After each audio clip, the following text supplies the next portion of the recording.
Okay. Thank you very much, Anele.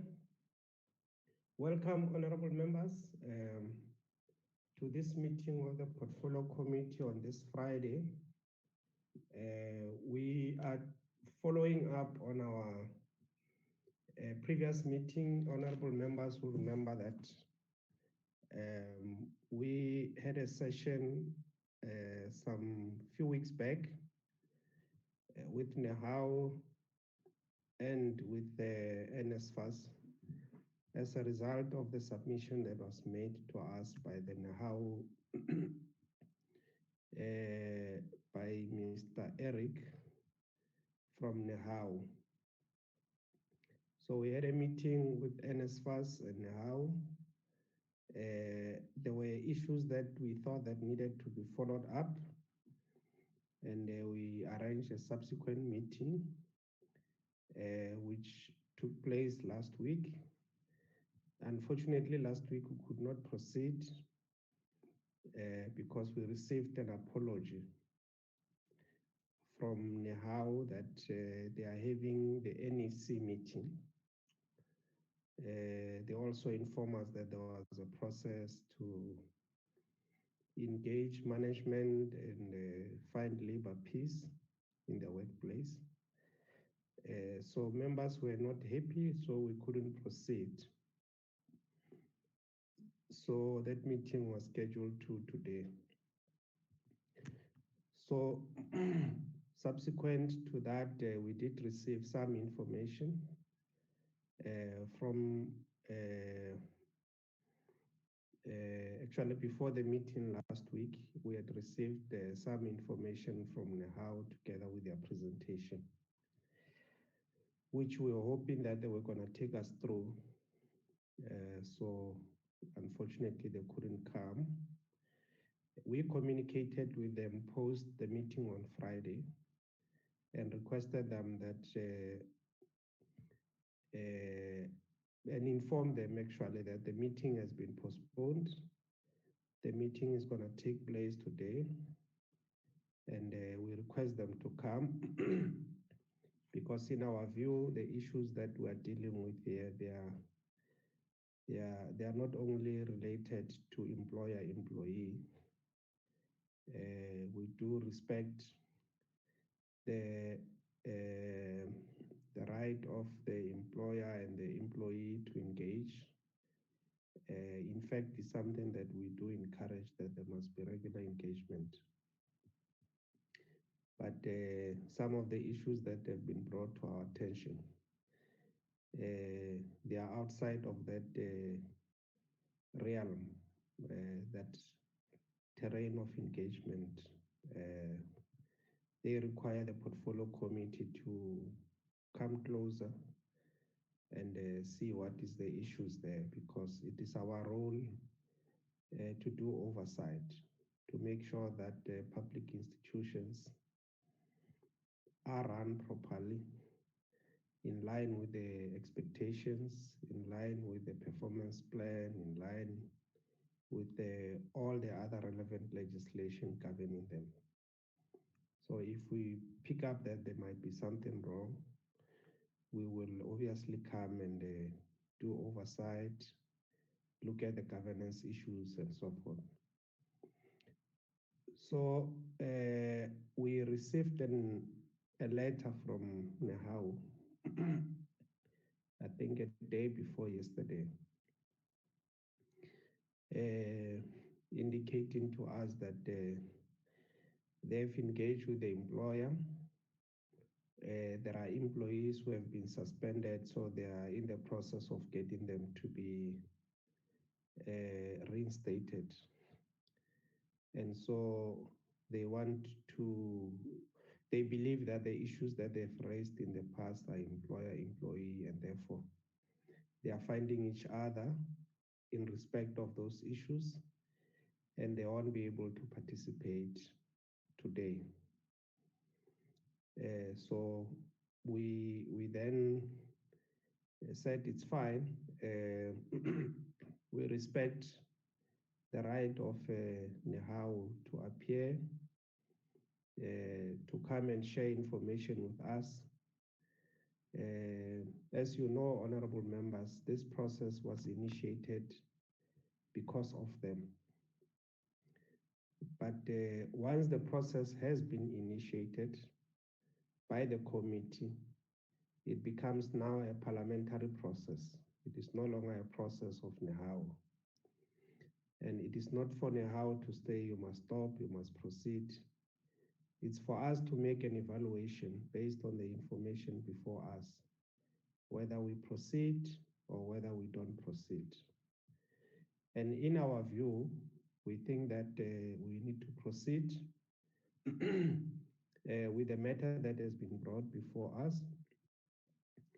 We need to listen to the responses that the NSFAS has prepared and make a determination with regard to those issues. We then identified, we felt that we needed to interact with the employees of NSFAS. We then identified a number of employees which we thought that they will be relevant to this process. We sent them letters of invitation. In fact, we were not really asking them, we were sort of telling them that you have to come to the portfolio committee because the employees are public officials. They're employed by the public. And if we think that whatever information they have will be relevant to the committee is well within its right to invite those employees. So we have invited them. It's a number of those employees that we have invited. Not all of them are going to be giving evidence today, but I think there's about 4 or 5 or maybe 6 of them that may speak to us on particular areas of the work that they are doing within the entity. So we have invited them. We have communicated with the administrator. The administrator has agreed that they should come. So they should be on the platform as far as I'm aware. So what we have then done, we've made arrangement with legal services to administer an oath in line with the requirement of Powers and Privileges and Immunities of Parliament Act. That whoever that we invite to the committee, to make sure that that person gives us the kind of information that we want, but also the information that the person is giving us. Nobody should use that against that person. So we've made arrangements. Fatima is here from legal services. I've asked her to come and administer the oath. She has got another engagement, so she's gonna leave us after administering the oath. So we'll do the oath before we then get into the presentation. So that is the story. That's where we are, honorable members. I thought I must just give you this bit of a background so that we don't come to the meeting, we get frustrated, and then we postpone or we proceed, but not very happy. So we have made arrangements to invite the relevant officials. We said to them, if they don't want to come, we are going to subpoena them. So if there are some of them who are not here, the committee will then decide whether to go ahead and subpoena them. But as far as we are aware, they are cooperating. They have indicated that they will come. So is there anything that members wants to raise before I hand over to Fatima to administer the oath, and then we then proceed with the meeting? We proceed, but not very happy. So are we fine, honorable members? Yes, Chair. Oh, raise hands. Okay. Honorable Nodada and Honorable Letsie, and then we just be Okay, let me not dictate whether you should brief or what, but I'm taking these two and then we'll proceed after that. No, thanks, Chair, for giving us a chance, because this is actually a very serious issue. Good morning, Chair, and good morning to everybody. Chair, thanks for the feedback, first and foremost. It gives us perspective. Yes, Chair. But it also gives us caution in how we deal with this. Okay. Honorable Nodada and Honorable... You see, Chair, the challenge is that NEHAWU brought information to us, a lot of allegations, very serious allegations of misconduct, fraud, corruption, misleading Parliament, and various of them. And this information was brought to us by NEHAWU, which is a union. NEHAWU is representing workers at NSFAS as an entity. They had prepared a presentation as NEHAWU to come and present to this portfolio committee. Rightfully so, there are workers at NSFAS that had prepared the presentation and all the evidence sent to us. But the only challenge we're going to have, Chair, is that this particular presentation is not an employees of NSFAS presentation. It's a NEHAWU presentation. So, for me, Chair, it's very important for us to take a process that is going to help us as a portfolio committee, not just to, get information and then get bits and pieces there, but have a very specific process. And Chair, my proposal is as follows. And I put this proposal to the committee, Chair, if you allow. One, I do believe that we must subpoena NEHAWU to come and do the presentation, because it's their presentation.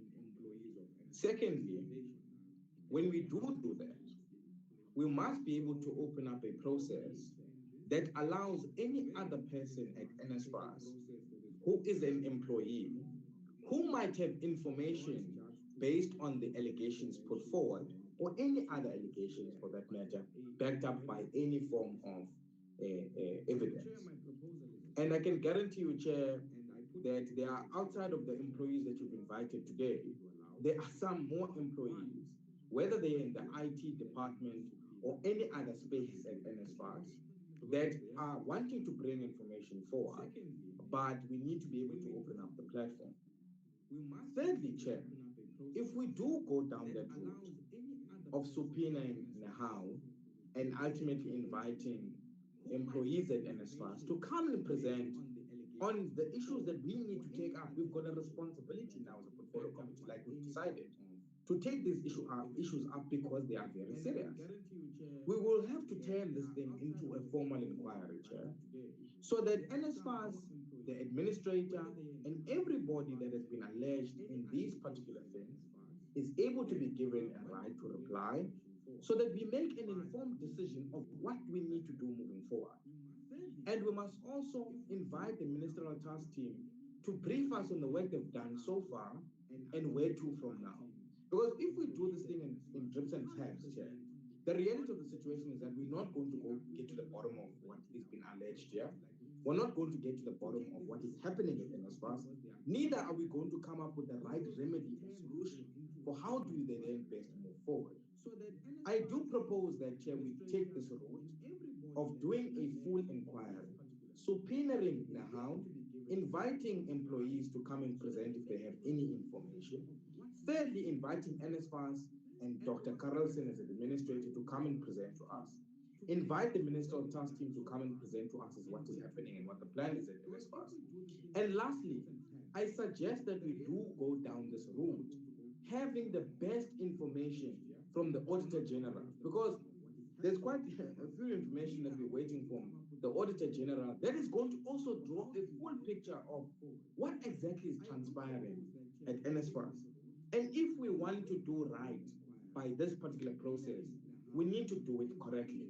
It's either we do it correctly or we just do a tick box exercise where we say, okay, present the information, we take resolutions, and the problem remains. We don't get to the root of the problem. That is my view, Chair. And to me, again, if NEHAWU is going to be making excuse, to me, Chair, this is an excuse. In fact, it's beyond fishy, the reasons to me don't make sense.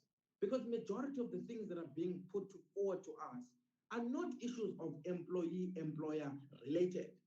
They are issues that deal with maladministration, governance, fraud and corruption, flouting legal prescripts of the country on how to run the entity and how to acquire specific things. So it cannot be that, Chair, we want to just do with this and say, no, employees must present what they have. It's not going to work out, Chair. We need to get to the bottom of what is happening at NSFAS and give them the right remedies and solutions. So I'm putting that proposal, Chair, that we follow that particular process.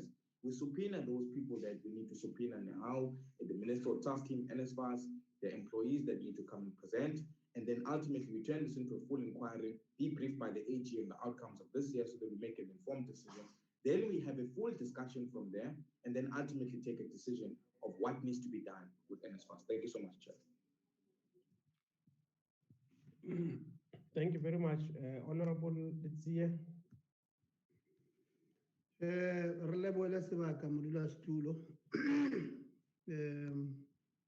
Chair, I think first and foremost, let's welcome the briefing that you gave us. But also, Chair, I appreciate that you made provision for these comrades from NSFAS who have asked to appear here. You have given them some cushion, some legal cushion for the entity or anybody there to use what they are going to say against them. I think, Comrade Chair, Honorable Chair, that must be appreciated. This is what I said, Chairperson, 3 weeks ago, well, a month ago now. I said, Chairperson, let's consider one of the two or both.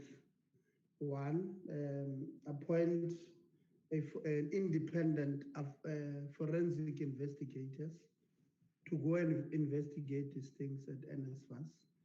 And two, let's do an inquiry at that institution. The meeting felt that is too soon. And I'm glad that Honorable Nodada now agrees that we must go and do an inquiry there. But I want to comment on NEHAWU for a second, Chairperson. On Monday, NEHAWU released a press release, and they said, you know, we are met generally as this committee to think that the union was using the portfolio committee as a bargaining chip. Because that is what, I mean, it was not your views, it was the views expressed by many in last week's meeting, but they responded. And then I read the press and they wanted to pin that on you. Yesterday, or the day before, as you said, they sent a letter telling us, Chairperson, that the issues that they are busy with the processes of these issues, and they are adamant that these issues are employer-employee relations.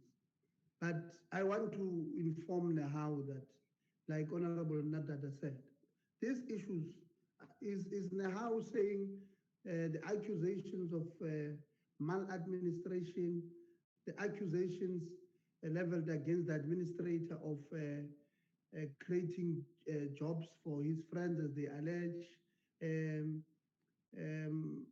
many others. Is NEHAWU saying those are employer-employee relations? You know, then we have a problem if that is the case. But NEHAWU, you know, I'm very sympathetic towards NEHAWU generally, Chairperson, because of my political affiliation. But NEHAWU must also take us serious.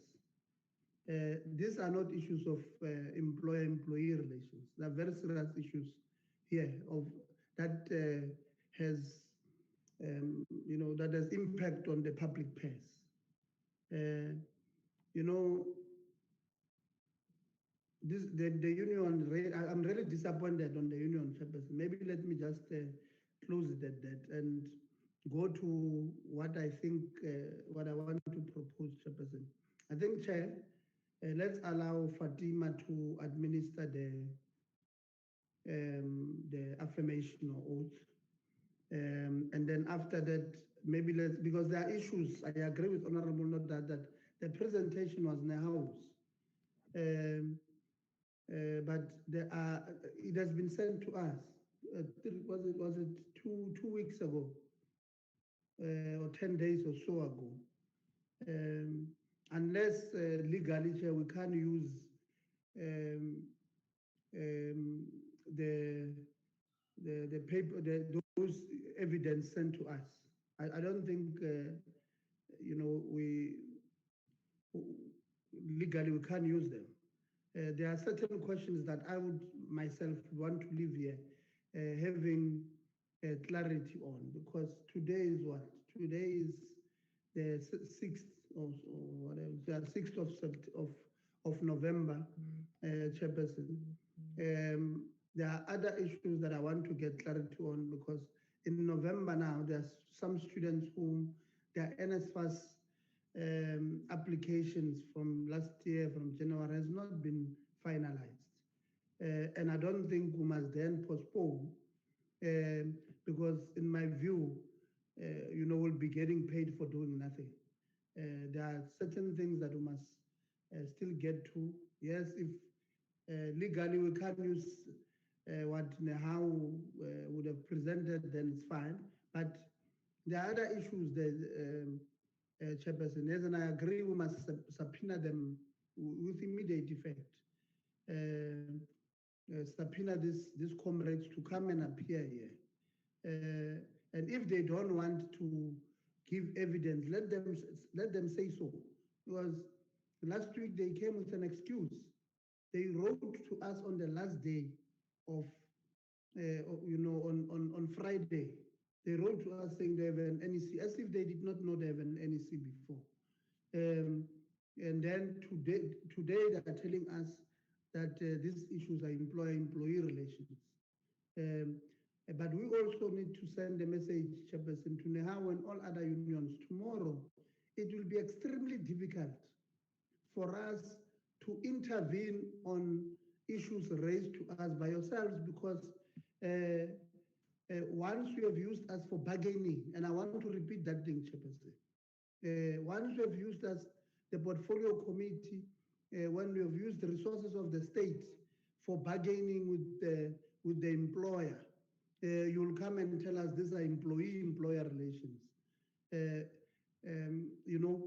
So even next time, before you even think of writing to us, you must think about employer-employee relations and all of those things. But lastly, Chairperson, to NEHAWU, I was just reading their letter here. It's funny because tomorrow, if what we're dealing with here is what I think it is, some of these employees, of NEHAWU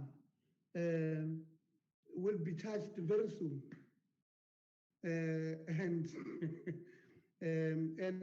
after that, I don't know whether NEHAWU is intentionally throwing its own employees under the bus. This is not even a bus, under a train like this, because what NEHAWU is doing here is simply to throw these employees under a train. Just to remind them that NEHAWU used to be a majority union at the University of Zululand not so long ago. They are not a majority union there today. I know they are saying they are banned. They are not banned. They are not a majority union today. And one of the reasons they are not is because of this behavior. So we need to inform NEHAWU that throwing your members under a train, this is not even a bus, will not assist you in the near future, Chairperson. Thank you very much. I'm proposing we proceed, Chairperson, getting few things from NSFAS and these colleagues, employees of NSFAS, who I think we must thank for coming, Chairperson, despite NEHAWU literally throwing them under the bus. Thanks. Thank you very much, honorable members. We only had those two hands. Look, I generally share the frustrations of the members, Honorable Nodada, that this process was initiated because of NEHAWU. It's not initiated because of us.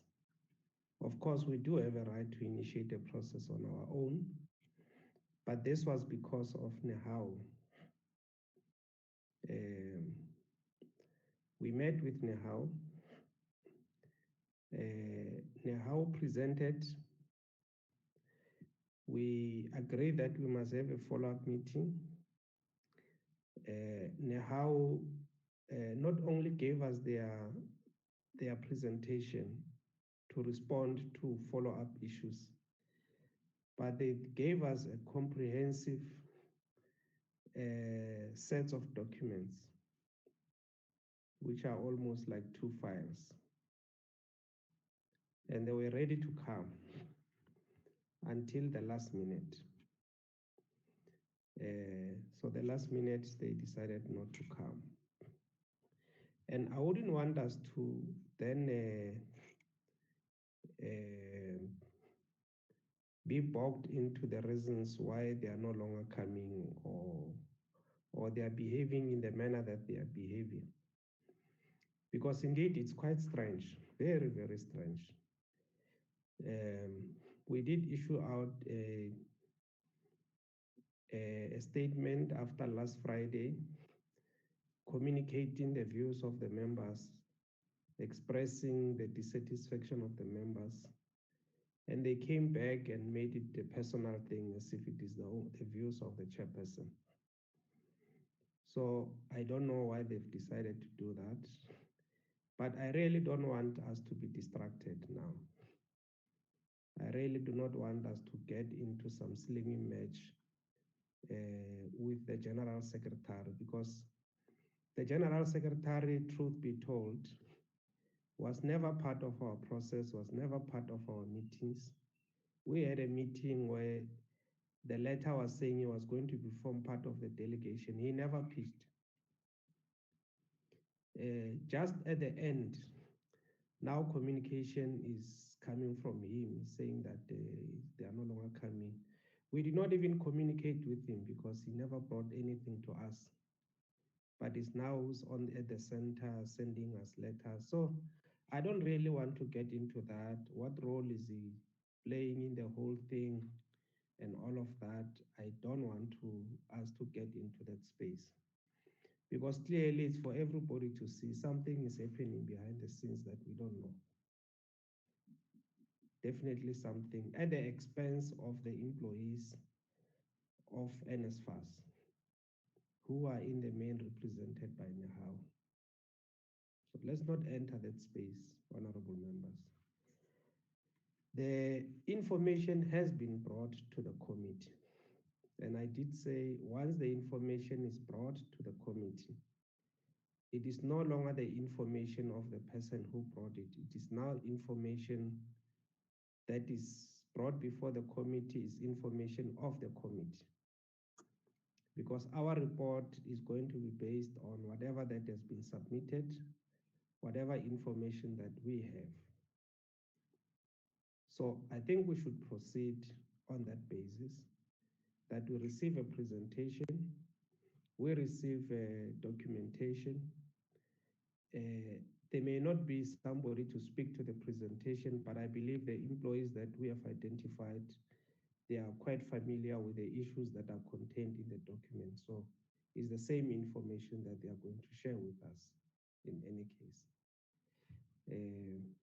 And then in terms of going forward, I think we'll entertain the proposals of Honorable Nodada or Honorable Litsia that he made 3 weeks back about the 2 options that are available to us. But I don't think we can place those options before we listen to the submissions that has been made. The employees are here. These are the employees who are affected. These are the employees who are dealing with the situation. These are the employees who are relevant that we have identified. And if there is a need to identify more, we can still do that and identify more and get more employees to come. But for now, I don't think we should really enter into what basically we have been invited to, because we have been invited to a slinging match that the parliament must say this and they must respond. At the end of the day, it is the public that will judge. The public will make up its mind as to what really are the reasons why, when you have brought such serious allegations of maladministration, of wrong things that are happening in the entity, that you bring these allegations on the eve of the parliament listening to this allegation, then a senior official in the union somersaults and basically silences everybody. So that is for the public to make its own determination. We don't want to enter there. I think that we must proceed. But I'm sure everybody else can see what is happening. The union is the biggest affiliate of NEHAWU. So it's a very important trade union in the federation. It's also subject to accounting to its members.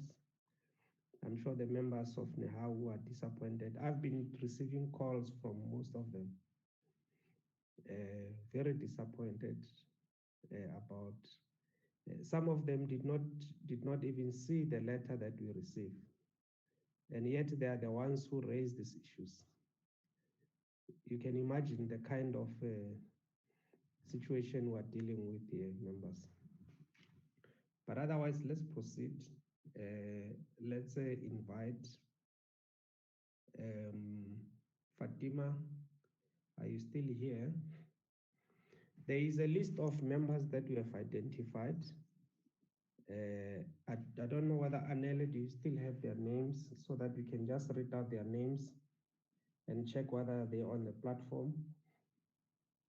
Yes, Chair. I also gave Fatima the list, Chairperson. Oh, you did? Okay. Thank you very much. Fatima, are you? Okay, I can see you there. Over to you. Good morning, and thank you, Chairperson. Chair, I'll commence by reading the information as regards taking the oath and the affirmation, and then I will ask each witness to do it individually. But what I recite now is important for each witness to listen to closely and to understand. You are required to take an oath in accordance with Section 16 of the Powers, Privileges and Immunities of Parliament and Provincial Legislatures Act 2004, read together with Rule 168 of the National Assembly, to appear before this committee as a witness and to answer questions related to allegations made against the National Student Financial Aid Scheme.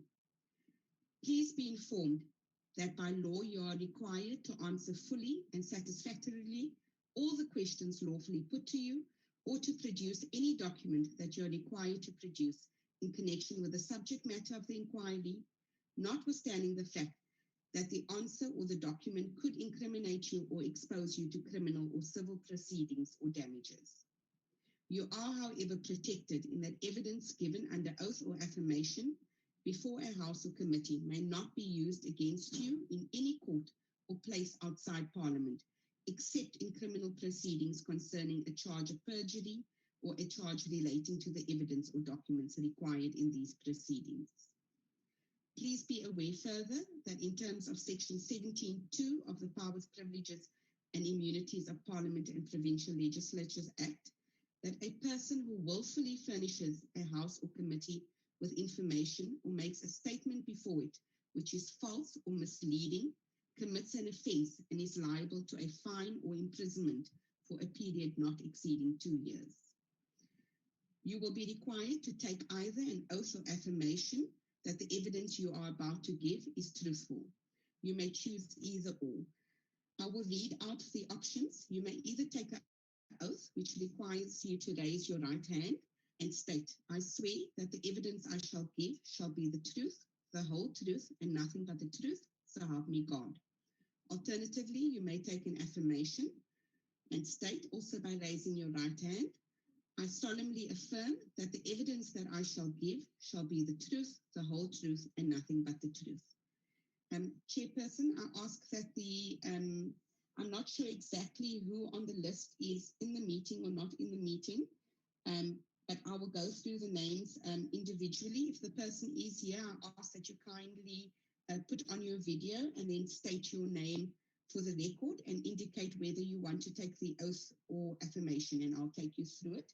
The first name on my list, Chair, is Ms. Msetwa, who's an employee of NSFAS. Are you on the platform? What is the name? Ms. L. Msetwa, M-C-E-T-Y-W-A. Okay, let's move to the next one. The next one is Mr. M. Dilo, who's also an NSFAS employee. Do you have on the platform? Yes, he is Melizwe Delo. Is it that one? Yes, that's correct. Yes, he's on the platform. So if I could please ask that you put your camera on. Is Melissa on the platform? And your mic.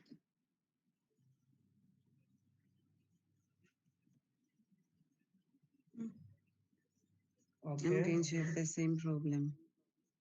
Yes, I'm on the platform, Chair. Thank you, sir. So would you prefer to take the oath or affirmation? But I will not be doing much of the talking today. So I don't think, perhaps that may not be necessary on that basis. So I think regardless, whether you speak or not, you can take the oath or affirmation. It may be that a specific question is put to you, or you may want to make a comment as the matter proceeds. So okay. Just, so let's just do it in any event. You can choose either the oath or affirmation.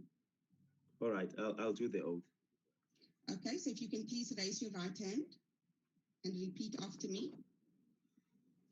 I swear that the evidence I shall give. I swear the evidence that I shall give shall be the truth, the whole truth, and nothing but the truth. Shall be the truth, nothing but the whole truth. So help me God. So help me God. Thank you, sir. Thank you. You may proceed to switch off your camera and mic, please. The next person, Chair, is Ms. Hildebrand. It's listed here as a BDFAS employee.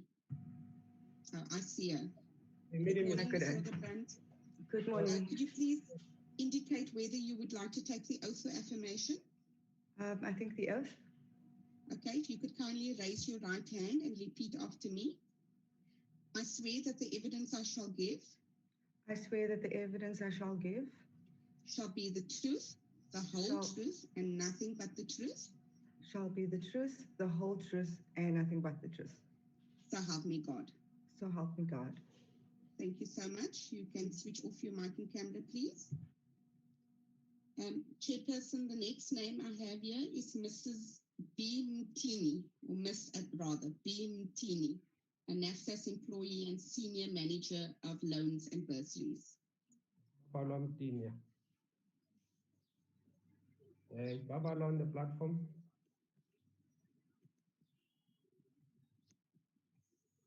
Okay, let's move on. We'll come back to her if she's on. Okay. Chair, the next one is Mr. G. Muvavarewa. I don't know if I'm pronouncing that correctly. The General Manager for ICT Strategy.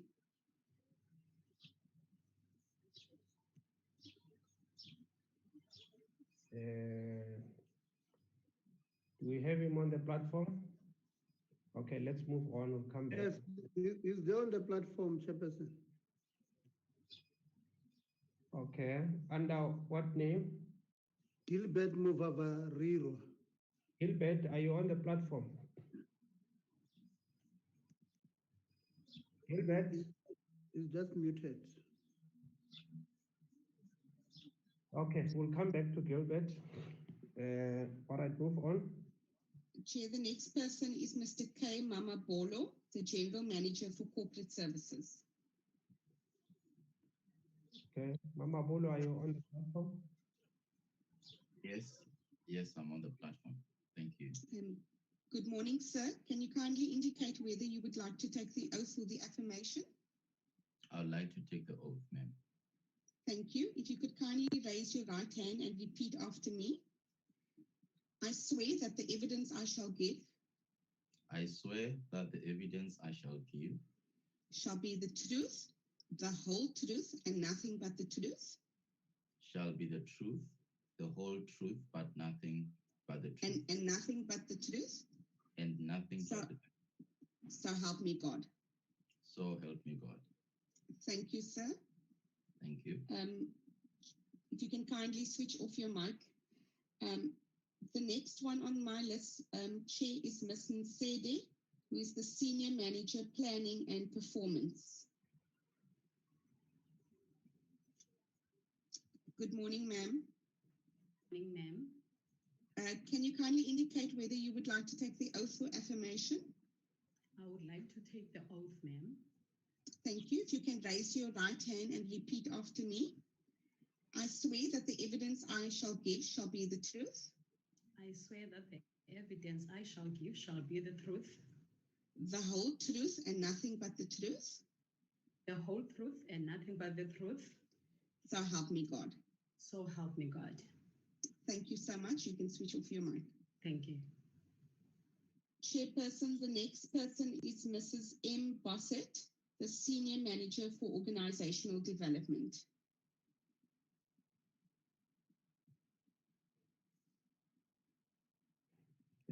Ms. Bassett?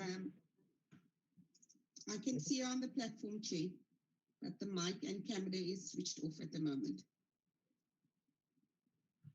Okay. Mrs. Bassett, can you switch on your mic and your camera? Okay. Is she the last one? Yes, Chair, that's the last one. So there were 2 or 3 that have not been administered, okay, which you may want to do at the time that they speak. They will just have to either take the oath or the affirmation, provided that they've heard everything that I've said prior to this. Okay, let's get to know the names. Is Gilbert still on the platform or not?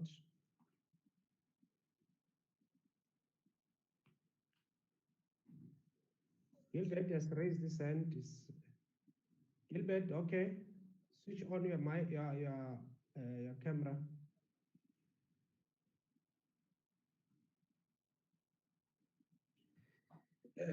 Gilbert, your mic is on, your hand is up, but you are not talking to us.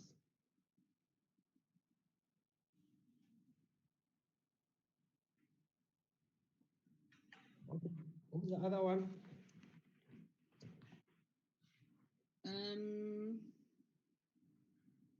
Chair, I've lost track of who's taken it and who hasn't. Anelia, are you able to assist? Yes, Ms. Bello, Ms. Hildebrand, Mr. Mamabulo, Ms. Nete have already taken the oath. We have Bossett and Gilbert, I think.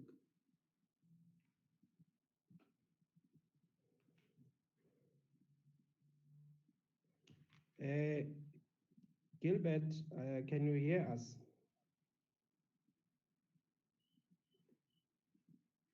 Okay. Gilbert has raised his hand, his mic is on, but he doesn't want to talk. He has muted himself, he has silenced himself. Is Bosset on the platform?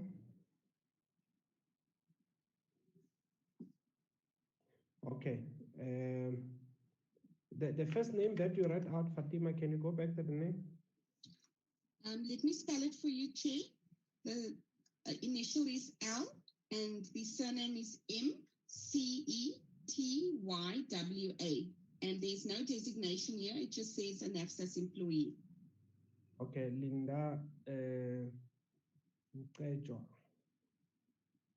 Is Linda on the platform? I see the Linda MC. Yes, Chairperson, I'm here on the platform. Okay. Good morning, ma'am. Can you kindly indicate whether you would like to take the oath or the affirmation? I would like to take the oath, ma'am. Thank you. If you can kindly raise your right hand and repeat after me. I swear that the evidence I shall give shall be the truth. I swear that the evidence that I shall give shall be the truth, the whole truth and nothing but the truth. the whole truth, but nothing but the truth, and nothing but the truth. and nothing but the truth. So help me God. So help me God. Thank you so much, ma'am. You can turn off your mic now. Thank you. Okay, so we've got Gilbert and Mrs. Bosset who have not yet taken oath. Let's proceed. I think Fatima, and then at the time when we get into the submission by the employees, we will then see if they are on the platform. If they are, before they speak, we will have to administer the oath. They've been on the platform. I'm sure they've been listening to the entire oath. But if they haven't listened to you, if they didn't hear what you said, we'll repeat it. Otherwise, thank you a lot. Thank you, Chief. Fatima. Oh, I see the hand there. I don't know who's. It's my hand, sorry, Chair. I've been, if I may, I've been battling to switch on to raise my hand. I would just like to, with your permission, I would just like to announce that one of the employees, Ms. Noxie Nobaka, when we ask her for an affidavit, like you requested us to get affidavits from all of the individuals, she indicated that she would rather come and testify personally. And to that end, I invited her. So I'll leave it up to your discretion whether you will give her the opportunity to testify on her behalf, as she did not want to just submit an affidavit. So if need be, I think if you agree to that, then she must also be sworn in. Okay. I can't remember the name. You said the name is, what's the name? I call her Miss Noxie, and I think the surname is Mr. Nokaba. So she's on the platform. Yeah, I'm saying, what was she doing at the NSFAS? She is, let me just think that she's a project manager in NSFAS. Or she's in the list of those employees that we've asked. Yeah. Okay, no, it's fine. I don't think it's necessary, Honorable Dr. Carol, listen, because with them, we were giving them the right of reply. Okay. Do that in writing. If she has declined to do it in writing, there's not much we can do. Because if we invite all of them to the platform, then we're going to be here the whole day. What we wanted to say, to hear from them, is that there has been an allegation about their appointment at NSFAS. And we have received the responses from NSFAS. We wanted, in line with the principle of audi alteram pater, to hear their side. So if they decline to do that, I guess we must take it as having declined. They can't come and insist on addressing us here, because we didn't invite them to address us. We invited them to comment so that we respected their rights. Otherwise, I think we should proceed. I see the hand of Gilbert. I don't know, Gilbert, are you on the platform or?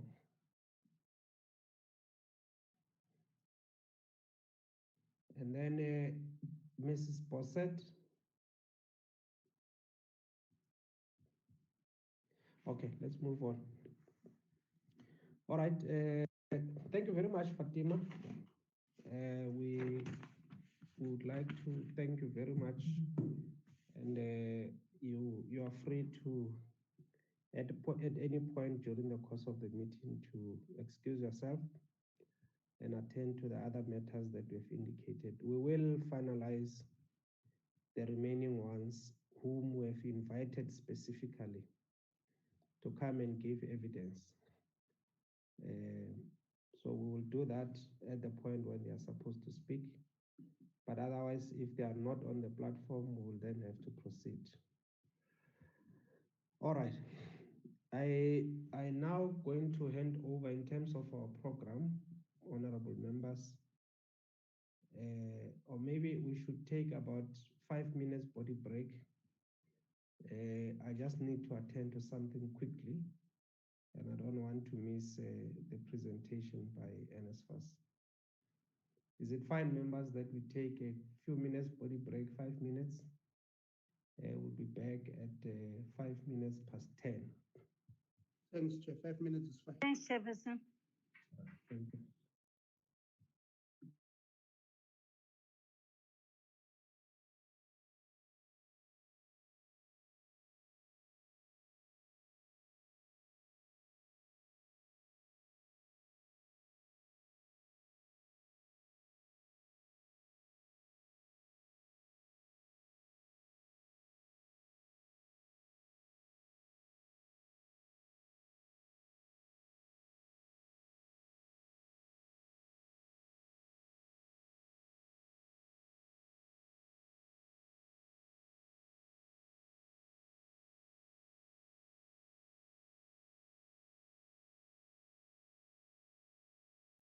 Hello?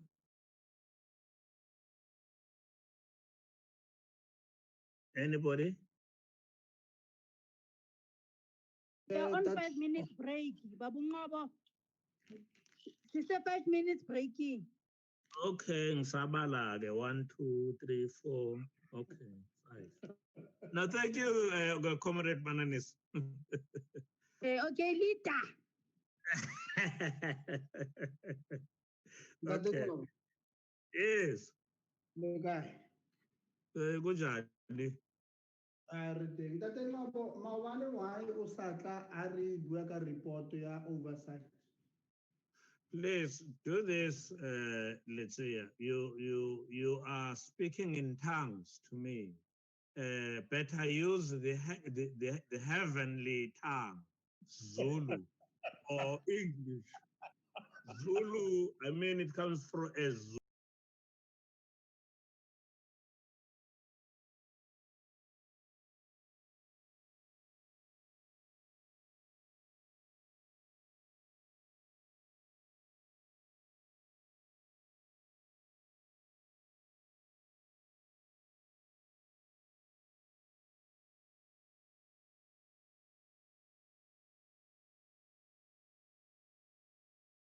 But somebody did it for me, isn't it?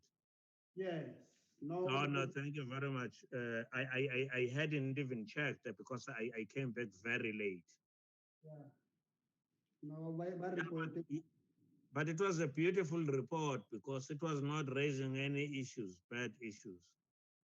Yeah, it was not. No, well, let's forget about the issues, but at least it was giving a go ahead. Yes. I know that there are people who are not interested in anything you say. They are only interested in your last sentence. Yeah. Whether you support or reject.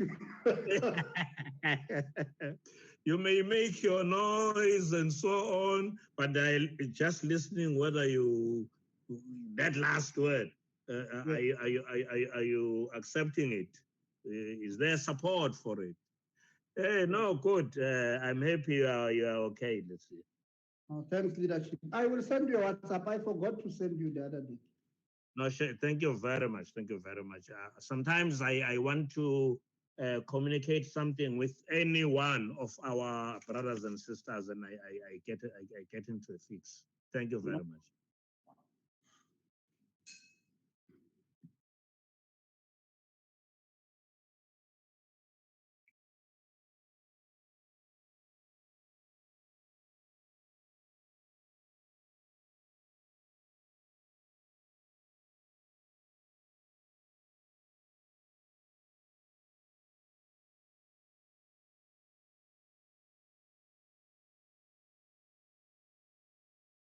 5 minutes break until 10:05. Okay, thank you, sir.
did not see that you are part of the platform.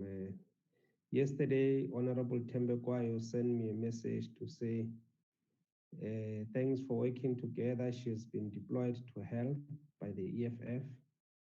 We wish her well, and we welcome you, Honorable Tambo.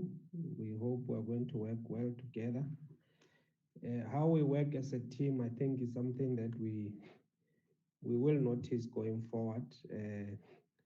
We try as much as possible to perform the tasks that we have been given, execute our mandate, and work, all of us as members of parliament, representing the interest of the people of this country. There is not much partisan approach that is taking place in the committee. Of course, we represent various parties here, but we always strive to work together as a team. And I'm sure it's something that we'll pick up as we move along. Okay, thank you very much. Can we then invite Dr. Carolison to take us through? We have received your presentation, and you are going to take us through that presentation, mainly to follow up the issues that needed to be followed up from the last meeting. So we don't really expect that there will be repetition. If there is a repetition, of course, it's something we can avoid. But if there are matters that have been dealt with before, you can just indicate that this has been dealt with in the past, and then deal with the areas where the portfolio committee wanted to follow up. And please just note that we will try and interact with you as much as we can as we move along, especially from my side as the chair, so that we then find a way of clarifying other matters as we move along with our presentation, so that we don't have to wait until you are done and then to start to raise issues. So when I interrupt you, please, it's not out of disrespect or undermining you, but it will be out of trying to get particular clarities in respect of the issues that have been raised. All right, Dr. Carolison.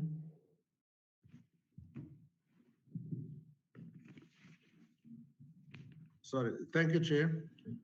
I also just want to switch on my video so that at the same time you can see my presentation. I hope I'm visible to you and audible. And thank you, members. Thank you, Chair, for this opportunity to address what we view as very, very serious allegations. And we are welcoming this opportunity to address some of them. In fact, we want to go one step further and to say we would actually welcome an inquiry on many of these matters, because in the short space of time, we are limited by the amount of information that we can give through. So this is indeed a very welcome development if it's going to go ahead, and where other parties can also provide input into this. So I'm extremely pleased that if the committee should go this way, that we can get to the bottom of many of these allegations. Because some of these allegations or some of these investigations are forensic investigations. There are currently disciplinary actions underway against some of the members. And so it's important, especially since I'll be exiting on the 31st of December, that I have the opportunity to clean my name and to make sure that my reputation gets restored, because I view my reputation to be extremely important. And for the future incoming executive, it is important also that NSFAS has cleared much of the outstanding issues so that we don't have a hiccup for the incoming investigations.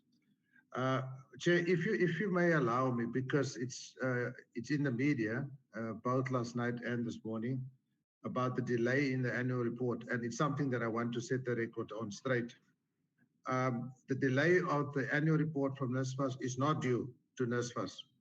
It is due to a discussion that we currently have with the National Treasury and with the National Auditor General about some of the interpretations regarding the announcement by President Zuma in December 2017. So I would like to set that record straight, because it would appear that you either did not get the correct information or somebody gave you the wrong information. The minister has been briefed. The Minister of Finance has been briefed. I'm working closely with the DG of National Treasury on that matter. And if there was a delay in communicating that to you, I will follow up on that and find out what caused that delay. But it was not due to a delay by NSFAS, because it is causing us an enormous amount of media responses that we have to respond to about NSFAS falling to pieces. So I will follow up on that, Chair, and I will make sure that you get the correct information on that particular issue. With regards to the meeting of last week, we have prepared an extensive narrative, which we have not. Excuse me, Chair. Can I just come on that one? Okay. Okay, as I'm sure you are aware that we had a meeting with the AG on Wednesday. Yes, yeah. Yeah, and the AG presented the audit outcomes for the entire portfolio of DHET. And the members asked the representative of the AG, NEHAWU, specifically what are the reasons. And she said to the members and to the meeting that the turnaround time on the side of NSFAS has been very, very slow. They've asked for information. Information is not coming as quick as they would like it to come. So she said that she was blaming NSFAS, that NSFAS is delaying in terms of giving the information. In fact, I did say to her that you are using a mild language, because I met with them on Tuesday. And she said to me that the getting information from NSFAS has been, it's terrible. She used the word terrible in terms of describing the turnaround time from the part of NSFAS. So what you are saying is that she misled us. No, Chair, yeah, what I will do, I'll provide you with a full report on this matter. Up till a very short time ago, I don't know exactly when, we were still being requested in additional information from the Auditor General's office. This is the local Auditor General's office. And in the meanwhile, we have been engaging at national office, myself, the Minister, and the DG of National Treasury on a very important matter that relates to the announcement in 2018. Unfortunately, I cannot give more information, but I'm quite willing to share the full schedule of our responses and the additional responses that we've received up till very recently. And then you can make up your own assessment about misleading. I think we'll appreciate that, because the information that we have from the Auditor General is that there is some inefficiencies on the part of NSFAS. They are not giving them the information in time. It's taking forever. And that is the basis upon which we concluded that we must call upon you to please make sure that this process is finalized. And that's the information that you communicated. Normally, the procedure is, and it's not something that I'll blame you, because it's supposed to be done by the minister. And we can't really blame the minister that much, because you see, there's a bit of a gray area this year. What happened is that ordinarily, the department and all the entities must table their annual report by before the 30th of September every year. So if there is not going to be any tabling, the executive authority, which is the minister, must then inform Parliament, must table in Parliament to the Speaker the reasons why a department or an entity will not be able to table its annual report. So in this instance, it did not happen, because it was supposed to be by September. But you know, there was a request from the Minister of Finance that tabling must be done at a later stage. So at the time when we got a briefing from the Auditor General, we have not received anything from the Minister as to what are the reasons for the late tabling of the annual report. So what you are telling us is information that is after we got a briefing from the Auditor General. But we'll appreciate to get that information because we want to understand exactly what are the delay. Sure. Now it's so I thought let me use this opportunity and thanks for allowing me. I'm going to stick to our submission we were going to present last week. We have a very detailed submission. I just want to read my covering letter into the minutes because, and it will be very short, much shorter than the last time. I know I took a lot of time the last time, so that we make sure that when we follow our presentation, that members are aware of where we're going with some of these things. So I wrote to you, Mr.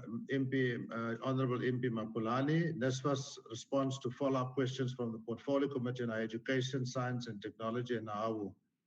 The above subject refers, as well as your written correspondence dated the 12th of October 2020, addressed to the office of Dr. Carolison, the NSFAS Executive Administrator, and the content of which is noticed. The purpose of this letter is to respond to the additional assertions made by the NEHAWU delegation and questions posed by the honorable members of PCHET during the parliamentary session of 9th October 2020. In addition to this, NSFAS has noted several misrepresentations made by NEHAWU and its members in the written submissions and during their presentations to the committee. In this submission, NSFAS provides a documentary evidence to counter these misrepresentations, and given the emphatic nature in which these allegations were presented, it is unlikely that these are simple errors on the part of NEHAWU and its members. Examples of this includes, number one, the assertion that the administration must lead Parliament on matters relating to A, VBS. The parliamentary recordings and minutes of the meetings held on 29th August 2019 disproves this allegation. This misrepresentation was clearly orchestrated by Mr. Mamabola to bring the administrator's reputation into disrepute. Point two, reporting matters to the SIU. Documentary evidence of files handed over to the SIU has been attached as evidence. NSFAS wallet versus SPACs. While the underlying system is the same, important changes were introduced to make the channel safer and differentiated from its previous form. The administrator has on many occasions referred to the need to replace the system altogether. I'm talking about the IT system with direct payments to student bank accounts. We are of the view that the NSFAS Chief Operating Officer has adequately explained the distinct differences between the NSFAS wallet and the previous SPAC systems. D, late submission of the annual report in 2019. Mr. Kagiso Mamabola received and responded to an email pertaining to the AGS, Auditor General South Africa, sign-off of the annual report on the 4th of November 2019, which is consistent with the date on which the annual report was submitted to Parliament. To allege that the late submission was due to poor technical preparation is untrue and misleading. Beyond that, Mr. Mamabola, as a senior executive, was privy to many discussions with the AGSA and was at all times aware of the rationale for the late submission. Again, for the record, we have an email trail of correspondence with the AGSA to support the NSFAS version in this matter. Point number two, allegations that the appointment of the administrator for an extended term was done by letter. The gazette for the extended term is attached. The appointment is thus legitimate, and statements made by NEHAWU to the contrary is therefore reckless and misleading. Claims that executives did not have the necessary qualifications. Item 3, evidence indicate that the reports from the verification agents attached to the submission clearly indicates her qualifications and that she has held this designation since 22. Here we are referring to Ms. Tanya Isaacs. The claim by Ms. Bossett of NEHAWU was therefore not true. Claims that the disbursement process is now worse. A special section has been dedicated to this matter and outlines the changes made during administration. Before and after process maps are available for perusal should the committee requires this. I have in a previous submission attached a scorecard which was signed off and vetted by the Department of Education and the GG, in which the administrator claimed 80%. That claim scored 80% performance, and 80% is above what is required. We have several correspondence from many of our stakeholders to show that the administrator has made major gains and major improvements in the administration of NSFAS, notwithstanding the fact that more must be done. As a general comment to the NSFAS NEHAWU allegations, the gravamen of the complaints continue to be framed as broad allegations lacking in specificity, which undermines our ability to properly respond thereto. In an effort to assist this process, we have nevertheless responded to the allegations to the extent possible and highlighted the additional information that will be required to properly interrogate and respond to these allegations. And again, I want to reaffirm that we will absolutely welcome a detailed investigation.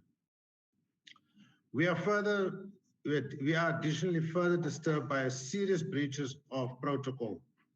The administrator had a prior agreement with the chairperson of PCHET that the names of staff members not yet in the public domain would be kept confidential to allow current and past staff to present their views and to protect them should these allegations be unfounded. Ms. Bossett, without heeding to this advice, named people in a listing of irregular appointments or supposed irregular appointments. We will disprove some of these allegations. NEHAWU has associated the administrator with the infamous SARS rogue unit simply because he's a SARS employee. The rogue unit remains under judicial scrutiny, and such continued allegations will taint all SARS employees going forward. I am deeply offended by this association. Again, Ms. Bossett clearly indicated that she had checked and was convinced that Ms. Isaacs, until the 9th of October 2020, was not a qualified chartered accountant. This we found ingenious because Ms. Bossett is a very experienced HR professional, and she has done many such checks. And to therefore not have picked up that Ms. Bossett was a chartered accountant, we found that very difficult to believe. So our submission will go into many details, and I'll switch over to my presentation now in a minute. I will also, Chairperson, with your permission, ask some of my colleagues who is present in the meeting, the Chief Operating Officer, to assist me in some parts of the technical presentations. At that particular point, I will call on Ms. Ntuseng will be assisting me. And then, of course, Chair, I'm quite open to be questioned by yourself or any other member as we go through the presentation. So the contents is broken up in introduction to the NSFAS administration, the background to the NEHAWU complaints, NSFAS responses to the NEHAWU allegations, and NSFAS responses to alleged irregular appointments. And I think just before we go into part D, I'm going to quote from the PFMA Act that describes the power. Excuse me. Chair? Sorry, Chair. The presentation that is uploaded by Dr. Carlos is not the one that was sent to members yesterday. I think this one is the wrong one.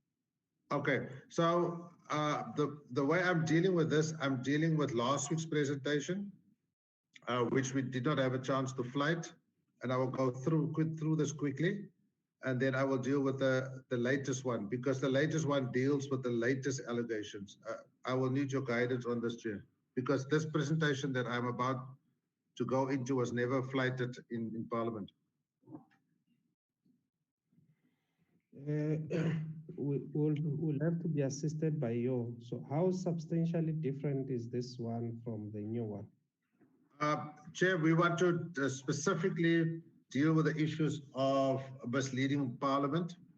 We want to deal in this, so there is an overlap. I will manage the time. We will deal with the issue of the hand of God, which I did not neglect and which will save us some time.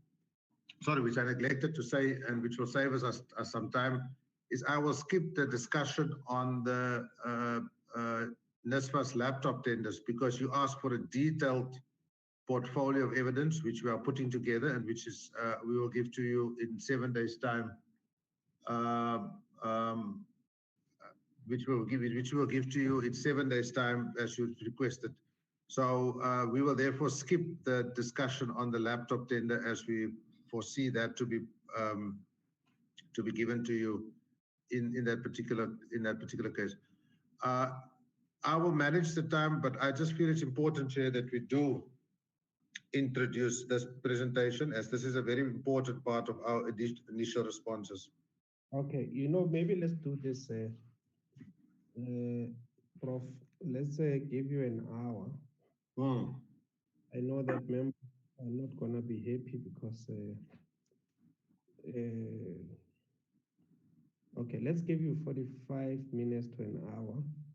Yeah. And then you decide which part of the presentation you will want to take us through because it's your presentation. And then, but say by 11:30 you should be done. Yeah, that's more than fine. Okay, so I will be economic with some of the issues, like you said. That's what I read into my covering response already. A lot of that. I see.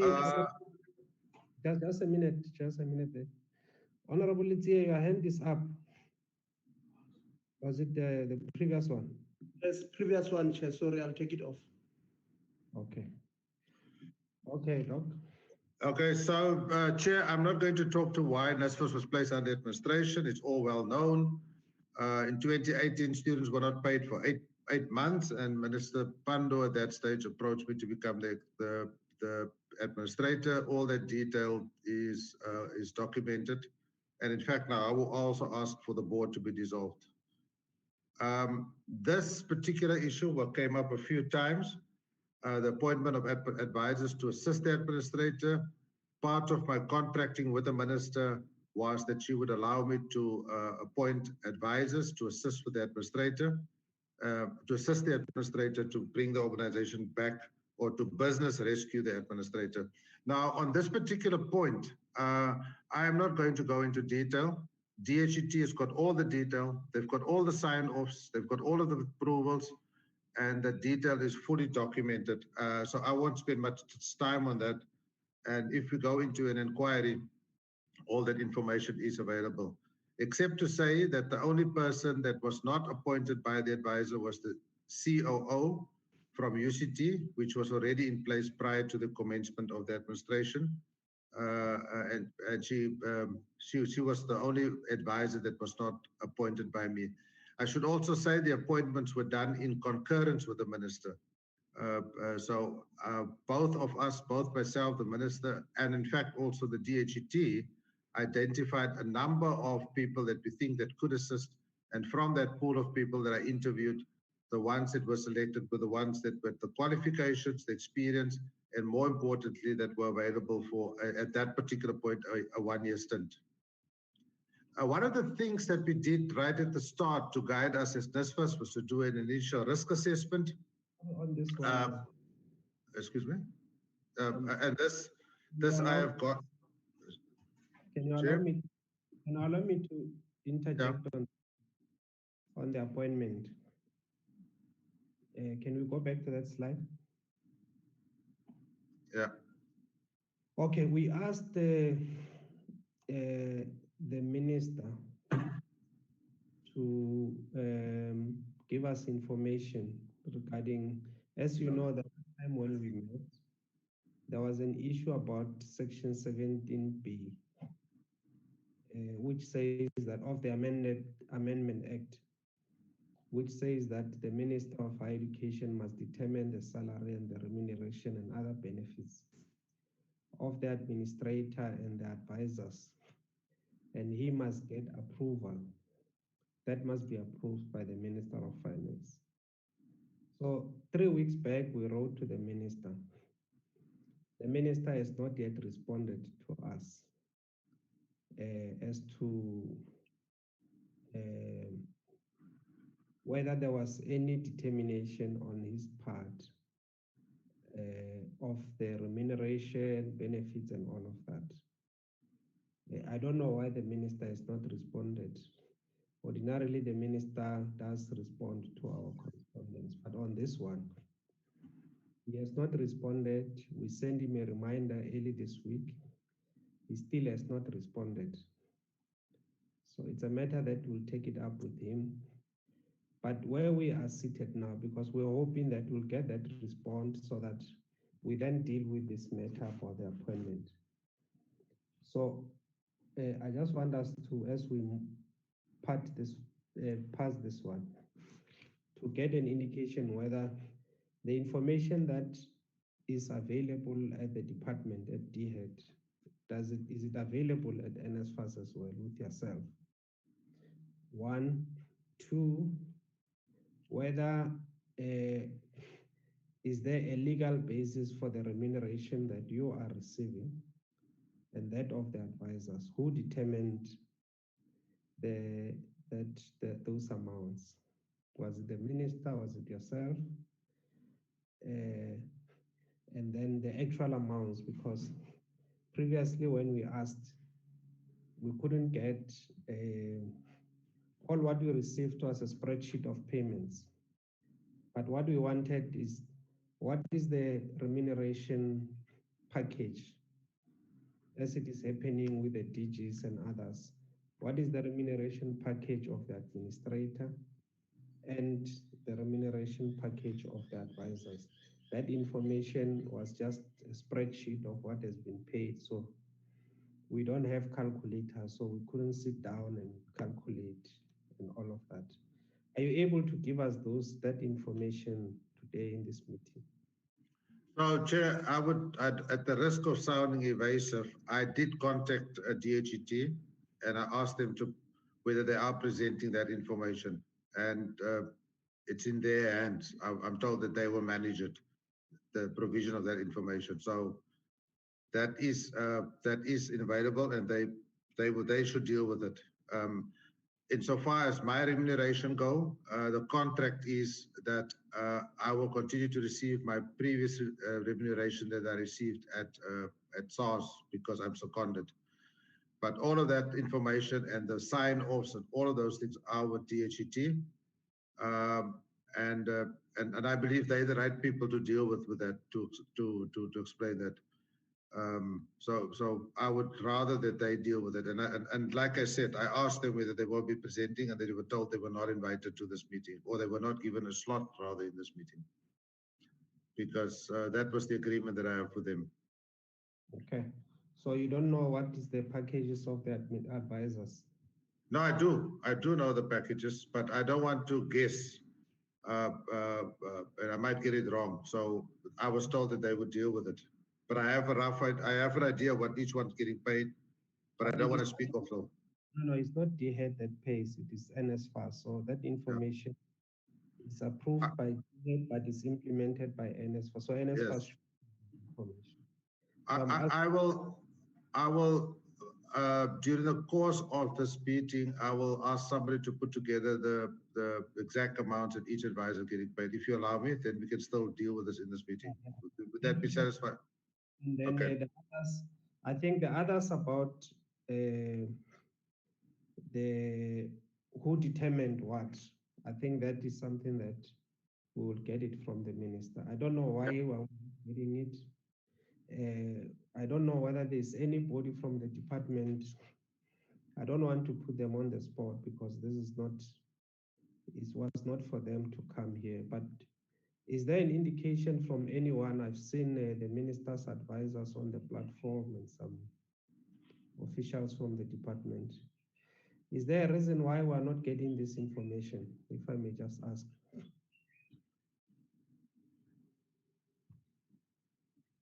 Honorable Chair, I'm not aware that we were requested the information, but I will follow up with the Minister's office and just check.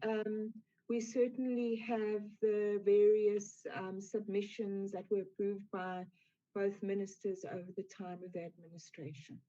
And there should be no reason why we can't provide the information. Okay. I know that the minister's office is represented in this meeting, and I'm asking them whether is there a reason why we are not getting that information.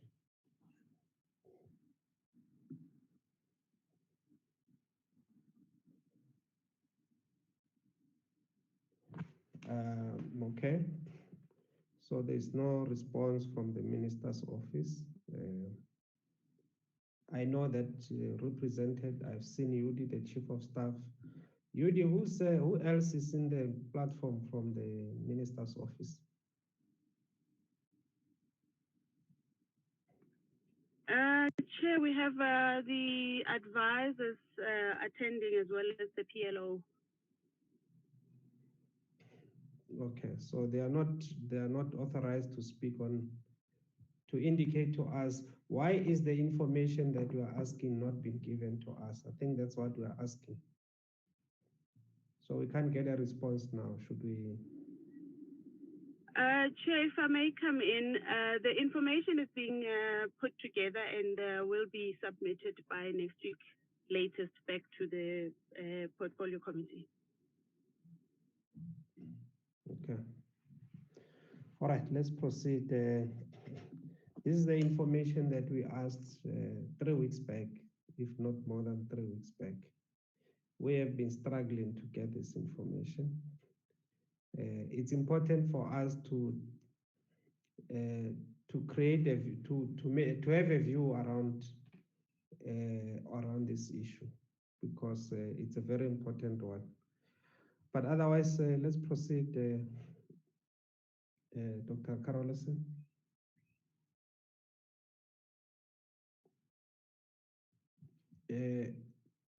Doc?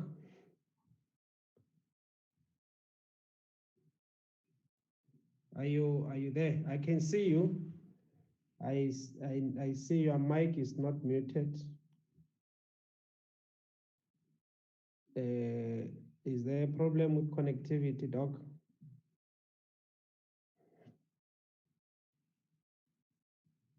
Can you hear me now, Chair?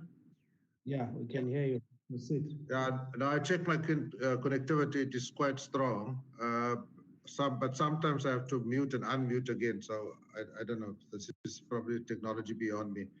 But so I will skip the risk assessment of NSFAS administration. That was quite heavily dealt with in our annual report.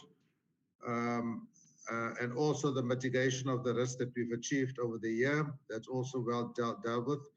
There's 3 stages of administration. Stage 1 was business rescue, as the place was collapsing. Stage 2 was both interim sustainability, and we are now in the final stage where we hand over and we assist the ministerial task team with the NSFAS redesign. This speaks to the business rescue, and I'm going very fast because I want to get to the other. Presentation. The business rescue, immediately right at the start, the CEO, CFO, and the CRO resigned and left. So the only persons that were basically in place was myself and the COO. We had to work very fast to get the reconciliations done and rescue the 2018 year whilst also prepare for the 2019 year. We had to develop governance structures which were absent. I froze all vacancies and developed a critical skills list because we were extremely short on especially ICT skills. The ICT system crashed every night, and there's a record of that. And on the short-term basis, I had to appoint technical experts to help and assist and rescue the organization. Now, the first phase was designed to appoint people on a contract basis, so that the second phase we can then appoint permanent people. And therefore, there's a complete record of people that were contracted on a short-term basis. And as their contracts ran out, we then replaced them with more permanent people. We still have contract people, as some of the skills are very scarce and we have very difficulty in finding people. In fact, we're on our 3rd round of recruitment for a CIO and a 3rd round of recruitment for a CFO, as we just don't find the right people. Then there was a complete absence of ICT and HR policies, and those are all for record keeping. ICT was in a specific critical state of mind because there were no ICT governance. People were working on a live system. They were changing things on a live system. And the protocol for ICT is that you first do development system work and then you transfer it to the skills. Like I said, our ICT security was zero. We had multiple portals where people could get into the system, which we had to shut down. And disbursements were happening haphazardly. Disbursements were not logged.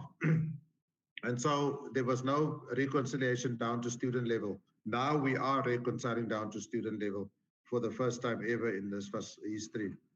Stabilization, part of the stabilization is when we looked at the irregular records, contrary to what the AG found in 2017, when they found about, in the region of about 250 million rand in irregular expenditure. When we went into that records, we found 7.5 billion rand in irregular expenditure, and we're working that down.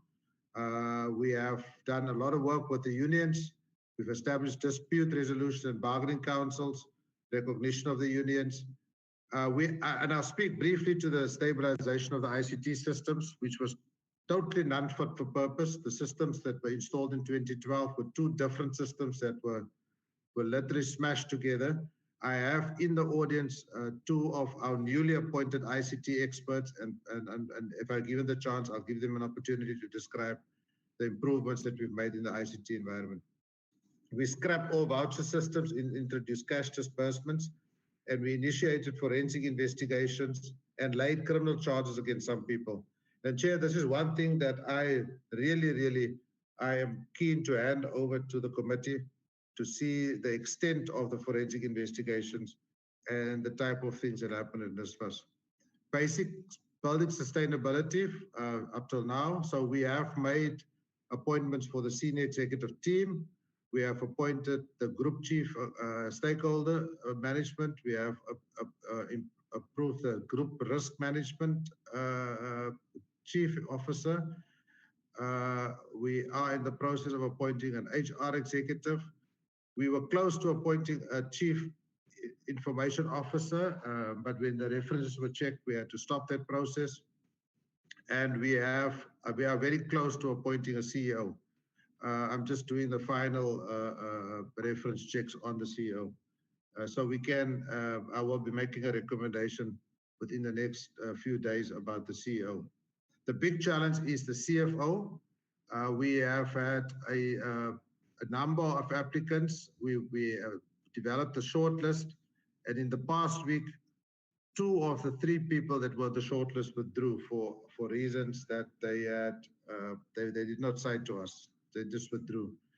We have redesigned the annual performance plan and the KPIs in consultation with the Auditor General, in consultation with the Department of Education, and in consultation with the Department of Planning, Monitoring and Evaluation.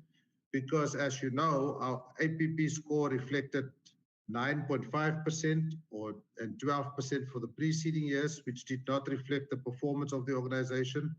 With the redesign of this, we have now moved to over 80%. So we are very pleased with this improvement that we have achieved. Developing a future operating model for NSFAS, whilst we had to make some changes to our current operating model, it was always done with a view and in full recognition that the ministerial task team that was gazetted in 2020 will come in and look at the full operating model and systems, by the way, for NSFAS going forward. We are working very closely, extremely closely with the ministerial task team. I'm in regular contact with the chairperson, and he regularly sends me reports and advice on their work that they're doing. And in fact, as we have over the past 2 years worked with NSFAS, we of course learned a lot of lessons, and we have passed all of that on to them. And I would not talk on his behalf, but I'm sure if the committee invites him or the task team, they will get another perspective on NSFAS.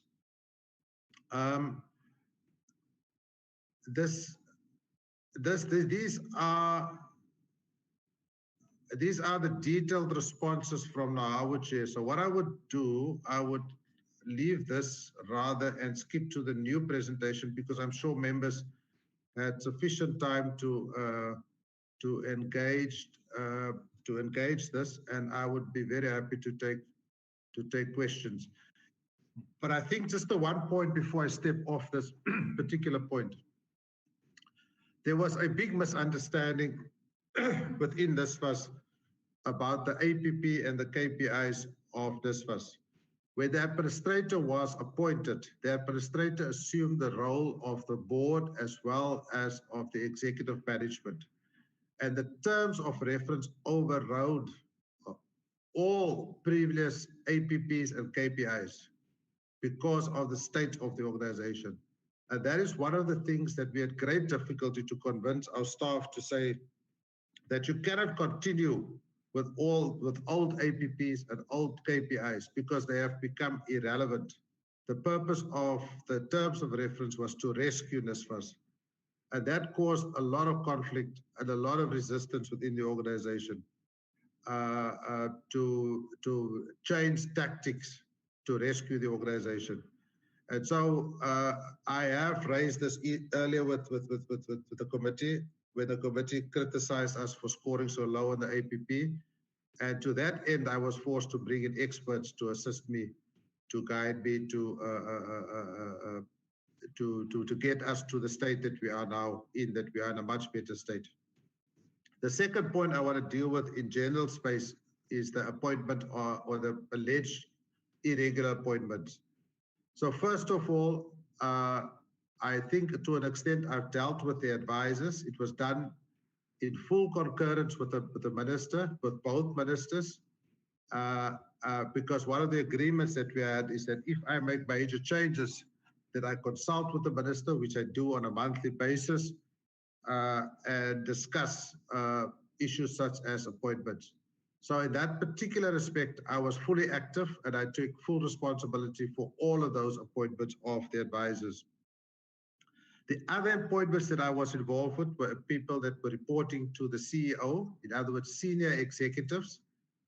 That was the point that I became involved with, and I sat on almost all of those panels, except of the panel of Ms. Tanya Isaacs. And the reason why I recused myself from that panel was because I had been working with her for a year, and I thought it prudent not to be part of that panel. Part of our recruitment process involves a declaration that you have to sign that if you know the person, or if you had worked before with a person, or if you perceive any conflict that you might have with the discussion around that person. The process then is that the chairperson and the rest of the committee debate that, and then they rule whether you have a conflict or whether you don't have a conflict. If you have a conflict, you are then recused from that particular process. So the only interviews, to the best of my recollection, was the interviews that dealt with people that reported at a senior level to the CEO. Now, the other issue that's on the table is the unilateral reorganization of the organization. The plan was that part of the ministerial task team after the first year of administration would be active and would by then have redesigned this first so that we can have a redesigned system. It became very, very clear very early on that the depth of the rot at NSFAS was so deep that 1 year would not be enough to fix NSFAS and redesign a team. And therefore, I then sought agreement and had long discussions with the Department of Higher Education that we design an interim team that we can bring on board the technical experts to carry us and provide us with sufficient time. So the interim reorganization of NSFAS was never intended to replace that of the ministerial task team, and I think the ministerial task team can talk to that themselves. So that when the ministerial task team come up with the operating model, there will be a new operating model that will supplant the interim task, the interim operating model, which was only designed to be in place for at most 2 years. And that advised us because NSFAS was seriously devoid of critical skills. NSFAS had a very, very top-heavy management structure. We had, I think, about more than 60 managers, And it turned out that most of the 16 managers had very little or very limited technical skills. And that is what caused the collapse of NSFAS. And I can say this unashamedly, and I've got all the evidence to put on the table. And we were therefore forced to bring on board technical experts to rescue the organization. So let me switch to the other presentation where I go a little bit deeper, Chair. I think I still have about 30 minutes. So that I can deal with the other issues in the new presentation, if you allow me to. Yeah, I think in the process whilst we switched, there are two issues raised which I don't want us to just go through them just like that. Is the issue of changing of organizational structure and bringing in a critical list and all of that. I think we must go back to that. Because remember in the past we did ask for you to give us the information of the structure that you found existing and then the one that you brought in. What is the difference in terms of, you said the previous one was too heavy at the top and then the new one was lean and it allowed for appointment of technical people. So we wanted that to be given to us. So we'll come back to that to get whether did we receive that information. And then the issue of irregular appointment, I think the last time, remember, we said, let's not get a blanket denial. Let's go each of them, just like that. And we have received the list together with the comments of all the staff members. So they are aware that we'll be discussing the appointment. And they've commented. There's one who did not comment. I think exercise a right not to comment. It's fine. So we'll go through it, all of it like that. But I was just saying that let's not just pass through like that. So I'm expecting that at some point we will say irregular appointment and then go to that irregular appointment one by one. But in the meantime, yeah, sorry, Chair. Yes, I certainly don't intend to skip any one of these items. With regards to, sorry, I've just, I hope I'm not catching a cold. With regards to the critical list, when you scrutinize the critical list, you will see that the critical list contain technical designations for people, as opposed to managerial list. And the reason why we did that is because all the money that we had saved from vacancies, we pooled that money and we developed a prioritized critical list. And the initial focus, I'm trying to load this presentation at the same time while I'm talking. The initial focus was to get on board ICT people because that was the biggest challenge that we have at that particular point. We have made available that critical list, and you can judge for yourself as to the level of skills that we have employed. The issue with irregular appointments, we've provided, I think there were more than 30 people listed. We have provided for each person, we have provided explanations. We can go through all 30 or we'll be guided by yourself. We go through all of this. Yes. Yeah. Let's go to the presentation. Yeah, let me, I'm just trying to load the new presentation, Chair. Just 1 second. I want to get rid of the old one.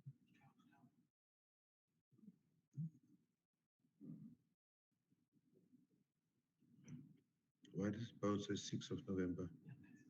That's the one. So how do I share?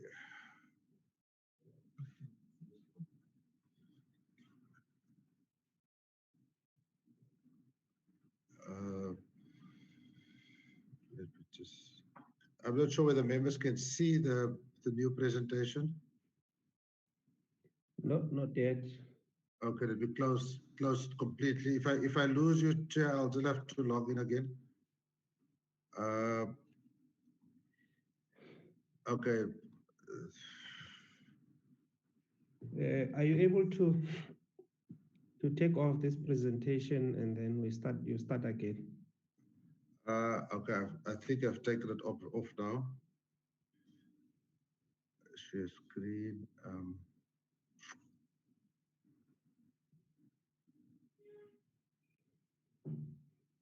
Yeah. Yeah, okay. It seems like this is the new presentation. Okay, so let me go then straight into this. This is just the background of correspondence and engagements. So we will deal with 8 matters, and I've dealt with some of them already. Allegations of misleading Parliament, the NSFAS wallet versus the previous SPAC vouchers, the hand of God, the laptop tender process. Chairperson, I think we did agree that we're going to take off the laptop tender process because we're going to give you a detailed process. Whatever that you have prepared, we'll come back to it. Yeah, sure. Okay, so let's move on. Just quickly, there was allegations made that the system is worse than before. We strongly deny this. If you look at what the system's performance in 2018 and you compare that with 2019, even though the system is not fit for purpose, we are in a much, much better space. And you can see the statistics there for yourself. We have up till now, and I've got my technical experts in the room, and I'll skip them for now. If they need to come back to this, they can talk to this. But this system is able to handle the 700,000 applicants, NSFAS beneficiaries. And the system has been very stable in accepting new applicants. And as we speak, I think we are close to 500,000 applications for 2021. So I've said to the minister, the system must be replaced. It's not fit for purpose, but we are able to keep it running for another year or two, given all of the challenges that we have. The main challenge that we have with the system is because it's 2 systems, and we have to actually write a lot of manual interfaces between these 2 systems to transfer data. Now, in a modern system, you don't have that type of thing, because every time human hands get into a system, you have the opportunity for mistakes or even corruption. I have spoken to the VBS contract. I'm just going to hand over to the COO, and I'm going to ask her to be very brief, because we are denying the VBS allegations, and we actually drew from the parliamentary records thing. So over to you, Ms. Ntuseng, if you are on the house. Otherwise, I will deal with it. I am Dr. Carolson. Let me just switch on the video. So go ahead. Thank you very much, Chairperson. So the first issue on the allegation of misleading Parliament, that the administrator claimed he ended the VBS contract. NSFAS vehemently refutes this allegation. We have gone back to the very parliamentary portfolio committee meeting. We downloaded the recording, we checked the minutes, and what we have here, Chairperson, is a verbatim transcription of the recording where the matter of VBS was discussed. So just to take you through it, in 2017, so the Honorable Nodada, in terms of that recording, posed the question, and in his question, he asks what funds did NSFAS put in the VBS, and the administrator response is what is transcribed in red. This is what the administrator responded to that question. In 2017, NSFAS issued a tender for a design of what is known as an electronic wallet to issue to students, where they can get different amounts and different wallets. And the 2 banks that won the tender was VBS and Standard Bank. And then VBS was placed under curatorship. The contract was then cancelled for VBS. So then I was looking through my presentation to see where I referred to VBS, but it is the only association that I can recall that we had with VBS. So it was cancelled. And then when I arrived as the administrator, I engaged Standard Bank and also said this tender was not handled properly, and we agreed to cancel that part of the contract as well, the design of the NSFAS wallet to institutions, to students. So this is in terms of the recording, Chairperson, and we also make reference to the minutes if you go to the next slide. Oh, okay. Sorry, I'm driving it. I forgot I drive it. Yeah. So the first part, just to prove the allegation wrong, was basically what was recorded and what still exists on the parliamentary website. Now, in terms of the minutes of the committee, on the VBS question, the minutes reads, in 2017, NSFAS issued a tender for an electronic wallet system for students. The two banks that won the tender were VBS and Standard Bank. However, when VBS was placed under curatorship, the contract with VBS was cancelled. He later engaged with Standard Bank and the parties agreed to cancel the contract because it was not handled well. So, Chairperson, with what has just been read and what is documented from the meetings where this issue was discussed, it is evident that there is no indication whatsoever in these recordings that the administrator said he cancelled VBS. So that goes the first allegation that the administrator misled Parliament on cancelling VBS. So it is disproved. Next slide, please. Now, another allegation that NEHAWU leveled was that NSFAS never reported matters to the Special Investigation Units. NSFAS is not aware of the reports to the Special Investigative Unit by NEHAWU. However, from NSFAS side, it is confirmed that we did meet with a delegation from the Special Investigating Unit on the 13th of November 2019 to brief the delegation on various forensic matters and where the SIU could potentially assist in taking these matters forward. The evidence of handing over these files to the SIU for their potential investigation has been submitted as part of this written submission to PCHET. Therefore, Chairperson, it is incorrect to say that NSFAS had never reported matters to the SIU. Proven evidence has been submitted as part of this dossier that was submitted to Parliament. Thank you, Chair. And if we can go on to the next slide. There was another allegation that the administrator lied about the reasons why the annual report for 2019 was delayed, and that it was not due to the technical audit issues, but rather it was because there was an individual that was appointed and could not do the job on time. Now, to disprove this allegation, Chairperson, what we are seeing on the screen is we attach correspondence from our colleague, Mr. Mamabulo, where he writes to the advisor, the finance advisor, Mr. Prakash.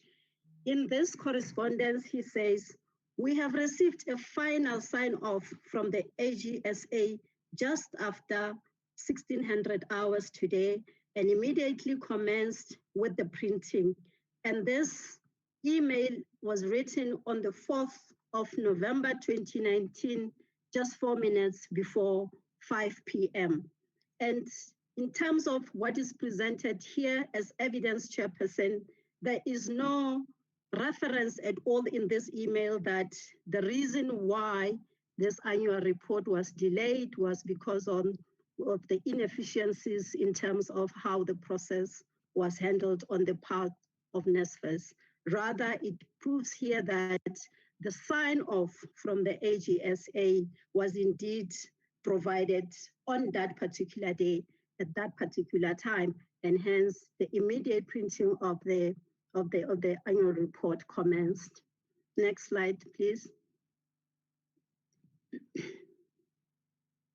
Now, the issue of the alleged whistleblower. So NSFAS went back to review the intent, the matter internally, looked at the policies, in relation to whistleblowing within the organization, and also sought legal advice. And in terms of the legal advice obtained, indicates that this is not a protected disclosure. The considerations that were given by the legal experts was that not every disclosure is protected under the law. The disclosure, it depends on the content of what is being disclosed, what process was followed, and actually what was the intent behind the particular disclosure. So when the USB was delivered, the reasons for the gifts were not made clear, hence the department returned the device. Therefore, when you look at the reasons why some of the issues may be considered to be disclosure under the law, the process here is questionable. Then the investigation was done and led to the employee actually pleading guilty in the disciplinary hearing. The matter was then taken to CCMA. It's not arbitrated. The CCMA referred the matter to the labor courts. And NSFAS also responded to the issues, to the queries that were raised by the public protector in this case. So discussions with NEHAWU on this matter is that there is a possible referral to an independent arbiter. So that would go the matter of the whistleblower chairperson. Next slide, please.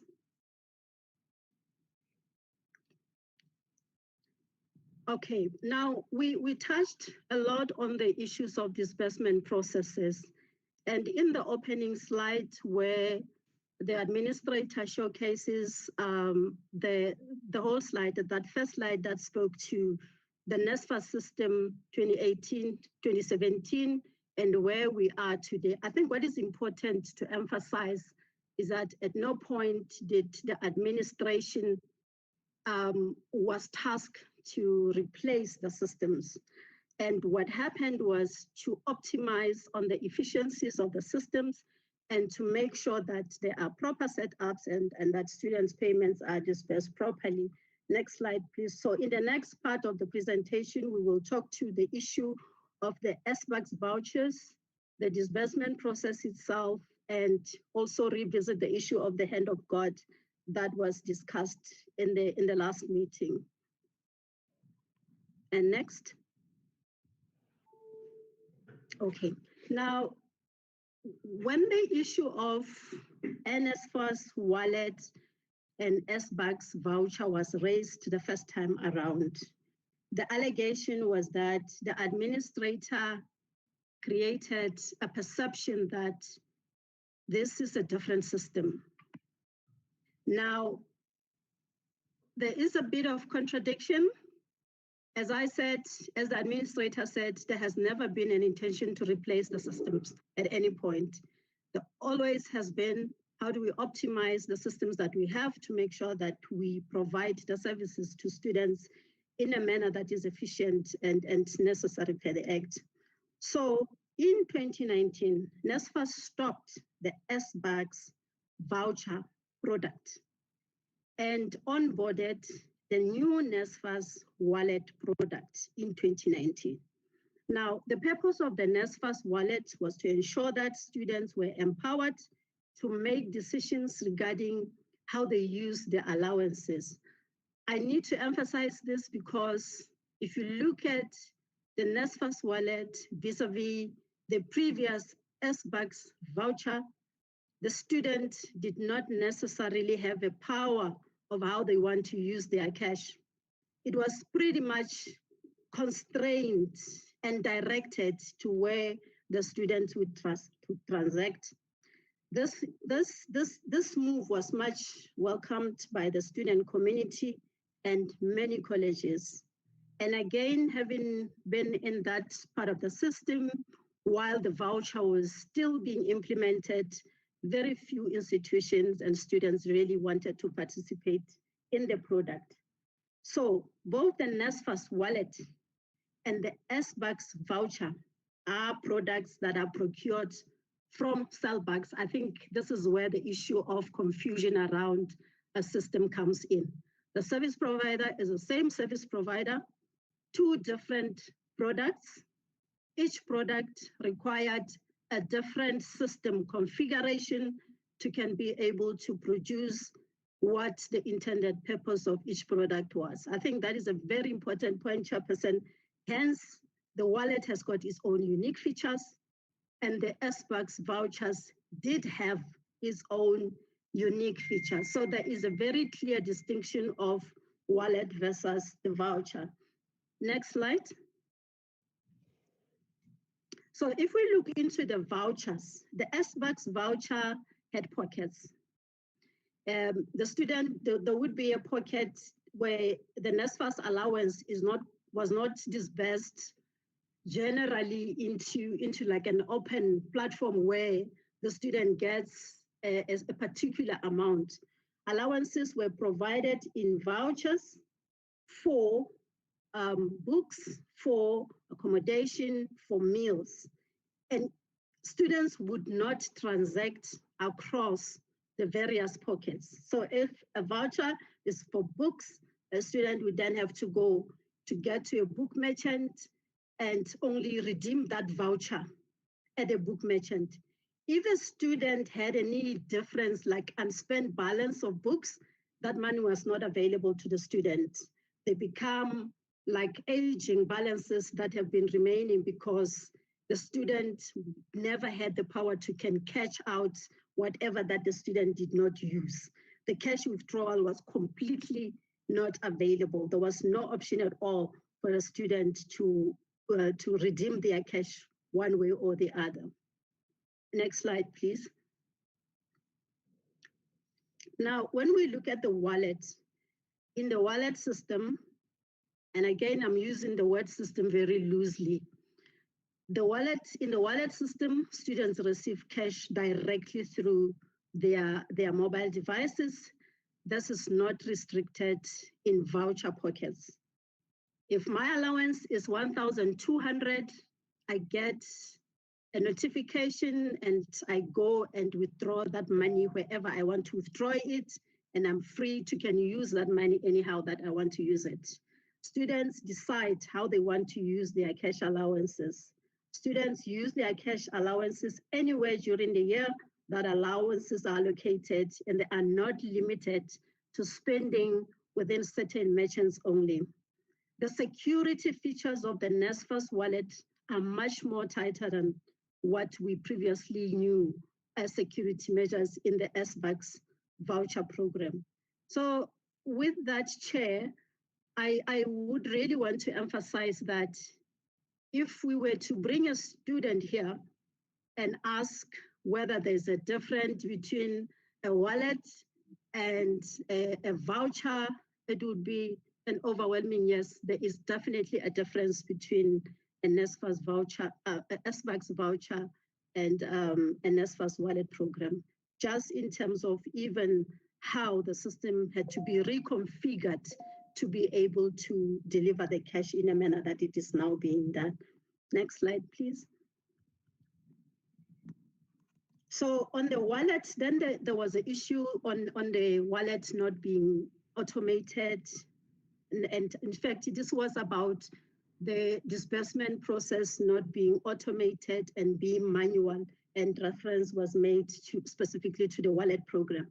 So back then, when the voucher system was being done, a payment file would be generated onto the system, and NSFAS had a team of expert specialists, which was called the SBUX team.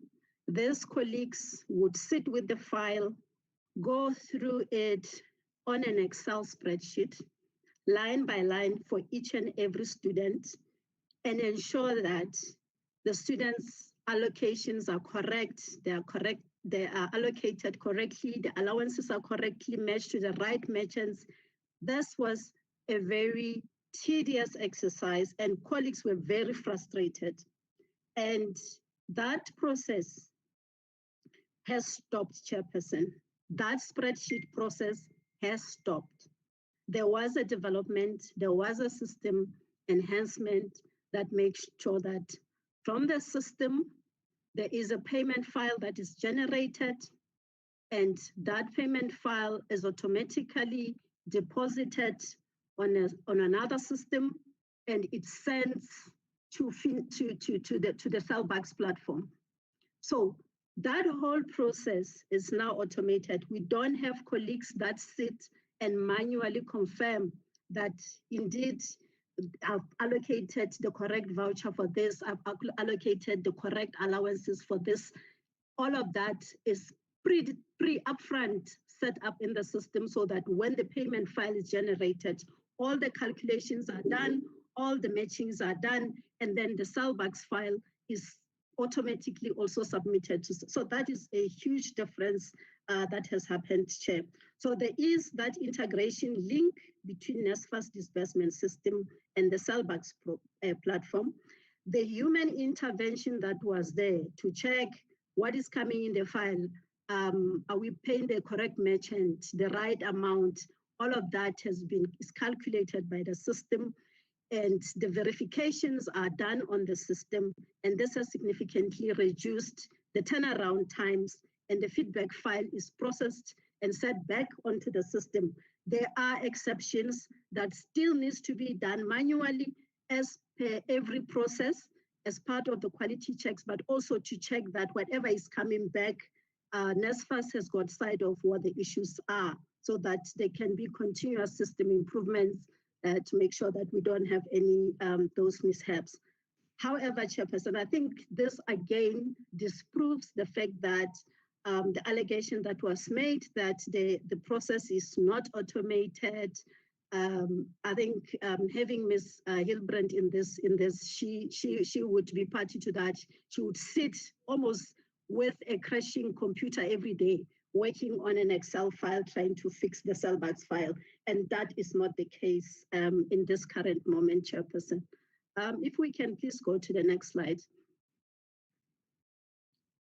And again, the administrator has spoken to the issue that NSFAS failed to disburse to students in 2017 and 2018. Disbursements were done on a daily basis. Literally, there was no logic of who are we paying. It was just a question of whoever has submitted is going to be paid today. Whether the student will be paid the whole allowances for the whole year, nobody would have determined that. But all of that has changed because there has been proper rules, proper requirements, proper setup, how much students get, and when does all of that get paid, and all of that has been set up. The scheme has adopted a practice of upfront payments with no accompanying remittances to inform institutions which students to pay. And that was the practice at the time. Because there was no system payments, the only easier thing to do at the time was to say when the DHED releases the allocation, let's make a calculation of upfronts, like give 30% or 40% or 60% over to institutions, and then institutions will decide to pay. And it became a big problem because institutions received lots of money, but they did not know what to do with it because NSFAS did not provide any evidence of remittance as to which student must be paid. And all of that, Chairperson, is not currently happening. There's proper setup after every payment. There is a remittance that is sent to the institution so that the institutions know what to pay. Even in instances where there are upfront payments paid at the beginning of the year, these are just limited to a few months at the beginning of the academic year to allow institutions to continue disbursing allowance while they're completing their registration process. So again, Chairperson, this disproves that the disbursement process is actually in fact, the disbursement process it's not a process that you can look at in isolation. It's right at the end of the NSFAS payment value chain. So all of the activities that precedes the disbursement actually does inform what goes on into the disbursement. There is no way that NSFAS would run a manual disbursement process. Where there are checks, that is part of quality assurance.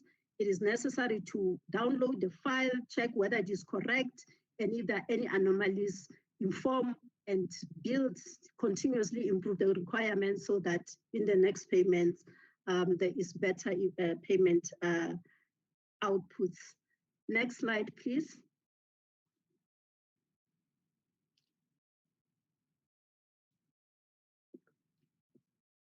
So the disbursement process now is end-to-end student-funded process, which was implemented in 2019. There was a lot of work that was done by the administrator, the former COO, and the very colleagues that are in the room in terms of making sure that there is a proper application of the rules. The funding rules were reviewed, the disbursement process, and how the system must behave. All of that was done. And the core disbursement process, again, as I said, is an automated process during which there are quality control checks performed on data and is automatically generated from the system. Manual intervention in the core disbursement system would be in cases where exception handling is necessary, but also general quality checks to make sure that we are paying correctly. Now, again, to emphasize the importance of the system performance, not necessarily because of replacing the systems, but just because simply of looking at the processes, setting up correctly. The NSFAS system is currently able to process. We've received now over 500,000 applications that are being processed that in the NSFAS process. And for the last funding cycle, NSFAS was able to make funding decisions on the date that the results were announced by the Department of Basic Education. This was never the case before, Chairperson. The year would go on, it would be June, July. Funding decision for the previous cycle would have never been communicated. By March 2020, NSFAS had started processing registration data through the system for all the universities and all the TVET colleges with a properly scheduled disbursements of when will the disbursement be taking place, and that has been adhered to month on month. Next slide, please. The issue of the hand of God, I'll just touch on it briefly because it was discussed in the last meeting. Just in terms of the numbers, for 2020, there were 28,500, about 28,000 applications that were indicated or flagged as withdrawn by the system. The number did not make sense. It looked too high. There was a root cause analysis to check what is happening, and it was established that those applications were not withdrawn by students. In fact, that there was a code that was running in the background. Now that code was developed to eliminate duplicates.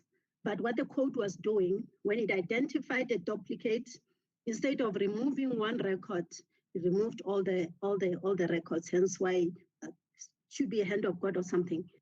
Now, because it was not doing what it was supposed to do, the code was corrected.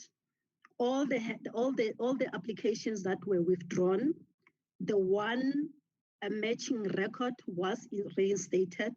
There is an audit trail to show that for each of those identified as hand of God applications, indeed there is an active application in the system, and that is available for the committee should they want to peruse. Now, there was also issues around the catch, ODS, filtering, and case management not fully operational. The process of catch, ODS, filtering, and validation and movement is in fact an automated process. However, during the 2020 application cycle, system logic gaps were identified and quality control measures were put in place to ensure that the necessary checks are applied. In 2021, there is really a seriously reduced exception handling is in place to ensure that the records are processed correctly. And just to, in fact, give an example on the issue of hand of God again on the applications withdrawn, there is just over 2,000 applications that are indicated as withdrawn, and the audit course shows that those applications are indeed withdrawn by the student, not by the hand of God, as has been the case in 2020 application cycle. Next slide. So again, Chairperson, this just shows how the system improvement, the system enhancements, but like just basically by clearly defining the processes and the rules, how best the system can be optimized. This just shows the scale of where we would have been in 2017 in terms of the application process. And if you look at the green graph, it just shows how the capacity has kind of increased just by optimizing the processes. In 2020, 85% of registrations were processed by the 30th of March, as against 64% in 2019, 10% in 2018, and 30% in 2017. So again, here the emphasis is it was not just only a question of replacing, however, it was looking at where else can we optimize so that we can still get value from the existing infrastructure that we have. Thank you, Chair. And slide 22. On the issue of funding of students that happened recently, there was initially, so as part of checks that are done in funding students year on year, the criteria is that NSFAS must check whether students are within the income threshold or whether students are within the allowed N+ years to complete their academic careers. Now, in this process, there was 5,242 students that were initially identified to have been funded, and yet they were above the threshold. Now, why would that have been the case? Because NSFAS uses income declared, and then we would also quality assure that or verify that against the credit bureau information. And this year, further integration was done. In fact, we obtained further data from the South African Revenue Services confirming declared income. Now, when we compared declared income from the student versus credit bureau versus income that the households responsible would have declared income, there were serious inconsistencies where in certain cases, some of the students, the income would be even in excess of $1 million.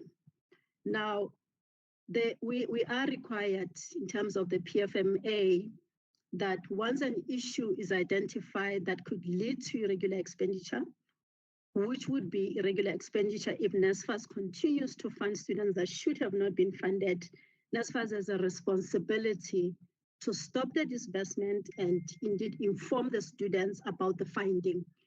That was done. Students were contacted, and students, the messaging was, we have picked up that in your declared income, there is, and versus what we have picked up on SARS, there is a huge discrepancy. Your income declared is far above the threshold. If you do have any information to disprove this assertion, please submit. And we got a few submissions. Now, we then followed another process which became very formal, that students should appeal or kind of submit written motivations with additional information to can demonstrate whether there has been a change in household circumstances because of COVID, and that students then would be reviewed. The funding decision would be reviewed. So we received only 944 petitions with motivations. Reviewing those, indeed, there were 488 where there was sufficient evidence provided on the changed circumstances of family income, and those students were reinstated on funding. The other 456 were rejected because either they did not submit or they submitted just letters that were really not assisting the team to make a decision whether indeed such submissions can be considered or not. And NSFAS maintained its stance that the student would remain rejected. At this point in time, for those students that were where they were approved petitions, their funding has been reinstated, and those students will continue to receive their funding as it were. Next slide.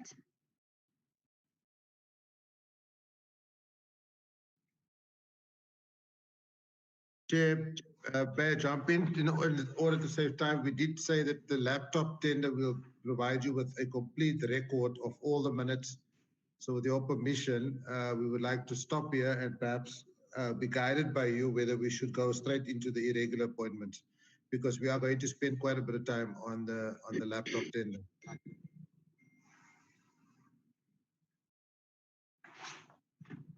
Okay. I'll be led by you, Chair. I think that's fine. Maybe we should do that, given that we have asked for the detailed report. Okay. Maybe let's go.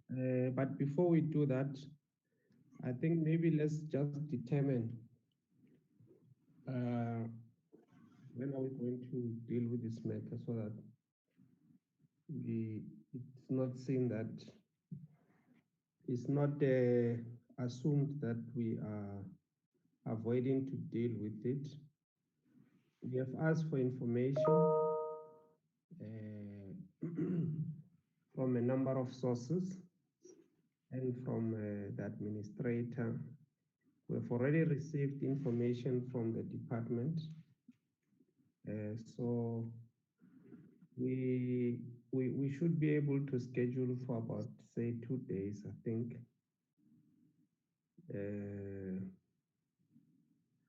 I don't know what we have on the 24th and the 25th for those 2 days, just to be taken through the whole procurement process. Yeah, but tentatively, I think let's look at the 24th, 25th. That week, probably maybe flowing into the 27th. But we will then receive information from the administrator in the next 7 days. So you are working on that information. Thank you, Chair. So we can go to the irregular appointments. Yes. So thank you, Chair. We have most of the information. All we have to add is the latest information, and we are comfortable that we'll be able to give it to you within 7 days. And so let's go then to the irregular appointments. Let me just overall state the following things, Chairperson. So as I've described, there are 4 sets of appointments that happen under administration. One is the advisors, which I've dealt with. The second part of the appointments would be people that we contract on a short-term technical contract, and there we would go out on our procurement process. We would contact what's known as body shop people, where we would ask if they have, say for instance, programmers or developers, and we would then interview those people and appoint them on a short-term contract of 3 to 6 months. That's a second level of appointment. The third level of appointment is where we identify an urgent need, where the organization is failing, and then we would headhunt people to come and assist us with filling those gaps. And I'll talk to that in a particular way. And the fourth and final type of appointment that we do is when we do permanent appointments. In other words, like anybody that will become a permanent member of staff. We have a complete protocol around that. We have, in fact, we have a recruitment policy. We advertise, people get screened via criminal screening, the academic qualifications get vetted, they get interviewed, a panel then make a recommendation, and if that person is successful, that person then signs a contract. So that is very, very well documented. The appointment of permanent employees. So I want to spend time on 2 issues which I believe are contentious. The one is the sorry. This all that you are saying, is it in the policy? Yeah, it's so the recruitment policy is formalized. The recruitment of the advisors is formalized through the DHET process, and the recruitment of, let me call it body shop, because that's the language that people use, where you need urgent ICT people, for instance. You go then through not a recruitment process, you go through a procurement process, you specify which type of skills you need, and then some engagement take place. All that is dealt with in NSFAS. Sorry? Fine. I was just asking if the policy that talks to all the things that So I want to look there are 37 or so allegations of irregular appointments. I want to deal with the 3 ones that I'm familiar with. Sorry, Chairperson. No, I was just canvassing this point with you. I'm saying what we are raising is in terms of the levels of appointment. And yes. Is it in the policy? Yes. So, So the recruitment policy is existing. The discussion that we had with the DHET on the advisors, that is fully documented. And the body shop is documented. I think the issue or the challenge that we have is with where we had to head, excuse me, where we had to head on people where there were serious gaps in the organization.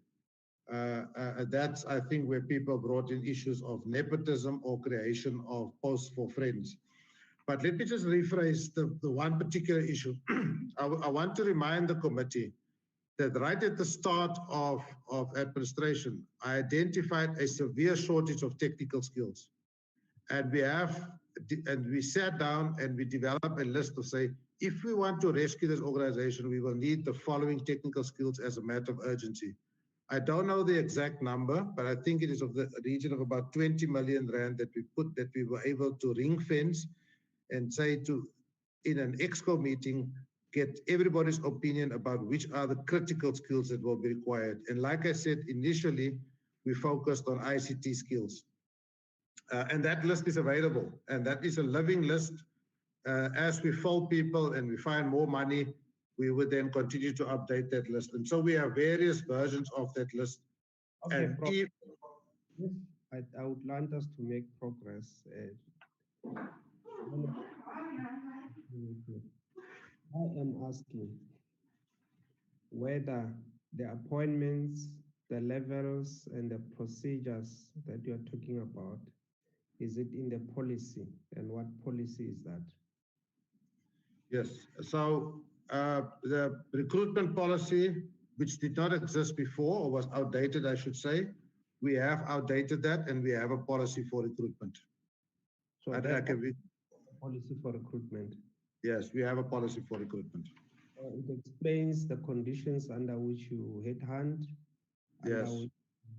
Okay, so you have part of the package that you have given us.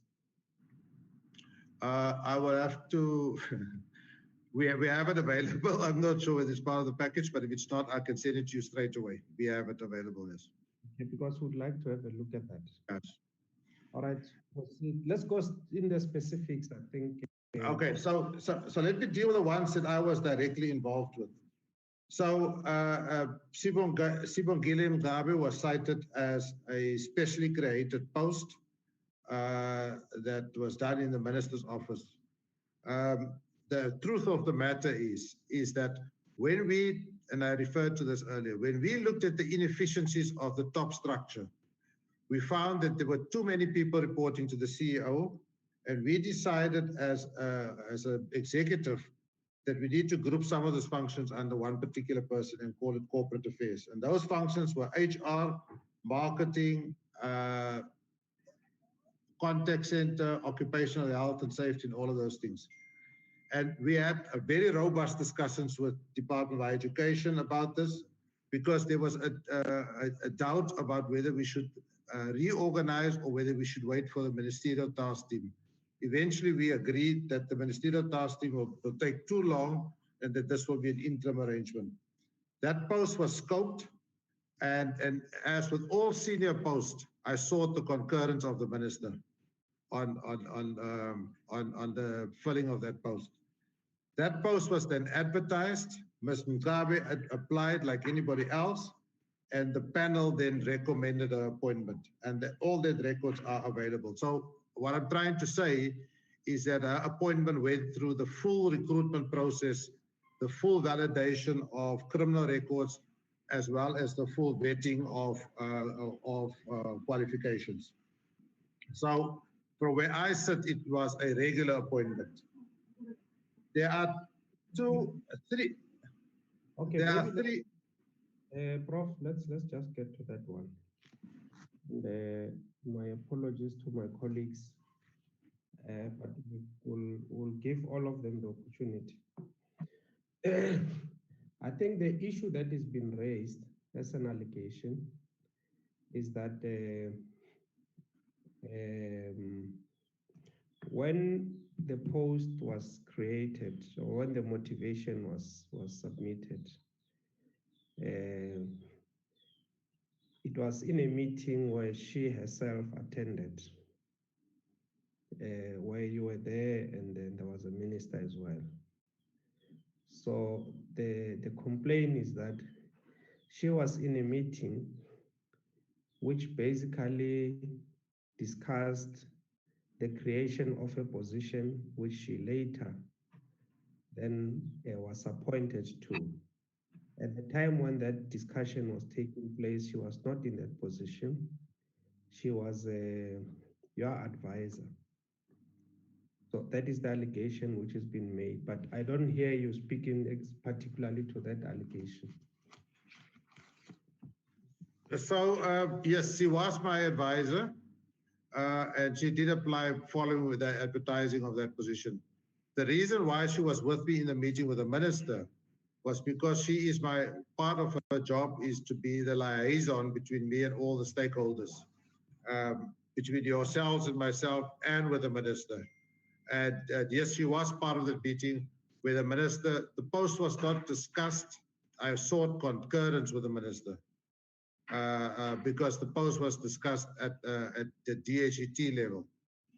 And normally when I present to the minister, I say, I intend to do the following things. I want to get you a sense of this.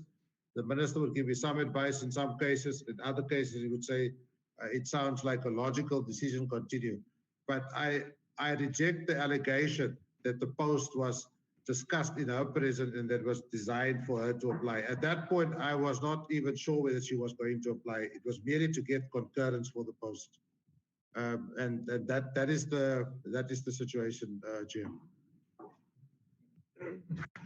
But Dr. Carolson, you do attend as part of the meeting.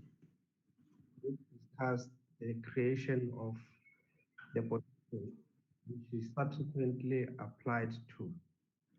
What are you rejecting? Because she was there in a meeting with the minister where you discussed this position, which was subsequently approved by the minister, which you then applied to. So, don't you find anything? Do you think that is fine? There is nothing to be worried about that situation. So you're correct. She applied for the post subsequent, but the rules of, as far as I understand it, if a post is advertised, anybody can apply for any post. I cannot upfront deny people from applying to say that you are not eligible to apply. So that is the rules of the game. If a post is applied tomorrow and you as chair believe that you are qualified for it and you have an interest in that, you have the full right to apply for that position. That was created in my presence. Probably I was also making some input in the creation of that position. No, that's exactly the point. The post was not created in our position. The post was created before the time. At that particular point, I was merely seeking concurrence for the minister to continue with the advertising of the post. The minister was not part of the creation of the post. No, but the minister gave approval and it was discussed in the same meeting where she was attending as your advisor.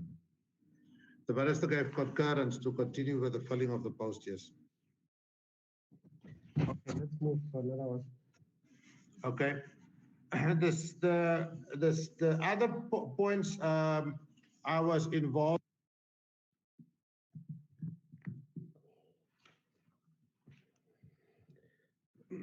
We can't hear you now. There's something wrong with your mic.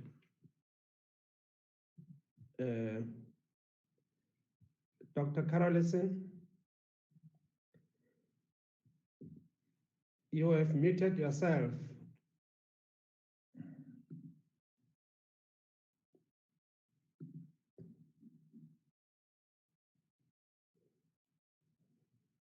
Doc, can you hear me? It looks like there is a problem there. Dr. Carolison is speaking. We can't hear him. He can't hear us. Can anybody hear me? Anele, can you help Dr. Carolison? We can hear you. We can't hear him. He's muted. Yeah, we can hear you, but not Doctor. Okay. Can somebody call Dr. Carolison from NSFAS just to tell him that we can't hear you?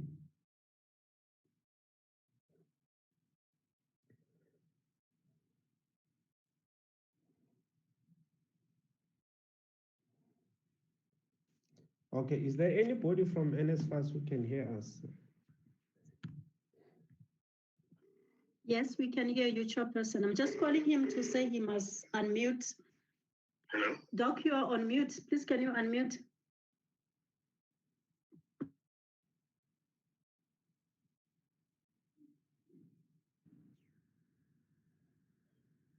Person, can you hear me? Yeah, we can hear you now. There's something wrong there where you are. I don't know. Okay, let me just try. Is it? Sorry, Chairperson, can you hear me? We can hear you now.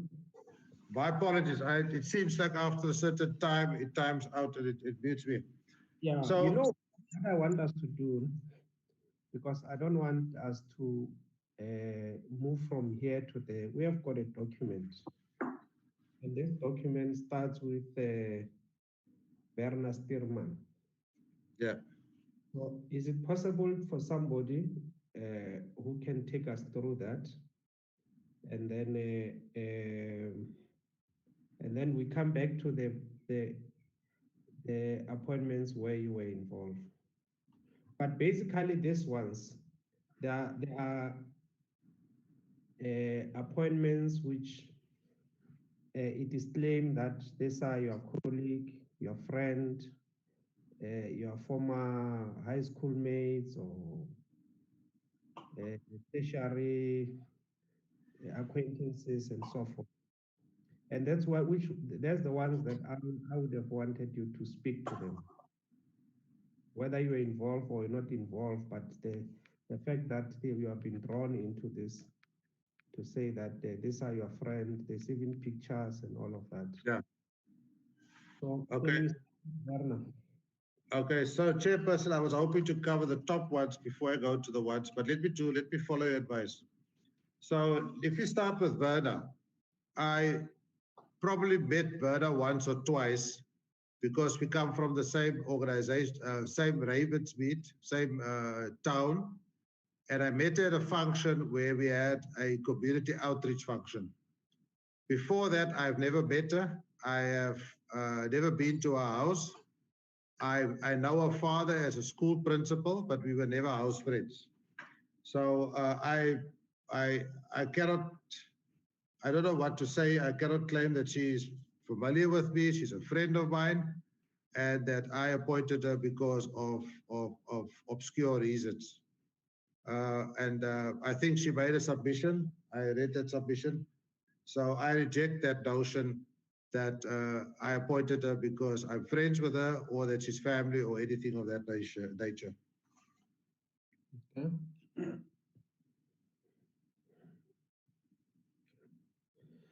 Okay, let's just move on. I'm trying to see where those, but anyway, in the meantime, move on, Doc. Okay, there was a second allegation of a lady by the name of Taryn Fortain, which I think Ms. Bossett claimed that she worked for my wife at AHI. It's true that my wife was a manager at AHI, but Ms. Fortain never worked at AHI. So that is also an allegation which we don't know where it's coming from. There's a third allegation of a person, and I'm working my way through memory, of an Estelle. Estelle is indeed a friend of my wife, She works in the same book, sorry, not work, they belong to the same book club. But she's not friends with me, she's friends with my wife. She was also not interviewed by me. She was interviewed by Jobo. I don't recall what Jobo's surname is, and somebody else. When we were looking at ways to find, to integrate the NSFAS curriculum into the life sciences coursework for high school kids. And to that end, she worked first as an outreach officer in the Free State, and then subsequently she worked with the Department of Basic Education, where she did the work that I just described. So that's, sorry? So how was she appointed at NSFAS? She sent me a CV. I passed the CV on to Jobo. What is Jobo's surname? I can't recall. Jobo's resigned in the meanwhile. And I said to her that this looked like a good candidate. He did the interview and he appointed her. I had nothing to do with that appointment. Okay, so there was no advert. It was a short-term appointment, like I described. Okay. It wasn't a full-time appointment. The idea was that once a contract expires, that she vacate the post, which she did, and that we appoint somebody permanently, which we are in the process of doing. And then Verna? Verna's the same thing. She was also appointed on contract. Her contract expired and she was not reappointed. Also for the same reason, that in the second phase of administration, that we are going to limit we're going to limit temporary appointments and start to only do permanent appointments. So there was no advert. She was just appointed. The CV was sent to yourself. You pass it on and instructed that she must be appointed. No, I did not instruct that she appointed. I'm sorry, Chair. I did not instruct her. I said we are in need of people to do outreach. If you want to consider, you can consider her, but I did not instruct anybody to appoint anybody. And as we speak, Chairperson, even today, I received CVs from a whole host of people across the country, which I then pass on to HR or to managers and say that if you look for talent, you can consider these people. You are familiar with that process because I have discussed many times with you how to deal with what we call unsolicited CVs, people they're not applying for jobs, they just simply send in the CVs because they believe that they have something to offer to NSFAS, or they might be jobless. Okay, let's move from Verna then. Let's move to who else? Okay, let me deal with Mr. Basson. Mr. Basson, we went to the same school, but we were not in the same standard. So we were not school friends in that sense. We were in different standards. And after many years, of course, let me just go back. Even my brother were in the struggle together. They were underground, so he was more friends with my brother. After a period of about 12 to 15 years, I think in 2012, I bumped into him and I asked, and we were both on our way to Pretoria. I asked him what he's doing at the moment. He told me that he's working for the police. I explained to him what I'm doing, and we hooked up. And he just explained to me the very important work that he's doing in the police, running the APP.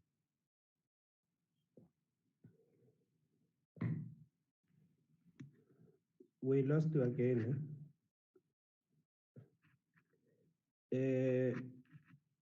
Mrs. Ntusen, please, can you call Dr. Carolson again?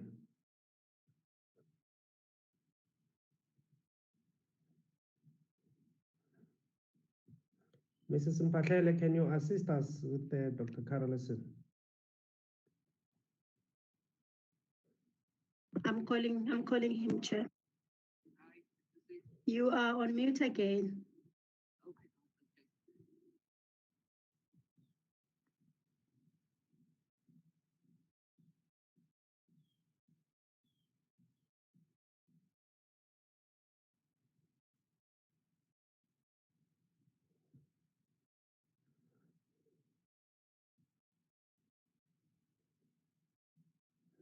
Are you calling her? I think he's trying to reconnect. Chairperson, can you hear me? Yeah, we can hear you now, but I think there's something wrong with your gadget. It keeps on muting itself, or whether you touch something, I don't know. But Chairperson, can you hear me? We can hear you. Can you hear me? Can you hear us speaking to you? Yes, I can hear you. Can you hear me? Yes, I can. Just go ahead, but there's something wrong with your gadget there. I don't know whether you need to replace it. Get another Yeah, one. I don't know whether there's some time out that times it out. I will keep an eye now on the speaker. Okay. So who else? We'll talk about Mr. Basson. Yeah. Okay, so we were at the same school, but we were not in the same standard. He was a standard behind me, so we were not school friends. He was working with my brother in the underground, and that's how I knew of him, but we were not really friends. After many years, I bumped into him at an airport in Port Elizabeth, and we started chatting. He explained to me what he was doing, and we became, because he then moved to Pretoria, we became friends in Pretoria. So at the point when I presented to Parliament, there was very deep unhappiness about the poor reporting against our APP and our KPIs. So much so that a comment was made that our performance is not reflected in the score of 9% or 12%. I made an undertaking that I will fix it. And I asked him, because I had realized then that he had taken early retirement, as to how to resolve this particular issue. We offered him a 1-month contract to say to him, please come and have a look and advise us how to fix this because we are in trouble. And also try and assist the people that do this work and train them, because he was an expert, or he is an expert in APP and KPIs. So in a very short space of time, he was able to move our scores and redesign our KPIs and our APPs in conjunction with the National Treasury, the Auditor General, and the Department of Monitoring and Evaluation, some of these meetings which I have attended. So our redesigned KPIs, when we score against that, we now reach a percentage of 80% or longer. So that is how we joined the organization, but it's again on a short-term contract. It's not on a permanent basis, because the idea is that he will transfer skills and leave, and hopefully then our permanent staff will benefit from that particular engagement. He is reporting to Ms. Ngabe at the moment, and the two of them are working together, and she could probably testify as to the success or not of this intervention. But it certainly saved us from being roasted by yourselves as well as the Auditor General for very poor reporting against APP and KPIs. So I'm much more comfortable now that our APPs are fully aligned to the terms of reference of the administrator. So those are the big ones. Is there anyone specific you still want me to go to that I could think of? I'm just going through the list there. Mr. Basson, the allegation is made that he was onboarded without following any process, that even the staff that was working with the performance management that was responsible for the APPs and so forth was not aware of his onboarding. He was given access to the system, and initially sent an email to Mrs. Ngede, and that's when Mrs. Ngede indicated that there is an intruder, and then later on, then she was then informed that the person has been onboarded. So they were not aware. So they treated him as an intruder because they were not aware that he has been onboarded. But the main issue, the main allegation is that he was appointed without following a process because he attended the same school as you, he's your friend, you grew up together. So that is the main allegation besides the other. So Chairperson, I have stated in a previous submission that I'm a public figure. I have taught thousands of students. I've had, because of my activist work, I'm very well known in many organizations. And basically anybody that I appoint can be accused of being my friend. I personally don't see any conflict from appointing a person from the same neighborhood or the same town that I come from. I think if you check conflict of interest, you find that that does not constitute a conflict of interest. He is not related to me. I don't get, there's no inappropriateness of his appointment. I did not personally benefit from this appointment. As far as his appointment goes at NSFAS, he was appointed at the level below me by Ms. Ngabe, and I'm not throwing it under the bus, but when I inquire about appointments, I get the assurance that all process had been followed and that all appointments are properly done. I think she would be the best person to explain exactly what that is, because as we, in a big organization like this, I don't check every appointment, but I was given the assurance that the appointment went according to normal process and policy. Who's that? This chief corporate support? Is Ms. Ngabe. Who's Ms. Ngabe? Sibongile Ngabe. She's a chief stakeholder management. To be able to explain that one. Yeah. Other thing which I don't know whether it's in the documents, was saying that Mr. Willem Basson is not competent in the issues of performance management and the APP. He was a policeman working for the Western Cape Department. That's the information that we once got. It's not true, that information. No, it's totally untrue. Mr. Basson worked directly in the Minister of Police's office nationally, and he was responsible for the police APP and KPIs. I have seen his submission, and I think if you look at his submission, you will see that he's a highly competent person, to the extent that he was part of the design of the APP system for public officials. To say that he's just a policeman or that he worked in the Western Cape government is totally untrue and wrong. So I don't know whether you have the correct submission, but we must make sure that you get this correct submission. And certainly from the work that he's done shows that he is competent and that he has advanced our reporting structure quite significantly. Okay, let's move. I think I'll get. They're just 2-minute documents here, and you know we're yes. And I'm trying to locate the affidavit, but anyway, let's move ahead. Then Colin Forey and Johan Forey. So Colin Forey was one of the advisors that I proposed at the start of administration, and he was signed off by both me and the minister as having the correct credentials and experience to be appointed as the advisor. So Mr. Colin Forey came through the advisory function.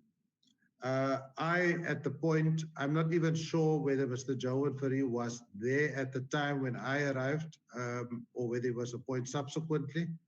I don't want to guess, but I was certainly not aware that he was related at all to Mr. Forey, and whether that relationship was declared or not. I would be lying if I tell you that. So I was not aware whether he was there before the time or after the time. But Mr. Colin Forey was appointed as my advisor. Okay, and there's no relationship with Mr. Forey? I'm told that they are cousins or niece or nephews, I haven't yet validated that. I can easily do that. Between yourself and Mr. Colin Fourier, there's no relationship. No, the only relationship is that we had is that in 1979, we studied together at the University of Western Cape. Since then, we've lost contact. Okay. Okay, let's move. We can move. Let's move. Okay, so just coming to, and you can bring back any one of the other people that I might have skipped, but there are at the moment outstanding forensic investigations against some of the people that we have on the platform, in which they are implicated, and which we have begun to take disciplinary action against.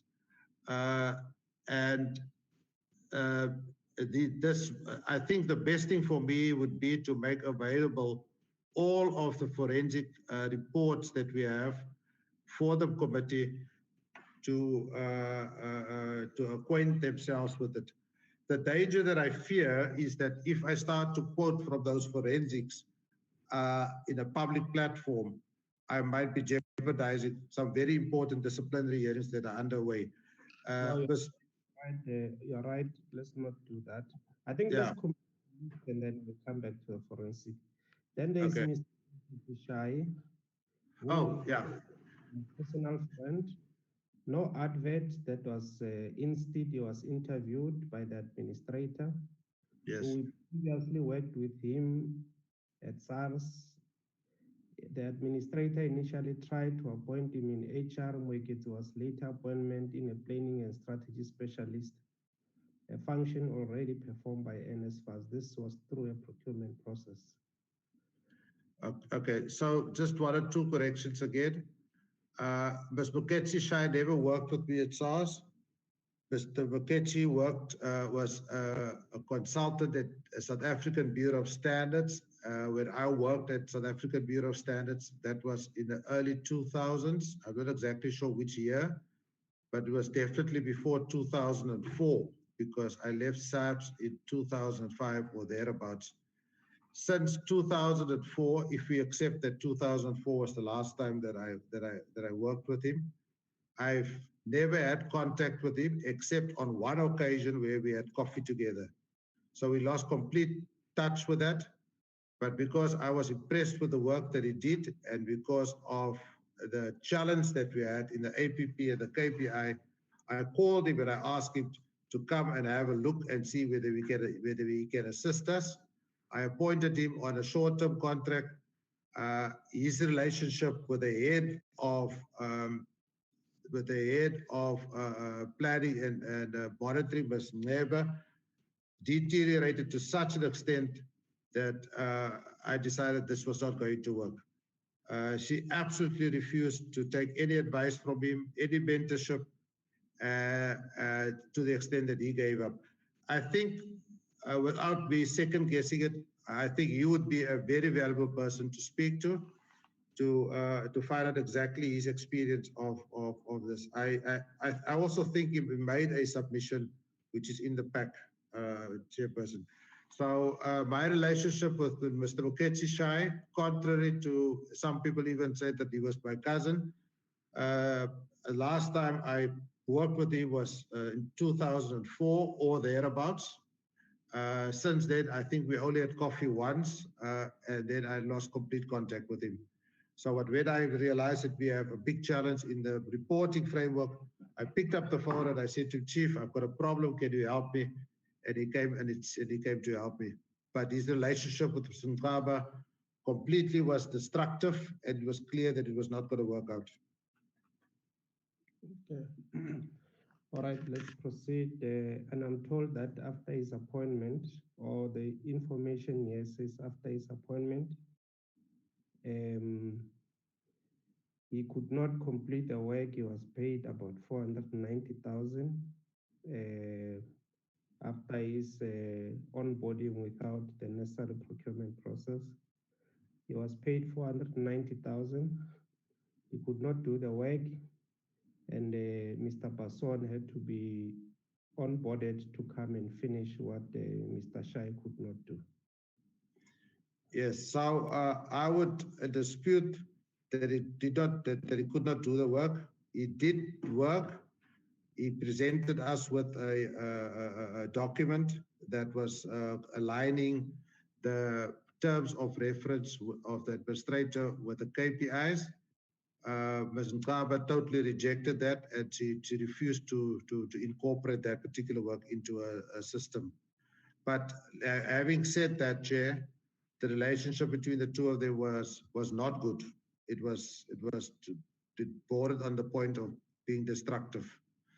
And then I realized we are not winning, and that is when I decided to bring Mr. Besson on board. So it's not that he didn't do the work. We've got evidence that he produced the work that we asked him to do. Okay. All right, let's proceed. Oh, something else here. I'm seeing here, we got an annexure from the union, annexure 1.8. There is a screenshot of a Facebook post on the 27th of September 2015 by Mr. Willem Basson, posting that Dr. Randall Carolison is a brother, friend, confidant, camarade, homeboy, the finest product from the Ravens, what is it? Ravensmith. And the Western Cape. So that is the Facebook post of the 27th of September, which confirms that the two of you are friends. You are a homie, you are a camarade, a homeboy. So this is has been submitted to us as proof that the two of you are friends. Yes, Chair. Like I said, in 2012, when we got reacquainted, when we bumped into each other, we became friends, and we exchanged many stories. By the way, Chairperson, I've got 2,000 Facebook friends.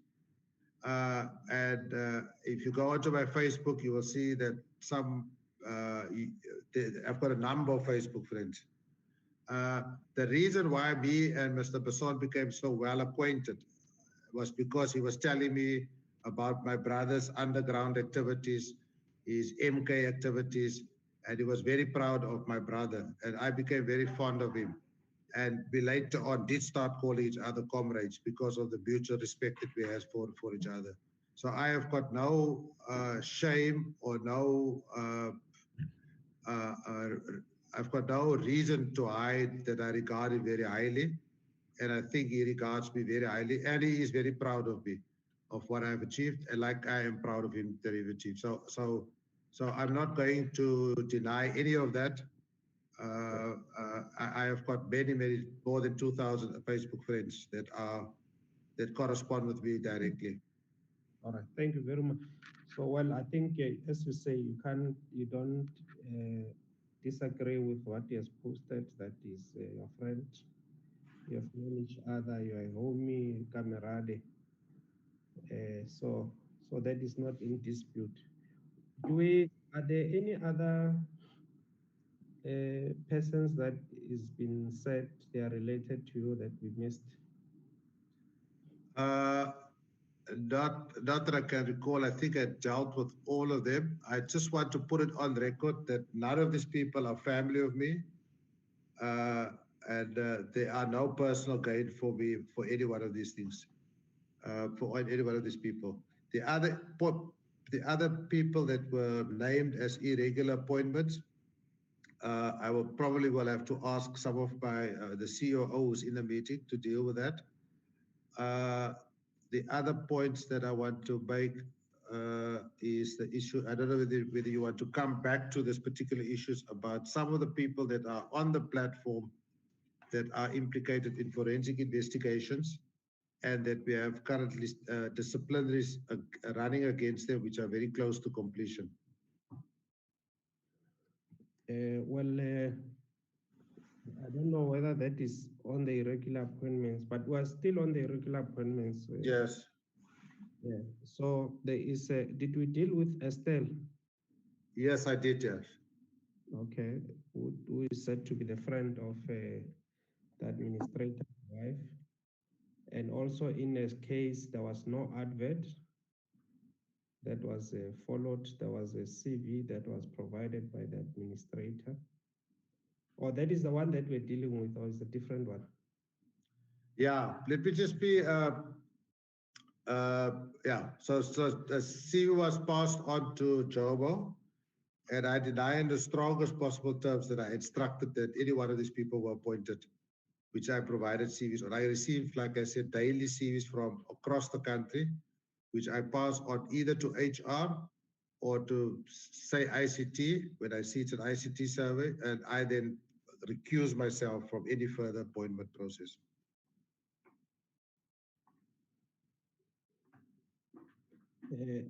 Okay.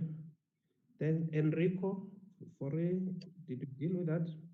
No, I didn't deal with that at all. I came from a business trip and I saw him around, and I asked what's happening, and they said he was recruited through the, I think the SEM process, which is the supply chain management process. I had absolutely zero dealings with him.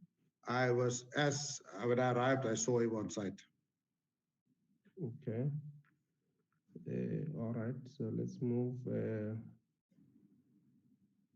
So they say that he was not having any qualification, no vetting process that was followed in appointing him. With all due respect, Chairperson, the person that made that appointment must please provide us with the explanation, because I was assured that all processes had been followed. In fact, if I recall back, I remember that he was recruited through a body shop, which is the body shop is a special recruitment process where it's almost like, what do they call these things? We call it body shops, but when you need a certain skill, you contact this body shop. They have people on their books, and then they supply you with a person, especially if it's a highly specialized skill. So that normally would not go through a HR process. It would go through a supply chain management process. Okay, and then there's Taryn Fortune. Yes. Reporting to administrator's wife at an organization called AHI. So I dealt with that, but let me just repeat. My wife worked at AHI as a manager. Taryn never worked for her. So I don't know where that allegation comes from. Okay, but was she appointed following the proper process? She was appointed by Ms. Marlene Bossett. She can testify how the appointment happened. It was also a case of me receiving a CV and pass it on to HR and say, if you need somebody that is the type, you can consider this person. Okay. All right, maybe let's just deal with the other irregular appointments or alleged irregular appointments. Mrs. Mwabe, maybe let's get back to the appointment of Ms. Passon. Sorry, Ms. Mgabe or Mr. Passon? Okay, Ms. Mgabe, we can provide the full recruitment process, who was on the panel, who was shortlisted, the vetting, the checks that were done, all of those things we are quite happy to provide to the committee. Okay. For now, Dr. Carol, listen, we just want to check whether was there a process, and if there was a yes, there was a full process, yes. Okay. All right, and the rest of the other appointments, can we go through them? Yeah, I will have to ask some of my colleagues that are on board to assist, because like I said, appointments below me, I normally do not get involved with, but let's see how far we can get. So if you give, yeah. Time is run out. I'm sure colleagues are they are not happy with me.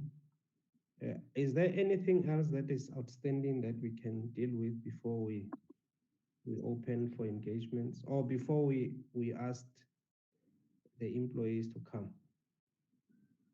Anything that was on your presentation that we missed? Now, I actually can't think of anything that I might want to add. Perhaps some of the questions might prompt my thinking. So I think it would be useful if we can actually then go into discussion mode, Chairperson. Okay. All right. So we're done. I think maybe let's ask the employees that we have asked to come to take us through. Who are we going to start with? Or do we need a break, members? Do you think we need a break?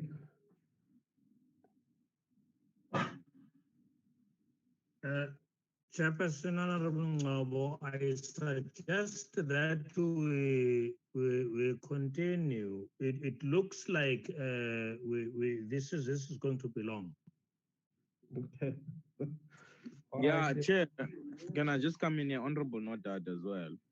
Can we just also, Chair, like allow people to do the presentation so that we actually do ask the questions at the end? Because what happens now is that when you interject and ask in between, you know, that also takes a bit of time. But some of these questions we can ask and then we get written responses in some of them. But it's going to take a while. I don't think we should take a body break, but let's allow people to present their evidence and ask the necessary questions when they're done. Okay. All right. I hear your advice, Honorable Notada. Must remember that one of the responsibilities of the chair is to make sure that every information is put at the disposal of the committee. So if the chair interjects, is with that in mind, that we must get all the information. But I hear what you say. So we proceed, nobody break. Excuse me, Chair. Honorable Ngcobo, maybe fund you that you have responded, but I don't know. To me, it is giving us an advantage if some issues that are not clear are probed into, because a lot of things may fall into some cracks. And the chairperson has got to be sure that he has understood everything above everybody else. As far as I'm concerned, these interjections help, in particular because they are not even long. Thank you, Chair. Okay, thank you, Honorable Ngcobo. Yeah, that's what I always try to do. I see Honorable Mananiso. Thank you, Chairperson. I think I raised my hand earlier on. However, I'm covered by Mr. Honorable Ngcobo to say that your interjections, they are able to assist us moving forward because of things that we like, for instance, will be covered before we even get to questions and discussions. So for me, I don't feel there's something wrong that you're doing. Just continue, Chairperson. Okay. No, that's fine. I know Honorable Nodata is urging to pose his question, but he must just allow me to direct and guide the meeting. Because remember, we get this information, we must just make sure that all the relevant answers are placed before the committee. In any case, that's what we have been doing all along. But let's proceed. Well, we've got a couple of employees. We will start with Mr. Mamavulo. I see Mamavulo already is on the platform, so we'll start with yourself, and then we will then go to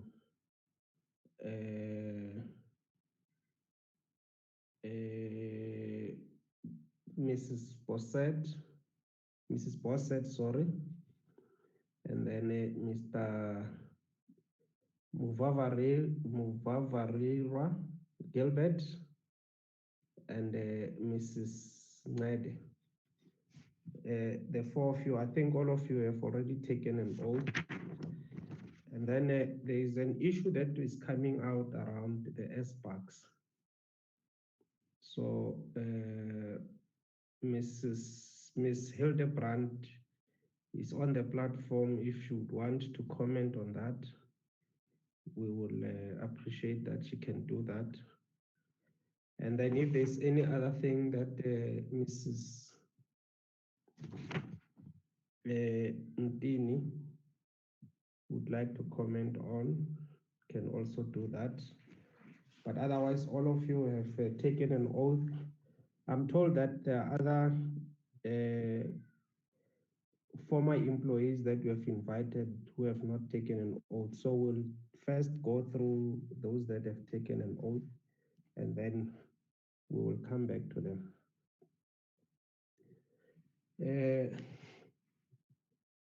Mr. Mamabulo, we have already taken an oath.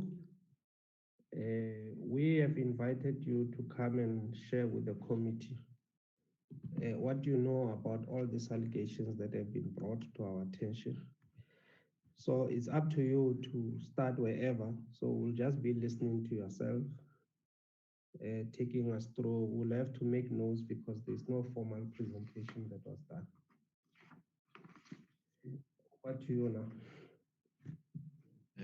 Thank you very much, Chairperson, and good afternoon to colleagues and all the members of Parliament. I would like to start with the proposal, Chairperson, if you allow me, that I be followed by Mrs. Malika Hildebrand, because some of the issues I'll touch on will actually go into her space, and then they can be clubbed together, and then we can proceed in the order which you had suggested, if I get your permission, Chair. No, well, that's fine. That's okay. Okay. I would firstly like to thank the committee for inviting us, and also to say we appreciate the opportunity to be here, even though we have received a double package of an invitation. We got invited as NSFAS employees and as NEHAWU members. And today we'll be wearing the NSFAS employee cap. And at the time that our union invites us or select us to come back and talk to some of the EAT submissions, we will avail ourselves. But today we can mark ourselves as NSFAS employees. I'll try to take less than 10 minutes, Chairperson, given that... Maybe let me clarify that point. That's exactly what we... Initially, we had invited you to be part of the delegation. After NEHAWU pulled out, we then invited you to come as employees because we think that from where you are, you can assist the committee. So I think that one maybe we must just clarify to say you have not even been invited to come and represent the union here, because the union has said they are not participating. So we invited you as an employee of NSFAS, which we are entitled to do, by the way.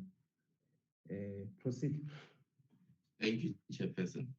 I want to start by saying that I have been a member of the NSFAS Executive Committee since December 2014, and I've attended most of the EXCO meetings, except one EXCO meeting of the 3rd of February 2020 that I was excluded without given a reason.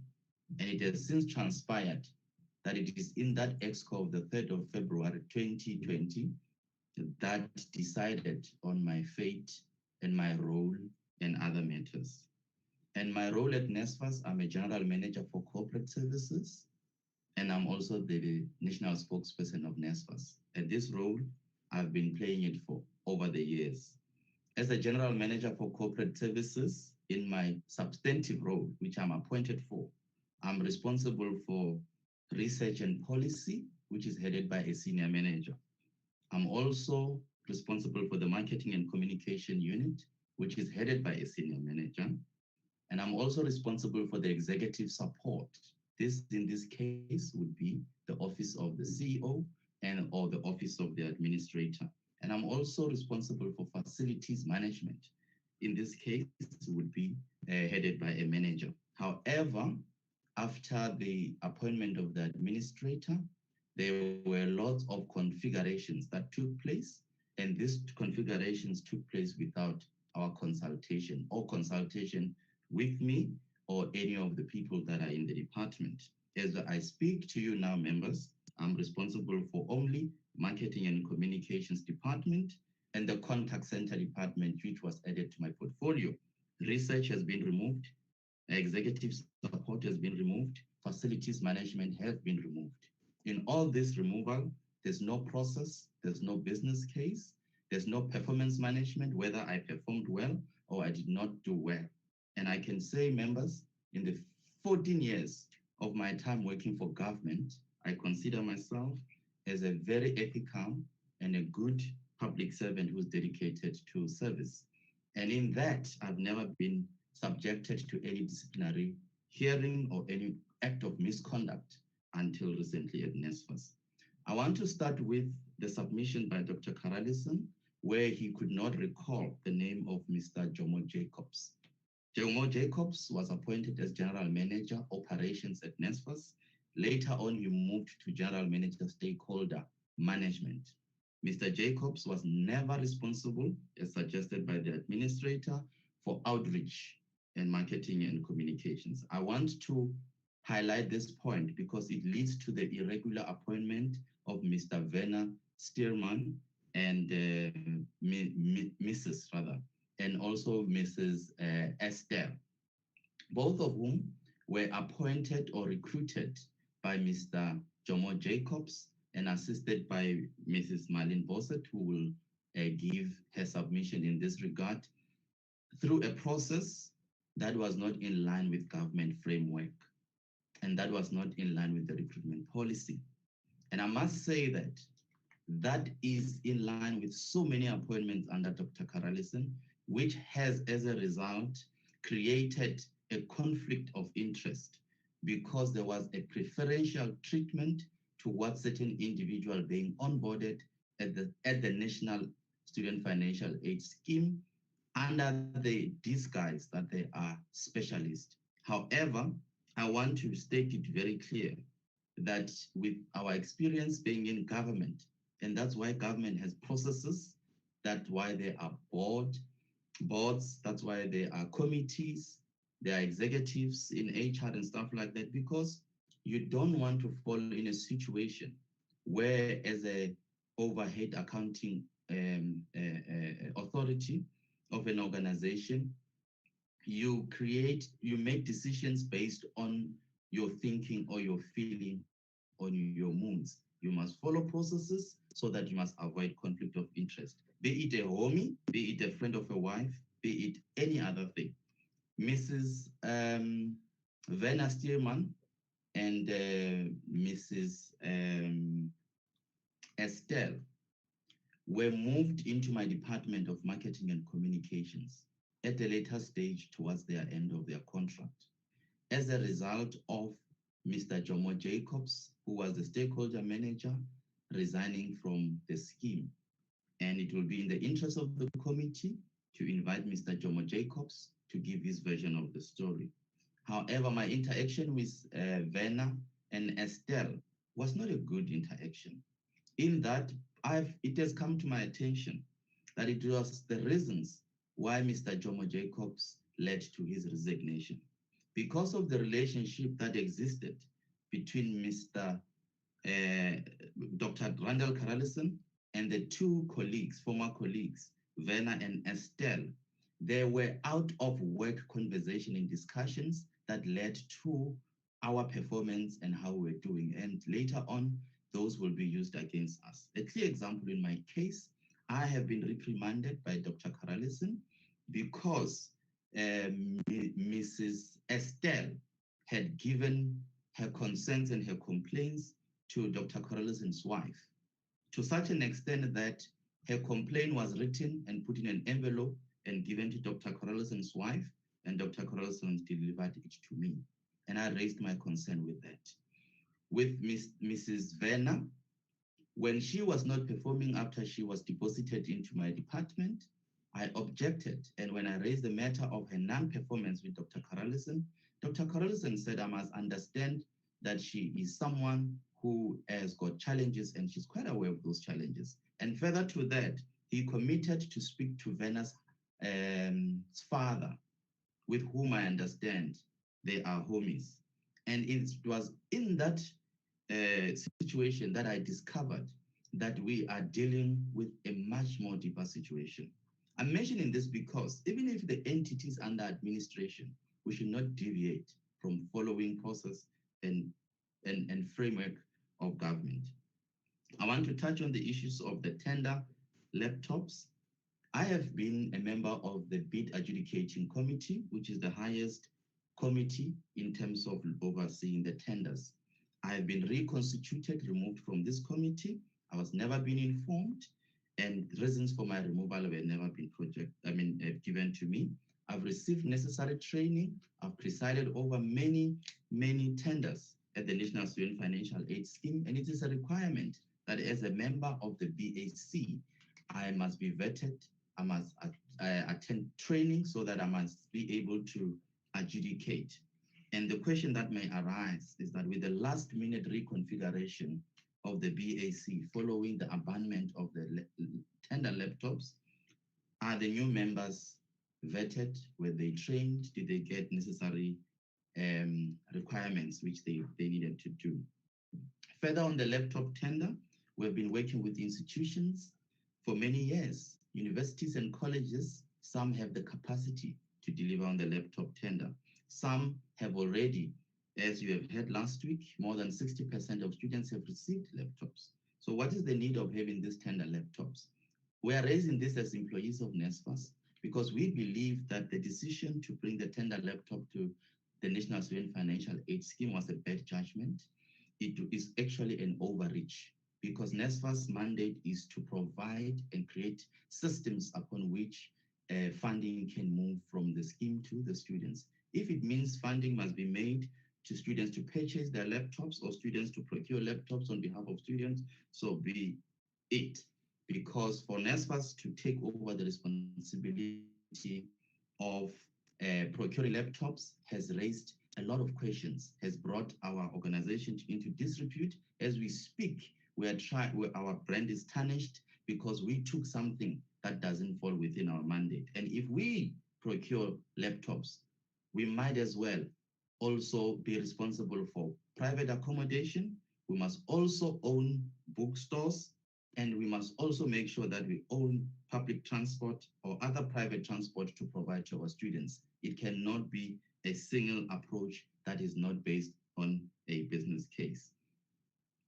On the issues of the annual report, I want to be brief on this one because it was dealt with thoroughly, but the impression was created that my correspondence to the AG suggested that everything was in order. I've been producing the annual report from the day I was appointed in government. So every position I've occupied in government, including parliament, I've produced the annual report. And even on a single day, I've never missed a deadline for that. When we produce an annual report, we are following a framework which is inclusive of the National Treasury Guidelines of Annual Report, the Framework for Strategic Plans and Annual Performance Plan, Framework for Managing Performance and Information, and also the Departmental Financial Reporting Framework. Those are the documents that are important. Specifically for NSFAS, we add one single document, which it says Annual Report Guide for Schedule 3A for public entity. It's important because it means ultimately the characteristics of the quality of the annual report should include that the annual report should comply with the statutory and policy requirement, must present information, both positive and negative, not only positive, in an understandable and concise manner. It must be imperative that the financial information contained in the annual report correspond with the financial information in the audited financial statements.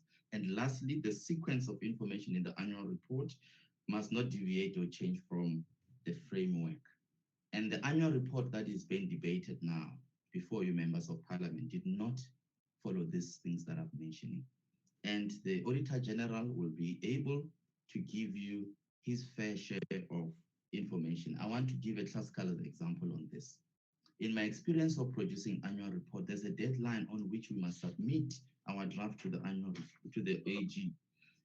And in that sense, in that process, it is well known that by the 31st of May, information needs to be submitted to the annual report. If we miss this submission, it means the Auditor General will have to delay in the submissions of their audit.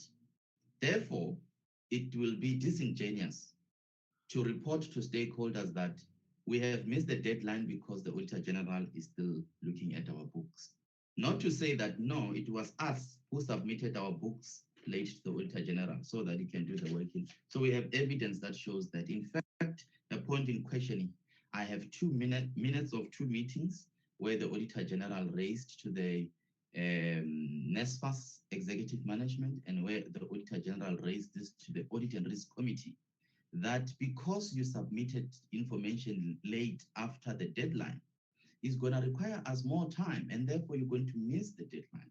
And all these meetings followed me questioning or advising the administration that in this regard, the minister, not NSFAS, the minister will have to apologize to Parliament. And it is in the minutes where I've raised it. And I want to touch a little bit on the policies that the Dr. Karalison referred to. We have evidence of policies. There is a recruitment policy, which was first signed on the 23rd of September 2011. That is the recruitment policy of NSFAS.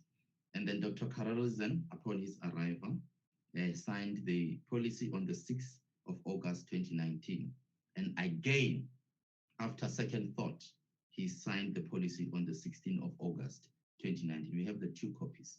This is one of many examples where the administrator and his team applied a kind of a brainwave approach to how to run the entity. Decisions were made today and tomorrow were reversed based on how they feel and how they have heard from the corridors. And most of us have been subjected to ill treatment at NSFAS because anything that we say and we advise has been disregarded. We have information and proof to show that we have reported, we have advised, which is our main responsibility, to advise and to provide information on which the administration must make a decision. If a decision of the administration it is wrong, they must account for it. They cannot blame employees. I will also mention that there is a selection and recruitment policy of NSFAS, which was approved on the 12th of March 2015. And on the 1st of April 2015, on the 1st of April 2017, that policy was reviewed. And we have many other policy in this regard. I just want to say to members of parliament that I think our concern here is not that we are employees that are angry. We are not angry, we are not upset, but we are saying that we want to help the entity to move forward. And the only way to do that is for us to be considered and our skills to be considered and our advice that we provided at the beginning of the administration, which happens to be correct, should have been taken and be considered. Now that things went wrong and we were charged, we have been now brought back as if nothing happened. As I speak to you, I've been charged twice. Any of my charges, there is no charge that alleges that I stole money at the National Student Financial Aid Scheme.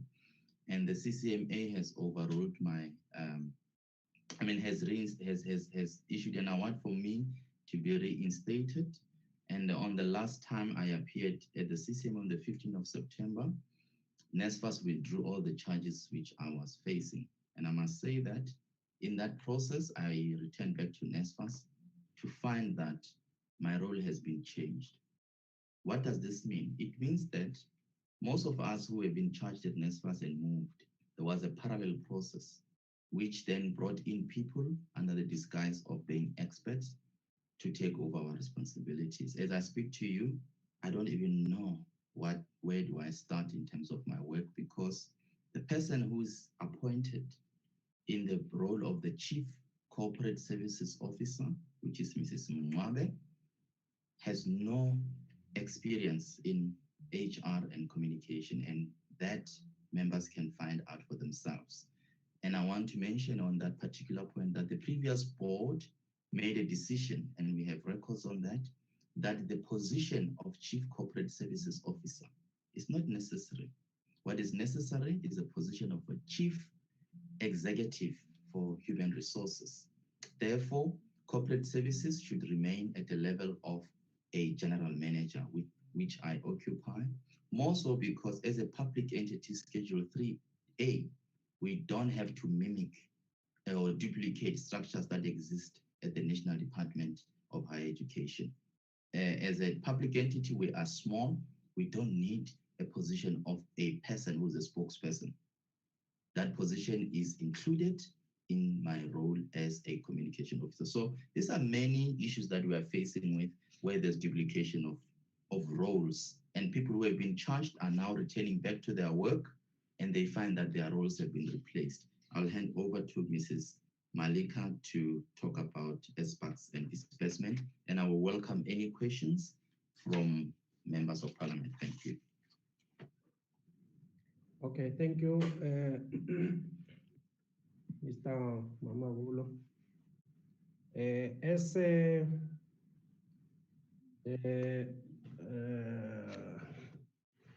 what's the name?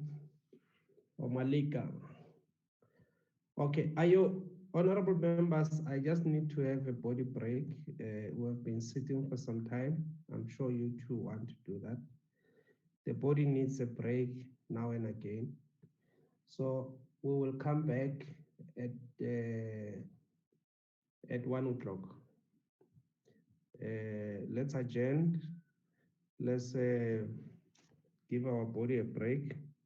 We'll come back at 1, and Ms. Malika will be addressing us. Thank you.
environment and back office at NSFAS.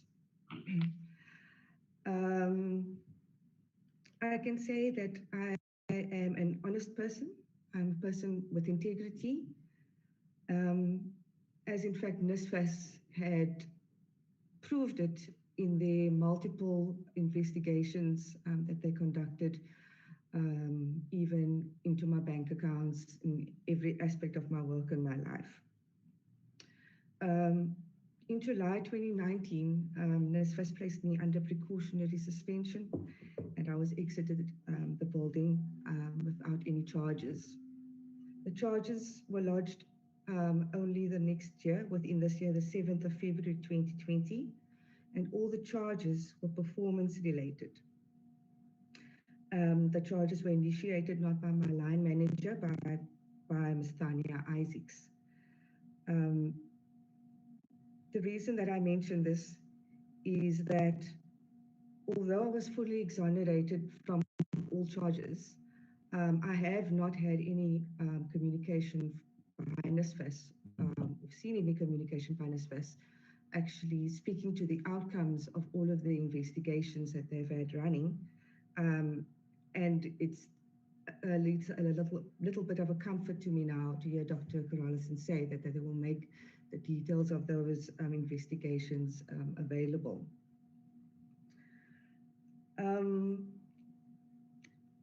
As I stated, the reason for my testimony is that I watched the PCHET session a couple of weeks ago, which actually happened to be on the first day of me being fully reinstated at work. So I watched the PCHET session in full. I did note the comment that in the testimony that the ISPAC system and the NSFAS wallet system was not the same thing. As the manager at NSFAS looking after the Salback system, it left me in a lot of confusion. Yes, we started off the system with Salbacks, and we had a white label for it called ISPACs. So Salbacks was the owner of the platform that they customized it for NSFAS benefit in 2013 to include the pockets of vouchers, book vouchers, accommodation vouchers, and so on. It was a requirement for Salbacks to develop that. Salbacks has always been able to distribute cash. In fact, since 2013, we've made extensive use of that functionality when we disperse transport, for example. Transport is not something that you can pay a taxi driver with a voucher. So we gave the students the funds as part of their cash wallet within the Salback solution, while the product was the NSFAS ISPAC solution. At the beginning of 2019, my team was informed that we will no longer be using Salbacks. There was talk of a letter that would be sent to Salbacks as part of a 6-month notice of ending a contract with Salbacks. But to my knowledge, this letter was never sent. In fact, it was just maybe a week or two after my team was advised that we will no longer be using SBACs. We received the instruction to go ahead and change the name, change the white label name to the NSFAS wallet. And I was in charge of making sure that on the NSFAS website, in any of our user guides or FAQs or any communication going out into the public, that we would no longer refer to it as SBACs, but we refer to it as NSFAS wallet. To my understanding, there has been no change. Salbacks has operated as per usual over these last few years, with the only difference being maybe system upgrades, minor enhancements, but a name change from SBACs to NSFAS wallet. So like I said, it was the same contract under a different label. We would only disperse via cash and not vouchers, but it was all functionality Salbacks already had in place. In fact, even with the new solution being used now for TVETs, when we say we are now providing the students with cash, it is not physical cash that they get via EFT or can withdraw it in ATM. It is cash that is sent via Salvax to the student's wallet. In order for the student to use those funds, the student has to create a cash voucher, which you can either spend at any registered merchant, or the student can withdraw cash from their wallet at registered merchants such as ShopRite, Checkers, USAFE. There are certain stores, large stores, franchise stores that have contracted with NSFAS and Salvax specifically in the issuing of cash. So yes, students need to go to registered merchants to withdraw cash. It is not cash like you would have with an EFT. It works like an FNB e-wallet or other similar packages work. I'm just going through my notes. Yeah, the pocket solution, just to give some background, the reason that Salvax round about 2013 they were required to develop those pockets because the ministerial committee at that time put forward the proposal that they would like students to spend their book money on books, spend their accommodation on actual accommodation, etc. It was quite a huge requirement. I remember this at the time because when I was newly instated at NSFAS in 2013, we had to learn about what the old process was, how they were used to dealing with dispersing to institutions and to students, the loopholes that were found during the ministerial review, which also resulted in the selection of the vouchers. The voucher system has been very hugely contested, especially students, because their funds are ring-fenced in the various vouchers, and they cannot trade it for cash. And there's been a lot of outcry from the book community with regards to it, and from the accommodation providers, landlords, that students weren't necessarily using their funds to pay what they were supposed to. That being as it may, I do understand that as an organization, we can go through process and policy changes, but it is my testimony today that my understanding is that this is the same system that has been used, that we are using now as before I was suspended. The Salvax solution, the student disbursement function, as opposed to an institutional payment, it goes directly to the student and as cash. And thereafter, we are unable to then see what the students spend their money on. In the time that I've now been reinstated at NSFAS, after being exonerated, I was quite happy, as an understatement, because I was on suspension for 1 year and 3 months. I was happy to be able to go back to work. But then a couple of issues started coming up that I was not previously aware of. One, that NSFAS had drafted a letter of retrenchment that was made available to NEHAWU, outlining the disbandment of the NSFAS wallet team, redundancy of posts, and in what I've just explained, I cannot then reconcile how a name change would result in a disbandment of a team or of a retrench, or have been considered for retrenchment or redundancy or otherwise. NSFAS system is a huge involved system on its own with multiple packages that are integrated with each other. And the Salvax solution is essentially the printer at the end of the process. So it doesn't matter what printer you use to disperse to students, you surely would need a team in place to have oversight of that, to monitor, analyze, and do exception checks. I also realized when when reporting back to the office in the new virtual environment, it was quite hard.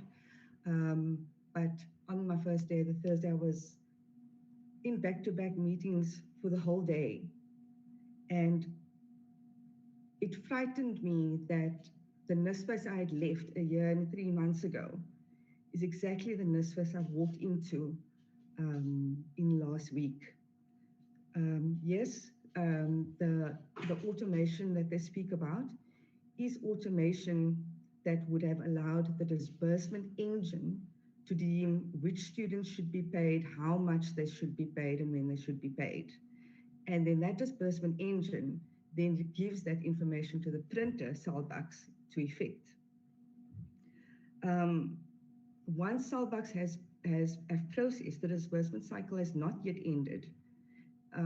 Salbucks will give NSFAS a return file which indicates which they managed to disburse successfully and which they have not. I was quite scared and surprised to discover that the back chain of the disbursement cycle has been left to the wayside, which would have a direct impact on the students.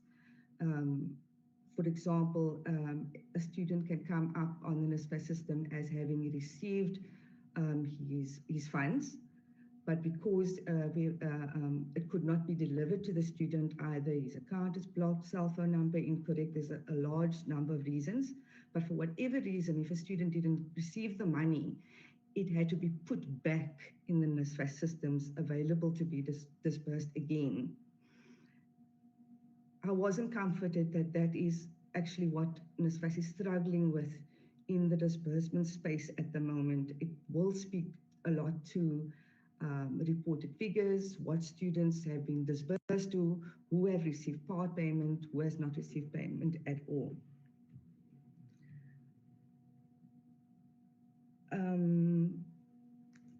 Sorry, I'm just going through my notes to make sure that I have covered everything.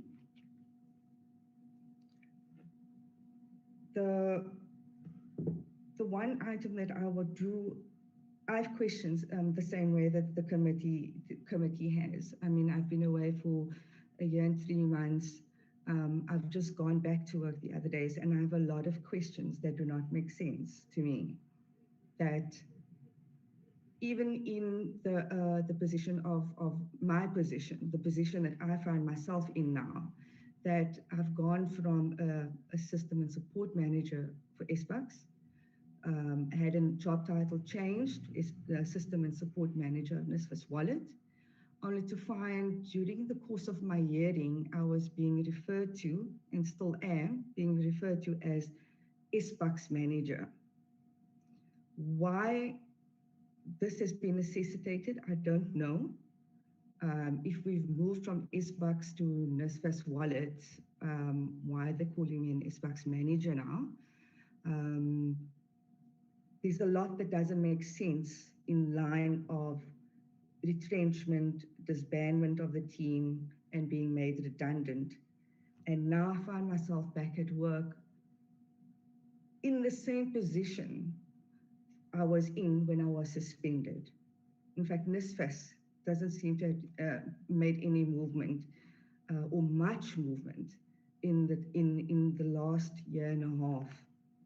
What is also upsetting is that prior to my suspension, I put in a lot of hours of work with our NSFAS ICT department, the project management office, in order to automate all of the processes that we were required to perform on a daily basis. I say daily basis because a year and 3 months ago, well, 2 years ago, we were dispersing daily, every single working day. And I've highlighted issues to NSFAS at the time around that.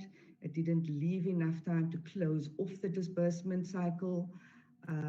I see now returning to work that disbursements are now being scheduled, whether it's, I think it's monthly, it might be weekly, but there have been a lot fewer disbursement runs in this year and last year than prior.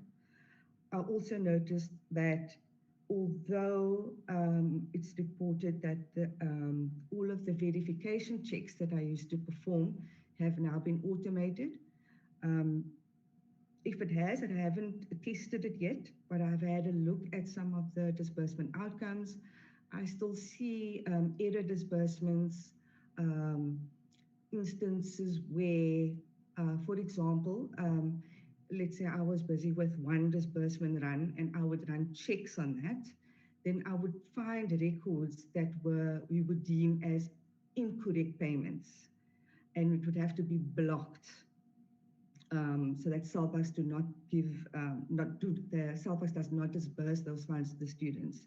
And those could be blocked for various reasons. And I'm not sure how many of them are still in play, but it would be reasons around the Phoenix loan account per student. If a loan account was not set up properly for a student, in other words, attached to the correct institution or attached to the correct funder, then those disbursements cannot go out because it would have implications for the financial management system back at NSFAS. So back a year and 3 months ago, yes, we were performing those checks manually, but they were documented and submitted to NSFAS management, ICT, and project management office. The return disbursement processing of the failed disbursements, that project I was actually set to start working on right before I was suspended. So now a year and 3 months later, I see that that is where it's a pain point for NSFAS at the moment. This even after when I was originally suspended, I did inform Tasneem Salasa at the time that I could still make myself available for any advice that they needed or they could take my hands out of the system, but I was willing still to assist by providing advice. So I feel that not only was I thrown under the bus, train and aeroplane and ship, but so was the rest of my colleagues, because I've noticed they are still frantic, still trying to reconcile, still in panic mode, and I feel for them.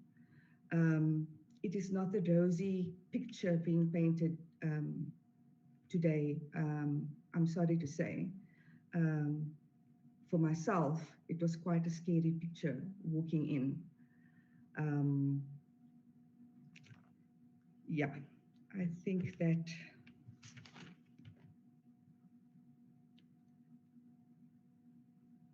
I do want to say, I have something to say about these new features that apparently we have on the new system, the new system, is that I've noticed that a lot of the changes that are being made is not SALBAX changes. There's changes that NSFAS have done on the NSFAS systems based on a very long list of defects and enhancements that have fallen to the wayside year on year, because the disbursement part was always left to later on in the year. So if you have a problem with disbursements, we leave it to later because right now we're busy with the application cycle. So while application cycle is on, all the resources in ICT are honed in and tunnel vision there. And then as resources get freed up, that is when they deal with enhancements and defects. So we were always on the short end of the stick. But it does seem to me that they have made some strides there. There were a lot of security features and breaches from before I went on suspension. PE College, for one, highlighted issues around security of the NSFAS portal, and we were dealing with the fallout of that security breach, that how it would allow third parties to change students' numbers. It would allow a third party to take control of the student's portal account. That was right before a year and 3 months ago that I was suspended. So I hope that those breaches were at least plugged. Before I end, I just want to ask the committee, yes, I am supposed to be giving testimony, but I also have questions. I have questions on why the suspension was necessitated if it meant that they were putting the organization at risk. Why are they changing names from SBUCS to Wallet and now back to SBUCS Manager? I'm reinstated. I'm required now to go back and look at the last year and 3 months worth of disbursement processing that hasn't been done and try and get them to catch up. And that has made me very, very afraid and has caused me a lot of harm. My job, I'm a single parent. I've worked hard all my life. I've worked for NSFAS very hard. I've put in so many hours. I've sacrificed my children, my family for NSFAS because I believe in the organization and what it's trying to do. When I was in matric age, I didn't have something like a NSFAS that I could turn to. But my son is in matric now. And I believe in higher education. I believe that my children should have a right to it. I believe that my job is the gateway for them to do it and the gateway for other students as well. I believe in this organization. It makes me uncomfortable just to hear the rosy reports being submitted to media, parliament, other areas, and it's not well at home.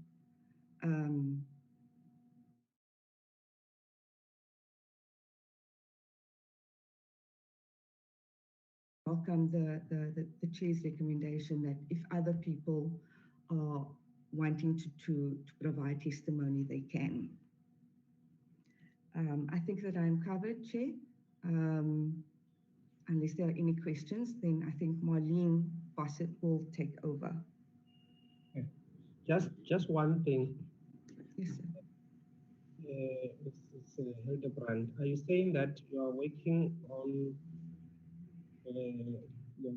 the disbursement of a year and a half back? Is that what you're saying? Backlog? Yes, it has seemed that they've tried processing it, but they don't know how to cater for all the transactions that hasn't been posted to the loan accounts. So it seems that right now they're trying to analyze which students are affected, how far back it goes, and for each run that has happened over the last year and 3 months, it has to be reconciled. Because at the moment, the 3 systems used for disbursement are not in alignment.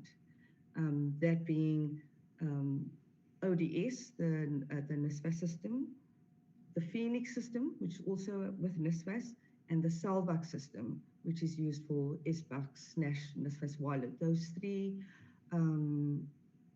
systems are not in alignment at the moment, and they need to be in alignment before the academic year can be closed out. It's coming to my mind now as well, I've also been incorporated into a closeout team to look at the 2019, from 2017 to 2019 processing. I hope that answers your question, Chair. Okay. Then the last one. So, SBUCS and e-wallet, NSFAS e-wallet are the same system under SBUCS. Is that what you're saying to us? Yes, it is, sir. Unless anyone can show me that the contract was ended, whether they entered into a new contract with Salvax, I'm not aware. But yes, it is the same system. You access it in the same way as you always have.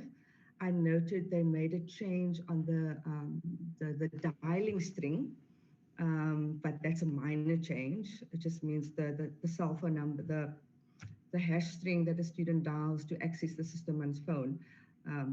So it is exactly the same thing. All right, thank you very much. Thank you, sir.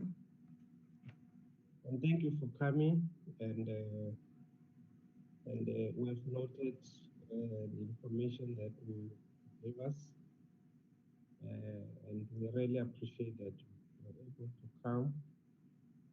I must say, I did pick up the fact that you were a bit more emotional, but you were able to complete and bring the information that is really.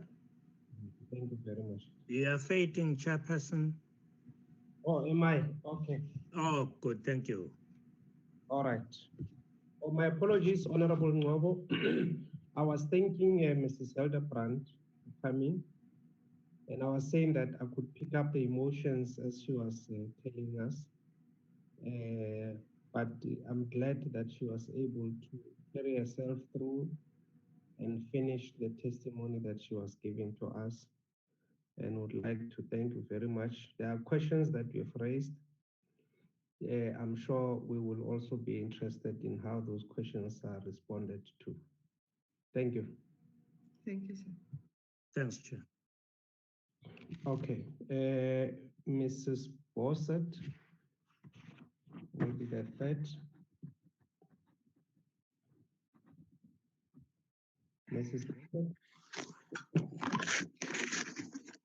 Good afternoon, Chairperson. Good afternoon. Earlier on, you had issues with your gadget.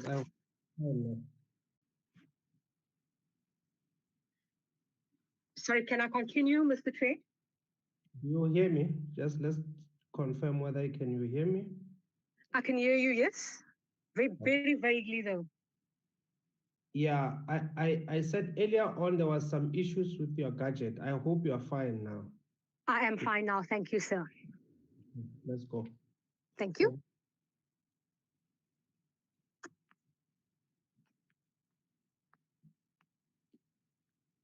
Okay. Thank you. Good afternoon, Chairperson. Good afternoon, members. And thank you to the committee for the invitation. I am one of those people whose disciplinary hearing is continuing, so I was particularly concerned. My disciplinary hearing was continued on Tuesday past, and the employer brought up the fact that I testified on the 9th of October and wanted to use it against me. This was, the employer through the senior manager employee relations. Fortunately, sanity prevailed and the commissioner excluded or wouldn't allow any of this evidence. But so I am a civil servant. I'm committed to making NSFAS working. So here I am either way. Thank you. I have a couple of things. I won't be very long. I have a couple of things that I would like to go through. The first one relates, I've been listening to all this conversation and the first one related to the whistleblower. Okay, Malin, Whistleblower's case. I've heard all the legal technicalities, but I just wanted to bring it to the committee's attention that the whistleblower, sorry, I can't hear. For some reason, I can't. Okay, what I will do then, Malin, I'm just going to allow you to continue because I wanted to find out about this against you for testifying. So I wanted to get clarity whether testifying in the as part of the now delegation to Parliament or in another forum. I just wanted to find out that, but I'm not gonna interrupt because I can see that there's a problem with your gadget. So just as soon as you are done, you can come back and answer my question. Okay, I will do that, sir.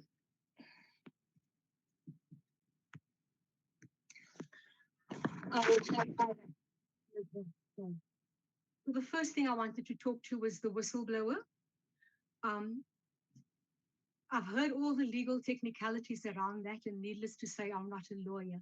But I did want to bring it to the committee that the matter was escalated to the CCM, was referred to the CCMA, and the CCMA agreed to refer it to the Labour Court as an unfair dismissal. So I just thought I'd bring that there is another angle to all of this, that of an unfair dismissal as defined by the CCMA.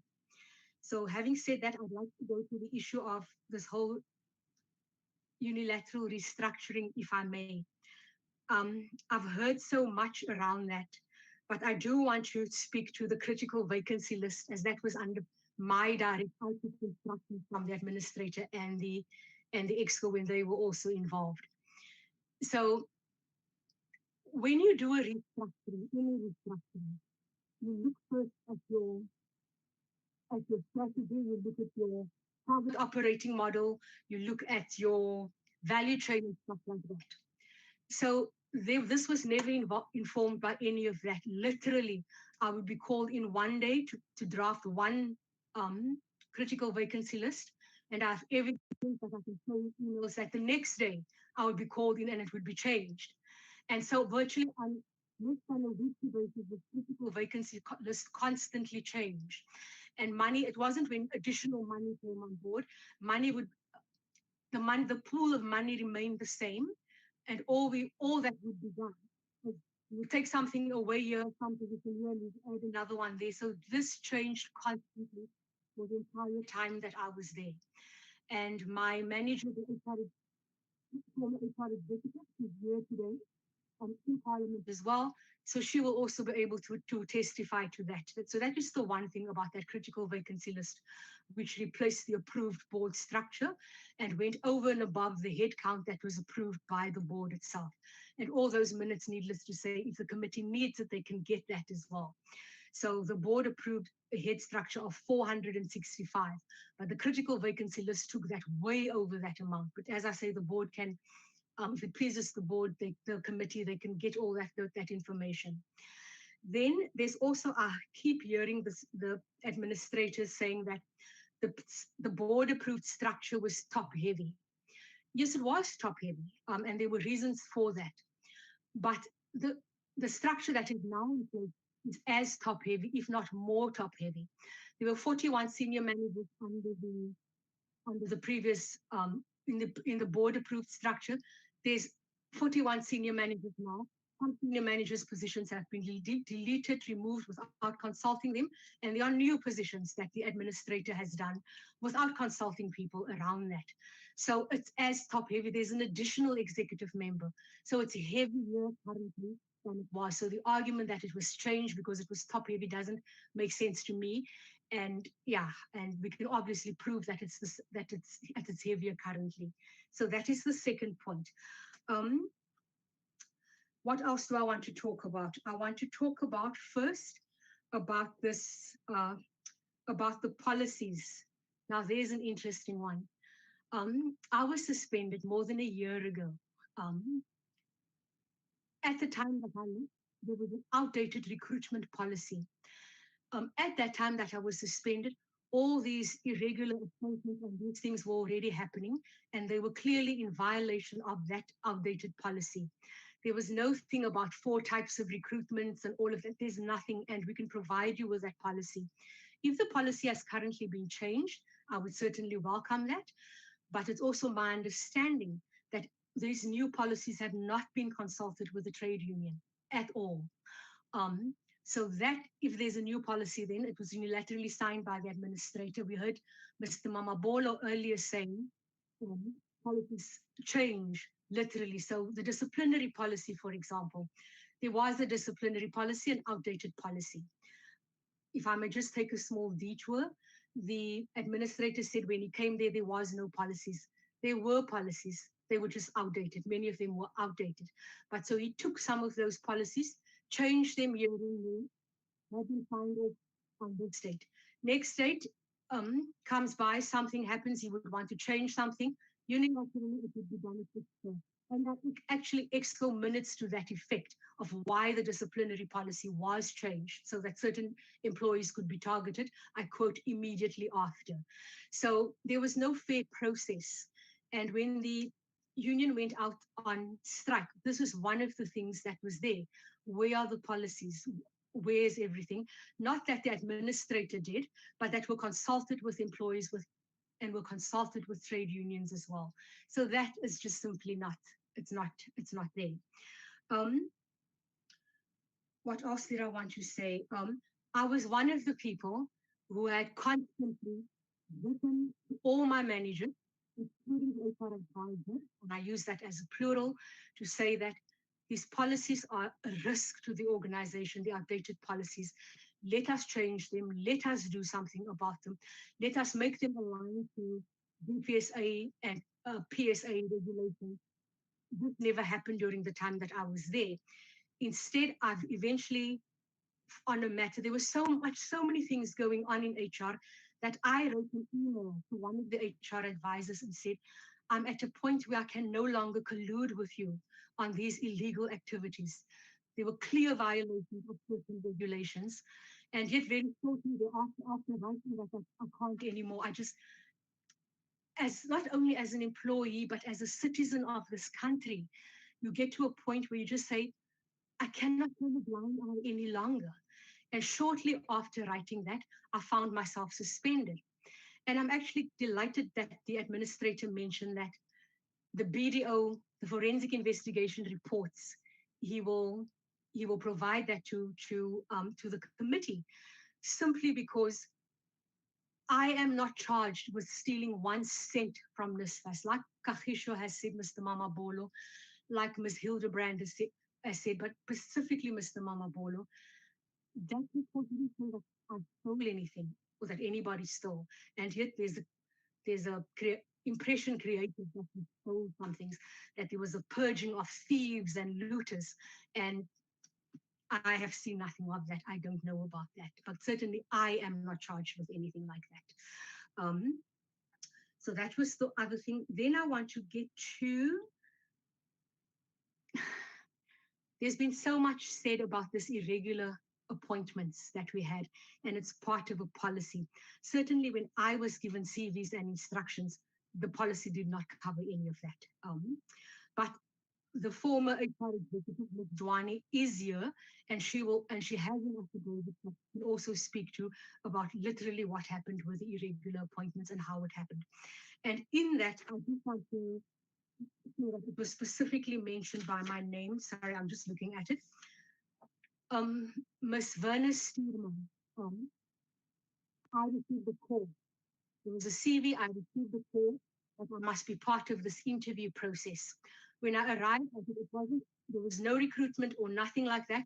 I found myself in a meeting with Mr. Jacobs, who had received a CV from the administrator. And it was literally just the two of us interviewing Ms. Steerman outside of any process. I participated in that, but then I was given another instruction that I should also fly to Bloemfontein to interview Ms. Heidemann, at which point it was another CV apparently that this administrator had sent to Mr. Jacobs. And it was a bit shady for me, and I said, no, I'm not going to be part of that interview. It was outside the process, so that was the two of them. Mr. Shai, I really want to put this on record. The administrator spoke to me personally that he has a CV that he can send me. He wants to appoint the person as an OD specialist to advise me. Now, the administrator also earlier today said that highly experienced or qualified like that. So he was bringing in another person who was allegedly highly qualified. I had a look at the CV, and the person really wasn't an OD expert as well.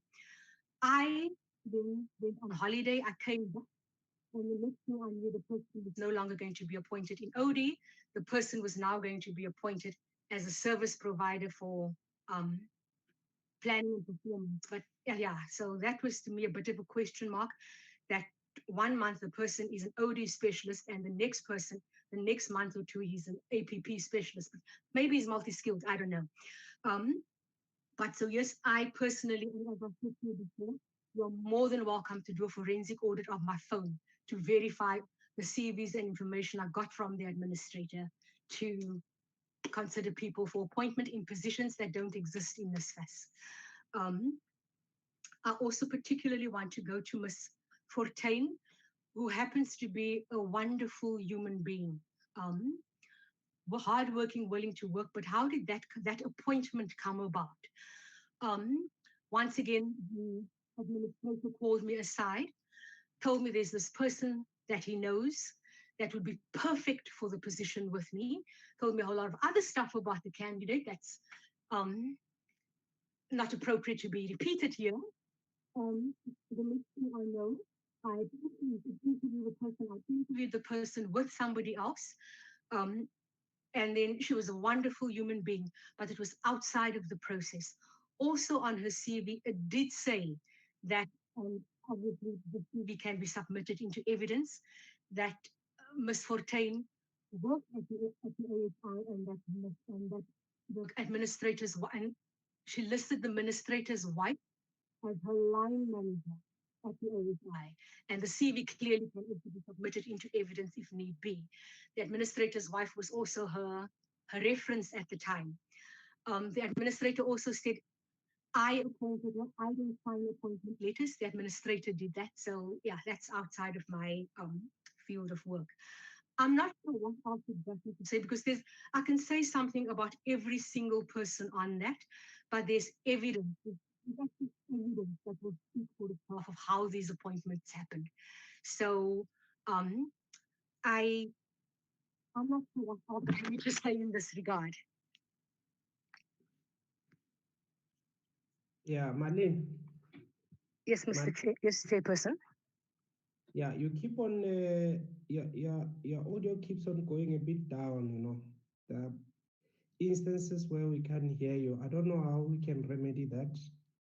Maybe speak closer to the gadget, or you can switch off your video. Maybe that will help.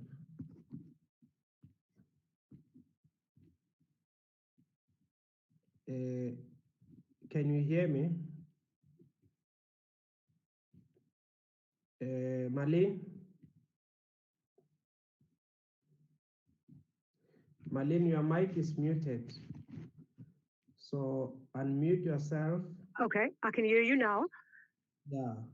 I'm saying, did you hear me before? I was saying that you keep on, your voice keeps on going down. There are points where we're not able to hear you.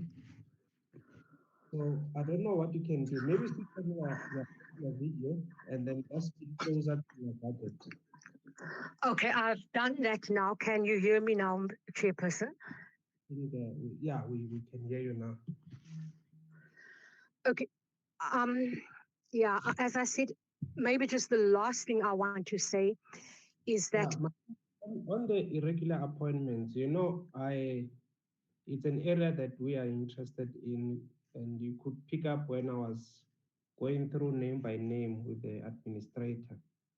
Yes.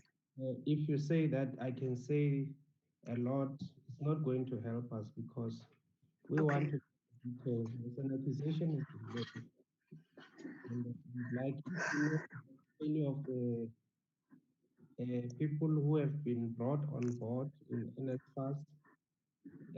Please just take us through that evidence of who you know, how you know that that person is related. Okay. Well, I think we've spoken quite at length about Mr. Basson, the brother, friend, confidant, comrade, and homeboy. So that we've spoken about. We've spoken about the Ravensmead Uitstug Cravenby Education Trust Roosset, where both Mr. Dr. Carolison and Mr. Basson and Ms.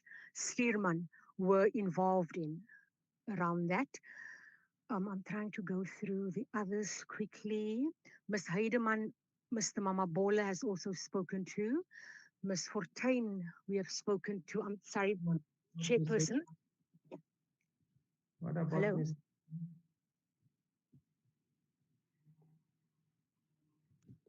Malin? I'm here. Can you hear me, sir? Yeah, so when you say we've spoken, I don't know what you say. We've spoken about what? Just tell us what you know. Okay, so we've spoken, Mr. Willem Basson and Prof. Dr. Carolison went to high school together. They were a year apart. And it was my understanding that they were friends, confidants as per the Facebook page. Mr. Basson and Mr. Dr. Carolison were also attending events at RUSET, the Ravensmead Uitzig Education Trust. Dr. Carolison is also an old friend of Ms. Stuurman's father, we know that. And there's actually also evidence to that effect on Facebook, which is a public platform. But I'd known this prior to that because Ms. Stuurman had told me this herself, that her father were friends, her father and the administrator were friends. And this is how she got to know about the position at NSFAS as well. Then Ms. Fortuin, as I said, was a person who, according to her own CV, which I have the evidence of, had reported to the wife of the administrator. And as per Mr. Mamabolo's information, Ms. Heidemann was also friends of or known to the administrator's wife, once again, as also confirmed by Facebook. The other person, there was another appointment. I'm trying to do this. I'm sorry, I'm trying to open my laptop. But there was also the person from Mr. Fourie, and the administrator had also, as per their own discussion with me, they had been friends since the university days. Then, trying to remember, on there's also Zianda, Miss Zianda. Oh, I'm drawing a blank with the lady's surname. Where she was appointed through the SCM process, through a recruitment panel. Chairperson, can you still hear me? Yes, I can still hear you. Proceed. Okay. So I can certainly also produce evidence where the process was really interesting, in that Dr. Carolison was earlier quoted as saying he's only involved in interviews where the people report directly to him. In this instance, the candidate was sent an email which simply said that she would be interviewed the following day. And then she would also be interviewed by the administrator. So there was a panel interview day one. But before that panel interview happened, there was an email to the candidate to say that, or to the service provider, that the administrator would also meet with the person the following day. So this follow-up appointment with the administrator and the candidate, that was a private meeting, and that appointment, where before the panel had approved it or anything like that, this person also had a meeting with the administrator. She wasn't reporting to him or anything like that, unlike what was said, that he only gets involved with people who report directly to him. But in this meeting, there's also evidence to say that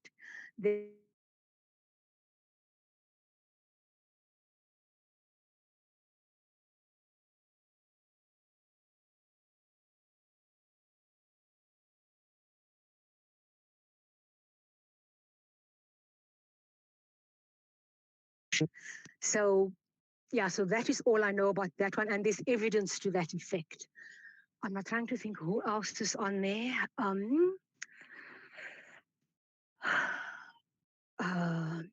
The HR executive will talk to the appointment of the people in ICT, where she was provided with CVs and said this is the preferred candidate, but she will talk to that. I can also talk to positions which I've been made aware of, where people are acting in positions that don't exist in NSFAS. So there's an acting position, an acting allowance paid. Acting allowances are only supposed to be paid for 6 months, according to the policy. But they've been acting in this position for a year. In other 2 instances, people were provided with permanent employment. They were permanent employees at a lower level in the organization, but then without a recruitment process or any competitive process, they were given positions, permanent positions at higher levels in the organization. So, and I can provide evidence to that effect as well. In fact, I think the evidence is already with you.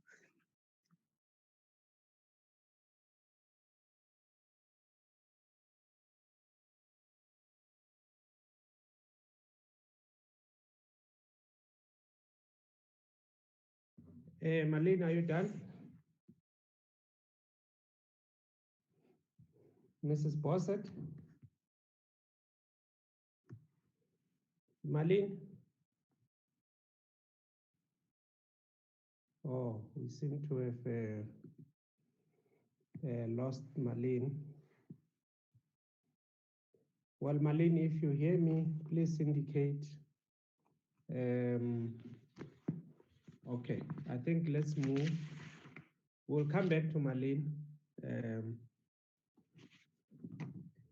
She was about to wrap up.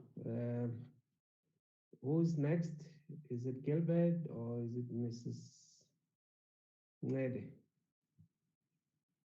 We left with those two. Gilbert?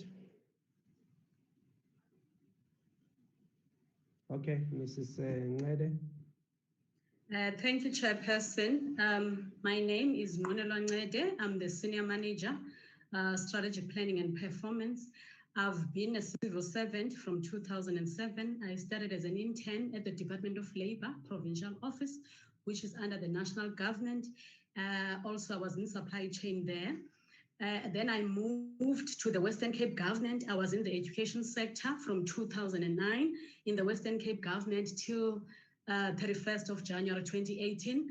I was in the strategic planning and business planning and strategy unit for the period of 3 years. Then after that, I moved to budget planning and monitoring, which is in management accounting, doing budget planning and monitoring for the period of 5 years.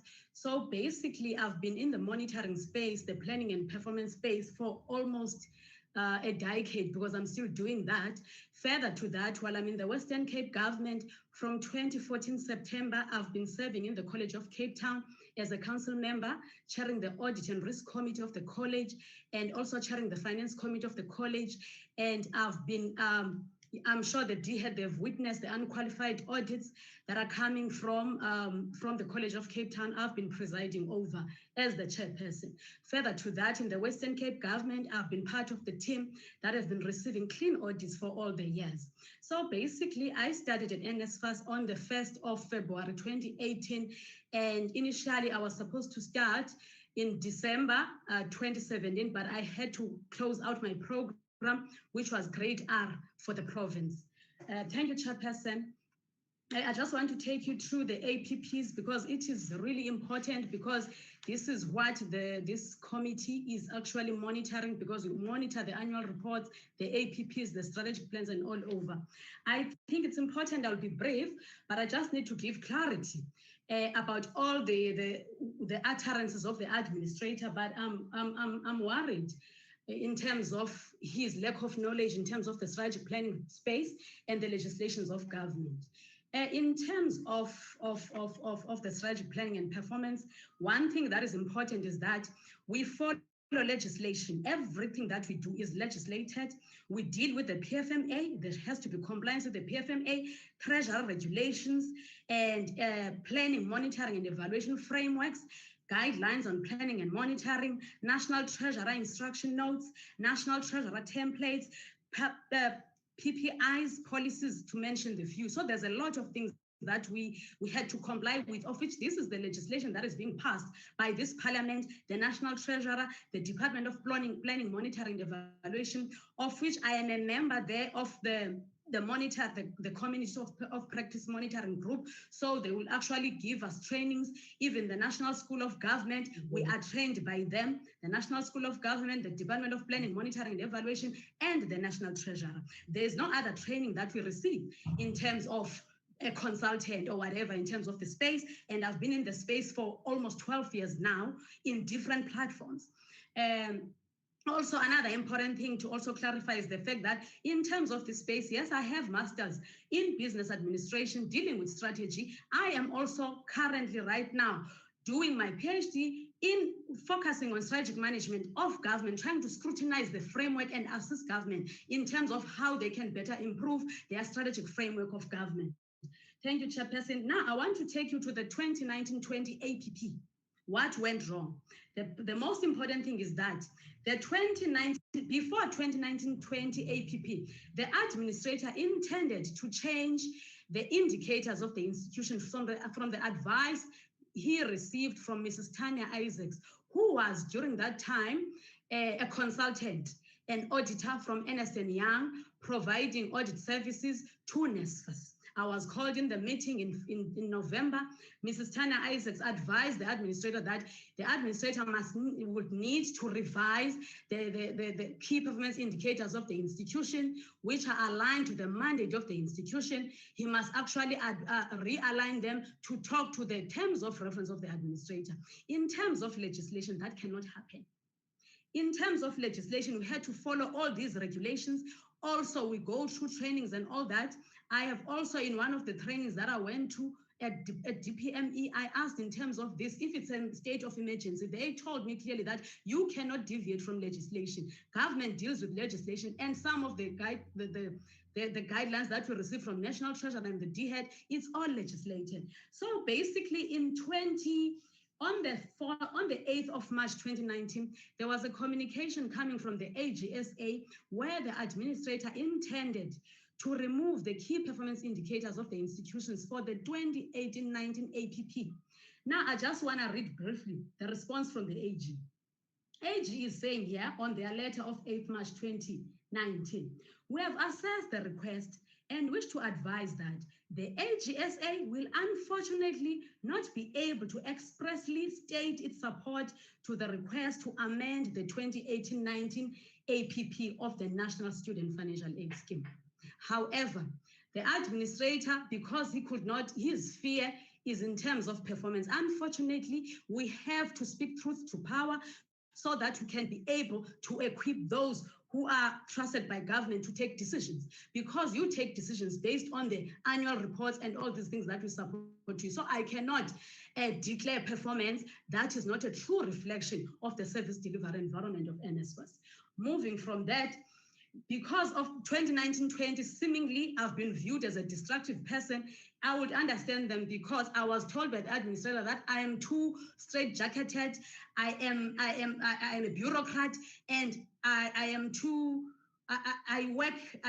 structured in an environment that is not structured. So based on that note, I could see that the administrator indeed might view me this way. However, he does not want to listen to the advice that is based on legislation that is being passed by this parliament. So what he did in 2019-20, in terms of the APP, very soon you are going to receive an annual report.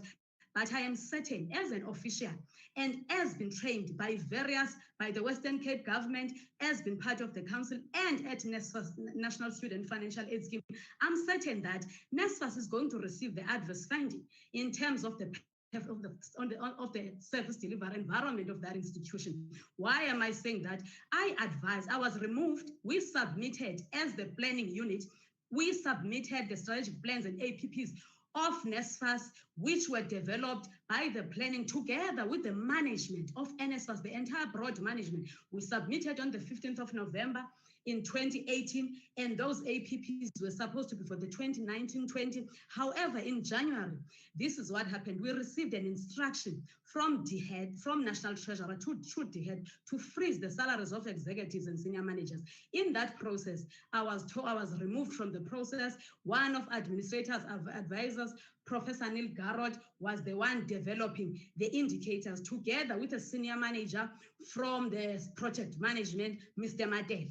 So what they actually did from that strategic plan that was initially submitted to the department, they removed all the indicators, replaced the indicators of the institutions that are talking to the mandate of the institutions, that are in a SMART principle, that are actually aligned to the strategic plan and the APP, that are reliable, well-defined, verifiable, cost-effective, appropriate, and relevant. So they moved them and replaced them with the terms of reference of the administrator.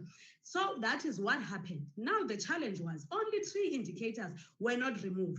Therefore, the planning unit of NSFAS, because we are provided by tools that we must work with, which are given to us by Treasurer and the DPME, basically only 3 indicators could be monitored, because all other indicators were just garbage. They could not make sense. Even if we try to produce information, that information will not be reliable, because we have got a responsibility to make sure that the information that we provide, it is reliable, it is in a smart principle, and also there should be technical descriptions, and we should actually make sure that whatever indicator that is there, it talks to the mandate of the institution. So in July, we advised the administrator. I'm just going to read just a few things I said on my advice on the 2nd of July, 2019. I said the APP, the quarterly report is due for submission at the end of 2019 as per the quarterly reporting guidelines. Planning and Performance has identified the following areas of concern which will affect the quarterly reporting as per the guidelines on the preparation of quarterly reports. The APP is not aligned to the strategic plan. The removed baselines makes it impossible to measure performance. This means that during the 2019-20 financial year, the entity will begin a process of gathering baselines, which cannot be disclosed in the annual report. I further advise the new indicators do not meet the requirements of a SMART criteria as per the legislative requirements. And then according to policy, a good performance indicator should possess the following attributes: reliable, well-defined, verifiable, cost-effective, appropriate, and relevant.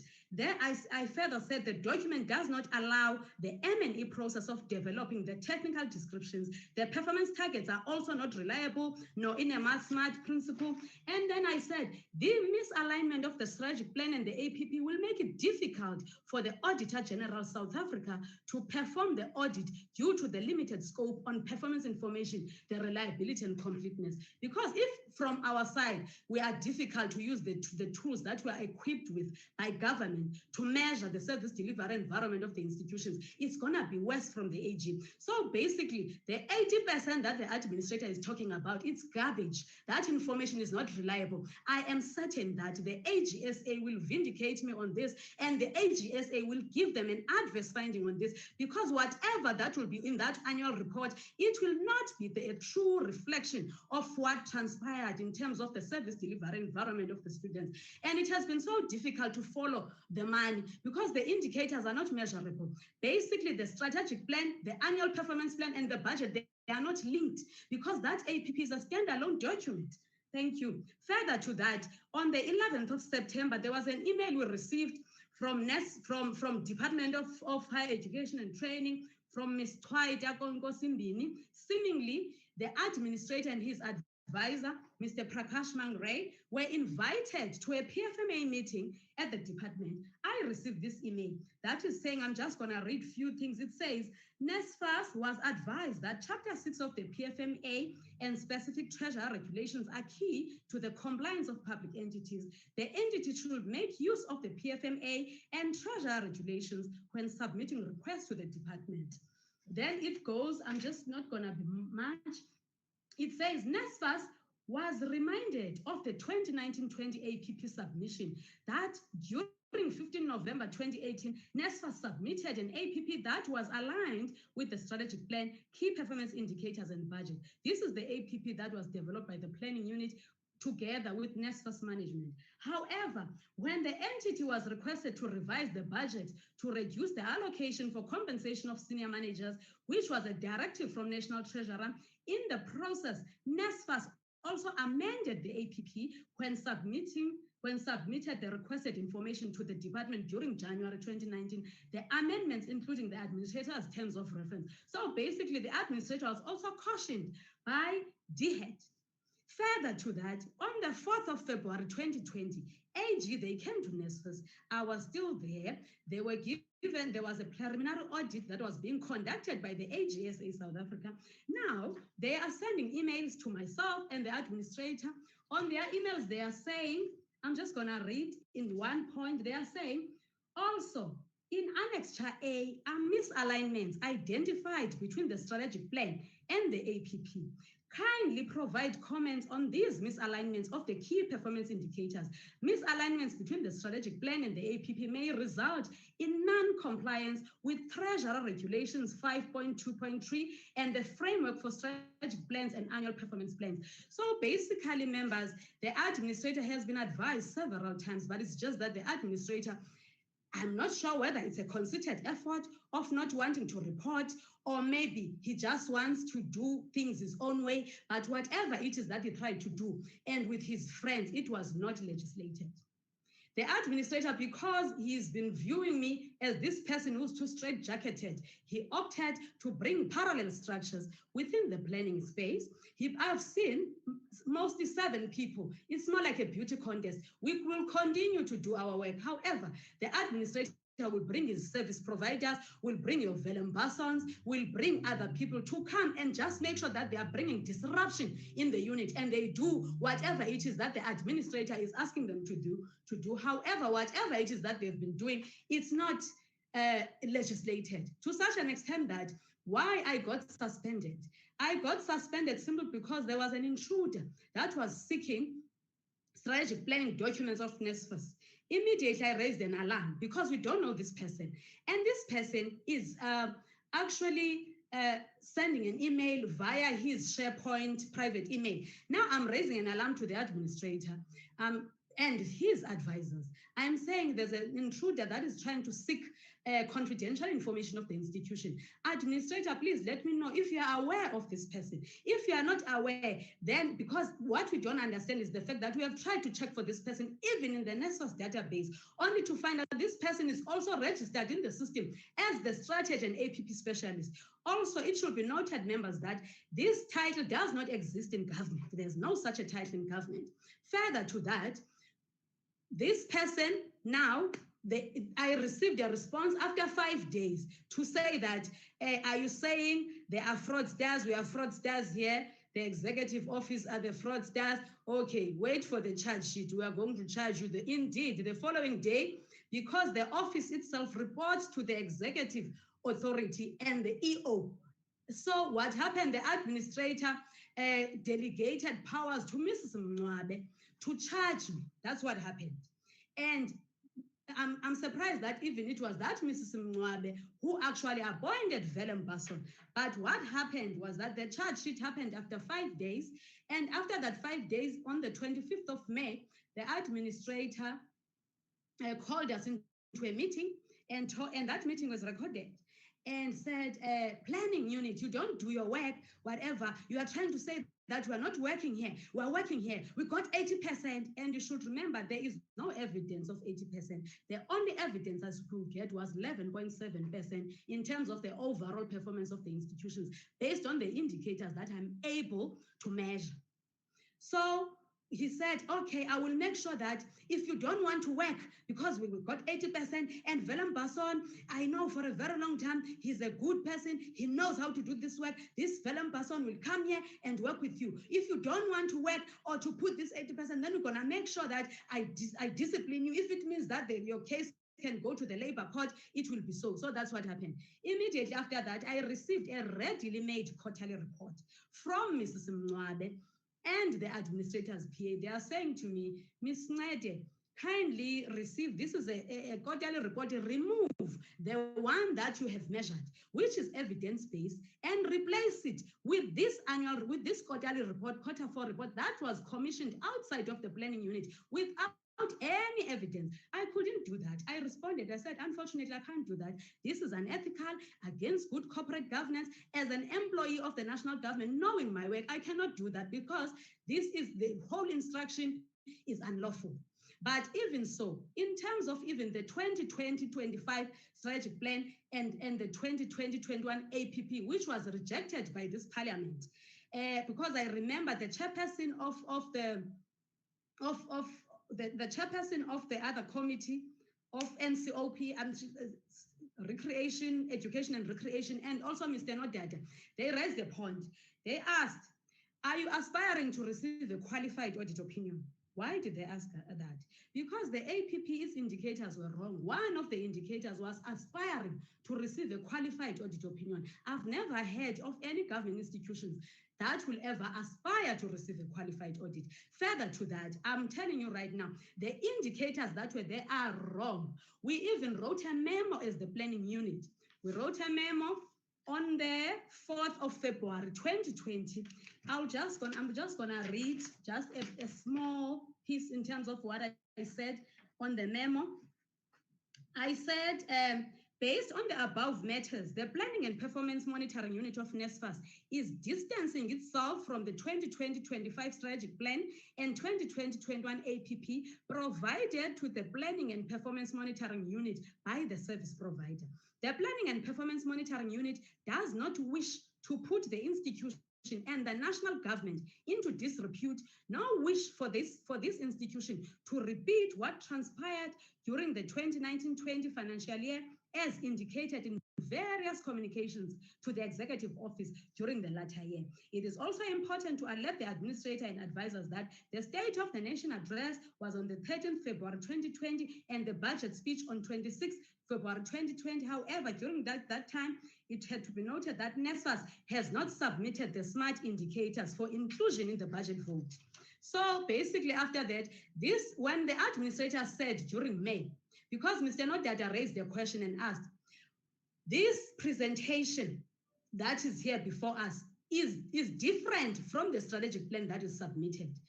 The response of the administrator was that we, as the planning unit, were the ones who actually did this presentation and were doing disastrous work. That was not true, members.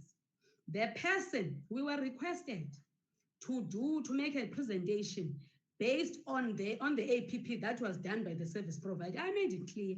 I said, it cannot be right that the service provider will leave this strategic plan or his work hanging, because part of the whole thing is to also make sure that you do a presentation, you prepare a presentation for Parliament. So now how am I supposed to develop a presentation on the subject matter that I'm not aware of? Because us as the unit and management of NSFAS, we had a strategic plan that we can talk to. And I'm certain that strategic plan is according to the strategic framework of government, and it's according to the integrated strategy of government. However, it was not considered, but we did send it to the AGSA and they did confirm that it is correct. However, it never reached this parliament, but the APP that reached this parliament was the one that was developed by the service provider.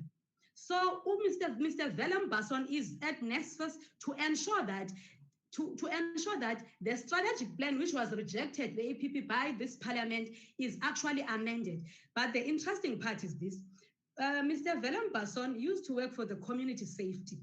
I work with two administrators in my unit, and there's a lady called Miss Iris Mandindi that I've asked to assist when the administrator said people can be seconded to the other units. Then I said to her, no, it's fine, because she was interested to work, but unfortunately her title is that of an executive assistant. So I said to her, no, it's fine, I can teach you the work, we can come work together. So now what the administrator did, when we were instructed these things, he said, okay, no, it's us. It was not us. It was done, the presentation by Ms. Mwabe, the one which we did as the planning unit, which talks to that presentation of this, to that APP of the service provider, and we were forced to do that presentation. It was actually amended by Ms. Mwabe and submitted to this parliament. So planning and performance unit, all the documents that you've been receiving during the advent of administration are not actually coming from the planning and performance unit of NSFAS. And the administrator has been warned and cautioned several times, because one of my responsibilities is to also provide strategic advice to the executive officer and others, and to also make sure that we report to the DHET, we also report to National Treasurer, DPME through DHET, and this parliament, and some of the things are being discussed there. So basically the administrator has been warned on several occasions, even the quarterly report. Now that we are going to be receiving the annual report, I am alerting you that annual report, it won't be a true reflection of what transpired. Also, Mr. Velem Basson, it's important to note that Mr. Velem Basson's background is that of a police. He's got a qualification in policing. Mr. Velem Basson. Also, Mr. Velem Basson does not have an understanding of the education sector. It will be very difficult if we are planning. It's like if I move to ESCOM. it will be difficult for me. I just jump in and change the indicators. It doesn't work that way. You must first understand the environment, understand the sector. Mr. Vellembason, his understanding is that of neighborhood watching, of which here we are not monitoring the neighborhood watch or how many neighborhood watches have been conducted per year. We are dealing with students. Further to that, he moved to Civil Secretariat for Police. So these departments are really good for him because he has got the good prerequisite and the qualifications for that. However, some of us, we cannot be trained by Dr. Vellembason. I'm much educated than Mr. Vellembason. Further to that, on his CV, he started in 2009 in the planning unit. The very same year I started with. So it will be very funny. And also, if really he's a true planner, he should understand that trainings are actually provided by the National School of Government, DPME, National Treasurer. So that's how it is. Thank you very much, Chairperson. That is all. But also that presentation was not done by us, it was done by Ms. Mwabe. Also, you must expect the revised annual performance plan and the APP, that has not been done by us. But all I can tell you is that even next year, we are going to fall into the same trap of receiving a qualified audit because that strategy plan that they have revised, it is not right. The indicators are not correct. The programs are also incorrect. Thank you very much, Chairperson, for everything. Thank you. All right. Thank you very much, Mrs. Mede. I hope I'm pronouncing it properly. Can we move to Mrs. Bossett? Are you back? I am. Thank you and apologies. Okay. Yeah, you can go through. Take us through the presentation. I'm sure you're towards the end of your presentation. Yes, I am. In fact, I am. You wanted me to go through the rest. I'm not sure if I completed, if you heard me, completing the irregular appointments list. I'm not sure how far you heard me before I went dead. You were still on it. I don't know whether you completed, but you were still talking to us before you disappeared. Okay. I was speaking about the appointment process of Miss Ziyanda Mzamo. I'm not sure if you heard the completed version of that story. Yeah. You didn't? Okay. So I'll just start at the top again. This was a process that went through the SCM process, through a recruitment panel, which they got to fill this position. So the incumbent was informed that she would have an interview on I think it was the 19th of December last year, with a panel which excluded the HR executive. It's a senior position, the HR executive was excluded. Before the panel had concluded or even met with the candidate, with Ms. Mzamo, there was another email to the candidate to say that the following day, she would be interviewed she would have a meeting with the administrator. Bearing in mind the administrator is on record earlier today as saying that he never met with people unless they reported directly to him. He never was on that panel.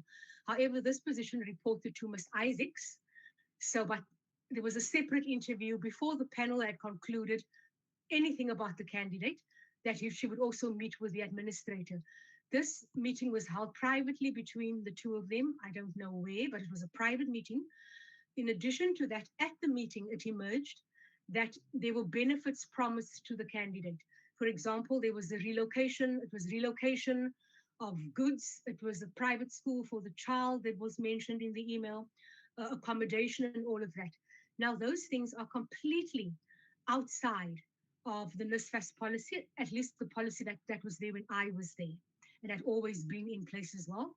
So it's also very unusual for an administrator to promise benefits to any candidate. So I don't know what the processes were there, but so that was the appointment of Ms. Mzamo, which was highly, highly irregular. Okay, I'm not sure if you heard me talk about promoting people outside of, or appointing people into permanent positions outside of the process. I'm not sure if you heard me say that. Well, you said there are people who are acting and paid acting allowance in positions that don't exist. Okay, that was the one thing. The acting policy, the policy which speaks to acting allowances is also very clear. You can only act for 6 months, unless that's another policy that's been changed unilaterally that I don't know about. Or yeah, that's all I can say. But so it's a 6 month thing. So you act in a position of, this is my position. There's a position that doesn't exist, but suddenly there's a letter that's saying you're acting in this position now, or you get paid for that position. So that's the one thing. The other thing is that on my list, I have names of individuals.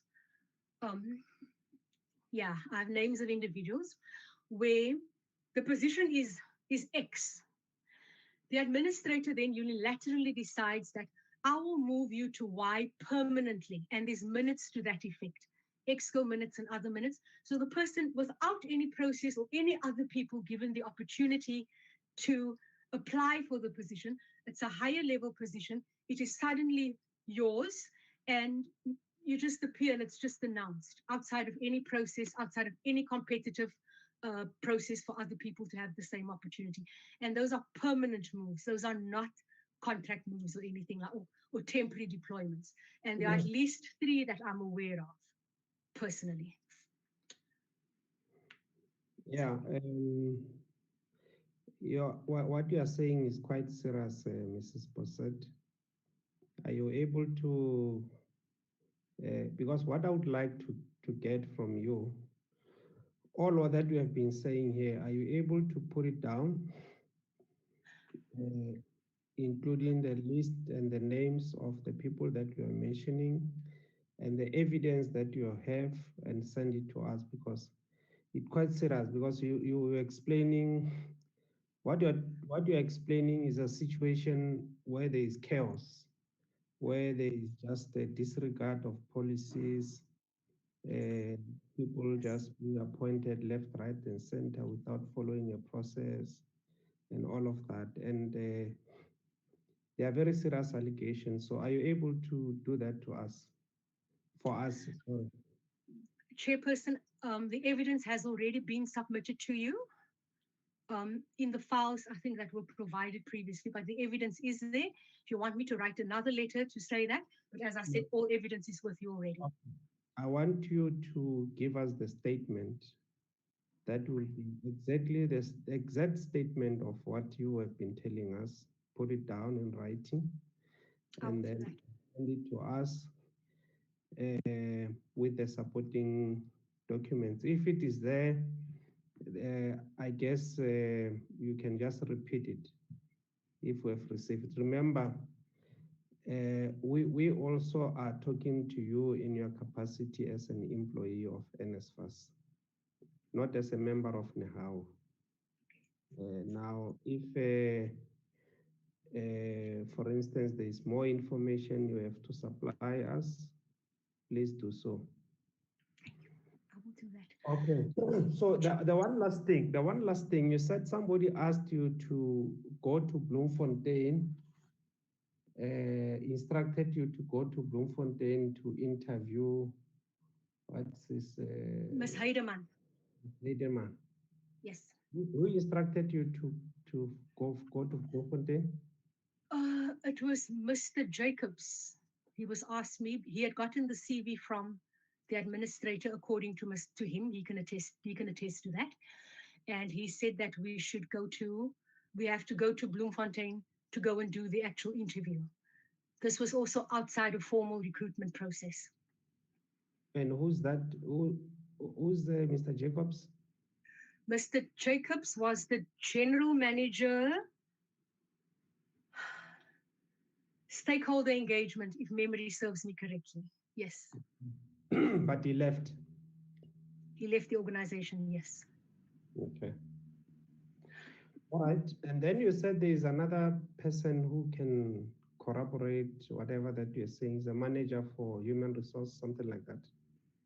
Indeed, Chairperson, this is Ms. Vuyokazi Dwane. She has tuned in. I think she is with us today. She was the Human Resources Executive. But before that, you were going to ask me a question about what I said up front. if memory serves me. Yeah. Yes. Yeah, go ahead. I didn't hear the question, but I think you were asking me about my testimony where my paycheck attendance was brought up as evidence against me, or did I hear incorrectly? Yes, I wanted to find out because you said in the hearing, your testimony was brought up. So I didn't know whether it was in the portfolio committee or in another hearing. I had attended the portfolio committee under NEHAWU on the 9th of October. During my disciplinary hearing, which was continuing Tuesday past, this was brought up by the employer who wanted to use it against me. They had printed out my sick note and they'd started asking their witness questions about me testifying, but the commissioner stopped it very quickly, that they cannot submit my attendance at a paycheck meeting against me in my hearing. So I was quite taken aback, I must say. Okay. Yeah, I'm laughing, but it's not a laughing matter. No, not at all, sir. I don't know why would NSFAS do that. Why would NSFAS use appearance of employees to the portfolio committee in Parliament against them in a disciplinary hearing? Yes. I'm trying to get an explanation. But otherwise, thank you very much, Ms. Bossett. Thank you. Can we just get, I'm sure that we've got Gilbert, who's the last one. But you mentioned the name of, I don't know what's her name. Mrs. Vuyokazi Dwane. She's the former HR executive who left the organization under duress. She had submitted an affidavit, as I said, and she's willing to talk to that today about the irregular appointments. Ms. Vuyokazi, are you on the platform? Thank you. I'm on the platform, Chair. I haven't been sworn in. Okay. That now, because there's information that we're told you can give to us. We will ask that after this, we also submit a statement. Have you been listening to the oath that was administered by Fatima from Legal Services? I have, Chair. Okay, so I'm going to ask you whether are you going to take an oath or an affirmation? An oath, Chair. An oath. Okay, you'll have to raise your right hand and repeat after me. Your right hand. Or you'll raise your right hand. My right hand. Okay, you repeat after me. I swear that the evidence I shall give. I swear that the evidence I shall give. Shall be the truth. Shall be the truth. The whole truth and nothing but the truth. The whole truth and nothing but the truth. So help me God. So help me God. Okay, thank you very much, Ms. Vuyokazi. Okay, what do you have to tell us? Thank you, Chair. I have submitted an affidavit, which I have attested to. It's 4 pages. I'm not going to read it, but I'm going to talk about the highlights. And then give you an opportunity to ask me questions. What I have to say about the time of administration, and by the way, the administrator said that there were no executives because they had all left. I was the only remaining executive up until the 24th of June this year. And during that time, what I can describe the time under administration as is the age of predetermination in terms of disciplinary process and outcomes, in terms of recruitment outcomes, and in terms of job evaluation outcomes. I'll start with the disciplinary process and specifically cite my own as an example, where in 2019, after my suspension, an external chair was hired and paid for to act on NSFAS's behalf. This chairperson, who was a Bowman's Law employee, found me not guilty on all of the counts that I had been charged of, and yet the following day I received a letter disputing the finding, which had been prepared by an agent of theirs for which they had paid, whose services they had paid for, and that they were preparing to expel me and requesting me to provide reasons why I should not be dismissed. Thereafter, what happened is that the policy on discipline was changed to exclude all external chairpersons and use advisors, plus the governance, the GRC executive as chairpersons, to facilitate the predetermination of outcomes so that the administrator could have the kind of outcomes that he sought. So that's the one instance of predetermination. The second instance of predetermination related to recruitment outcomes. It was a time when adverts would be referred to as so-and-so's job. And in my statement, I have written the names of some of those people, and they can be referred to in there. So the administration, pardon? I'm saying take us through that. I'm sure it's not a long list. All right, so let me go to the statement.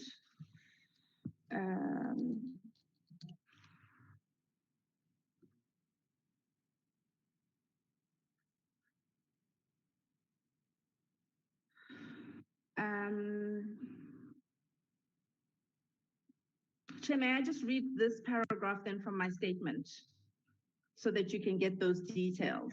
Yeah, please. The period of administration at the NSFAS has been characterized by nepotism, favoritism, sycophancy, which found expression in the predetermination of outcomes. Whether those outcomes were recruitment or disciplinary outcomes, the examples are countless, and in order to provide a full picture of the extent to which this rot has penetrated the HR system and process, certainly required deeper inquiry and investigation by an impartial third party. It has been a period where fair and objective process and assessment of contribution was abolished. As the HR executive at the time, I was often on the receiving end of single CVs handed to me by advisors during the recruitment process, with the administrator repeatedly punting the right to headhunt. One such example was where the ICT advisor, Dr. Todejane, shared a CV of a person who has since been appointed into the organization. I understand that this person's surname is Ndamase. I did not engage in the process, but rather referred her to the HR practitioner who was responsible for that. In so doing, making a farce of the recruitment process. In another instance, the administrator questioned in a room where the person referred to was also sitting in the meeting, "Where are you with the advertising of Mafiliga's job?" While the prospective candidate was there, and she became ultimately the successful candidate in that meeting where the recruitment was being discussed. In late 2018, I often received repeated instructions that I send adverts directly to the administrator so that I can distribute it within my network.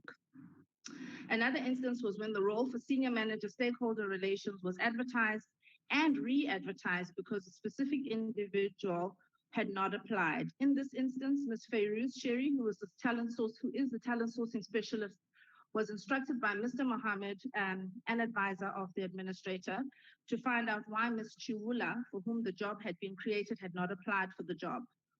After a conversation with Ms. Chiwula, Ms. Sherry indicated, and I paraphrase, "It is because she just wants to serve. She is not motivated by title or stature." The recruitment assignment was eventually cancelled. What is interesting to note is that Ms. Chiwula, whose official title is the executive assistant in the CEO's office, has been in receipt of an acting allowance at senior management level for a role that does not appear on the approved organizational structure.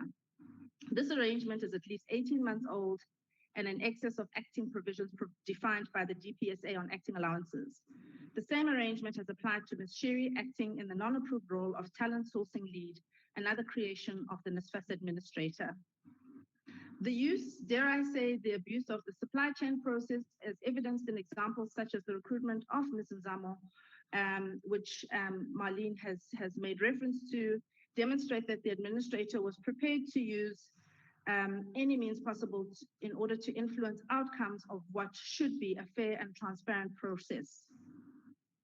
What became particularly blatant during the 2019-2020 period of the administration was the extent to which I was sidelined, especially in the recruitment process, through the appointment of the talent sourcing specialist to act in a non-existent, supposedly senior role. This sidelining was to the extent that I was completely, as the HR executive, excluded from the recruitment of the executives. The CEO, the corporate services officer, chief corporate services officer, the COO, the CIO, and the CFO. It is my view that this step was intended to create space for a more junior, less questioning official. As an executive, I was cognizant of my fiduciary responsibility as an executive of the institution, while a more junior employee could get away with stating that they were unquestioningly merely carrying out an instruction. I am also of the view that with the agenda being predetermined outcomes, such as the Chief Corporate Services Officer role, which was also designed to nullify the HR executive role and authority, my involvement in such processes would have been viewed and experienced as an impediment by the administrator and his advisors. I raised my concerns about the practices that I was observing. Frequently, I initially sought to cultivate a relationship of trust, and therefore I had many conversations with Mr. Mohammed where I encouraged him to counsel the administrator in a manner that would steer his behavior and decision-making towards policy and legislative compliance. As time progressed, I realized the futility of the situation that I found myself in. I wrote more and more emails, which I continued to intersperse with conversations. I was mindful of the 4.5 months that I had spent on suspension and undergoing disciplinary process that had been described by my lawyers as a textbook witch hunt during 2019. A disciplinary process from which I had emerged exonerated, but never again to be accepted as an executive. And I think this is why the administrator never makes mention of an HR executive, because I was just in the blind spot. When the load became too much for me to bear, I escalated matters and with the services of a lawyer, brought matters to the attention of the Minister of Higher Education, Science and Technology. Between April and June 2020, a series of letters followed wherein I raised specific issues relating to the treatment that I had suffered at the hands of the administrator and his advisors, all with the minister in copy. The response from the administrator's advisor, Mr. Mohammed, was to threaten me with suspension, which when I challenged it was followed by an unsubstantiated charge sheet, which I received from Ms. Isaacs, not my line manager, but an official who was on the same level that I was.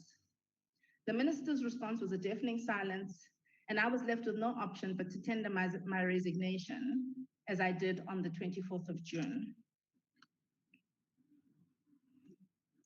So that is part of my statement, Chair, that talks to the predetermination of recruitment outcomes and also disciplinary outcomes.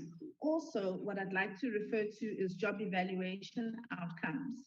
So with this critical vacancy list that Marlene has made mention of, Ms. Bossett has made mention of, there was what would happen at EXCO is that the administrator, and here's an example, would say, we need to have a data scientist. We need to have a data scientist at 2 million rand. Now, in order for you to arrive at a remuneration level, there is a process of defining what that job's key performance outcomes are going to be, and level of responsibility and decision-making and the consequence of error and exposure for the organization that relates to the decisions that they have to take. So it's not just, it's not a wish list where you say, I want a data scientist and I want them to be paid 2 million rand. At one of my last EXCO meetings in May or June, a number of new positions, particularly in the operations. So it would have been recruitment for Ms. Mpahlele, had indicated that had been identified as requirements. And it was at that meeting where I said, we can't just decide that this person is going to be at a grade 12 or at a grade 11 or at a remuneration level, whatever. We need to go through a process of having a job evaluation so that it is methodical, it is defendable, and it makes sense to bring people in at that level. And by the time that I resigned, and this was very close to the end of my employment at NSFAS, by the time that I resigned, that process was underway. But there are a number of people, I'm sure an investigation will indicate, who are employed at salary levels and at grade levels that have really just been sucked out of people's thumbs. Thank you, Chair. Thank you very much, ma'am. What you're explaining to us looks like not a horror story. It's basically an environment where it's not governed by the rules. Things are just happening as people wish. But we will hear from from the administrator because most of the issues relates to him. But yeah, it's very concerning. So you said there is an affidavit or the letter that you have sent to us. I've sent you an affidavit with, so it's a 4-page affidavit with attachments of emails supporting all of the claims that I'm making. Please resubmit that again. I might have received a volume of documents that been coming to us lately, especially on this matter of NSFAS has been a lot. So I might have missed some of them, but yeah, but this is horror that you're explaining.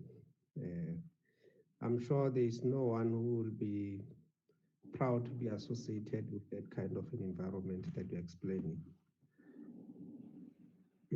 But otherwise, we will listen to the responses. Thank you. Thank you very much, Mrs. Boyokas. The last one will be Gilbert Muvavarewa. So Gilbert has been on and off. So I'm not sure whether Gilbert is on the platform. I'm on the platform. Okay. Thank you, Chair.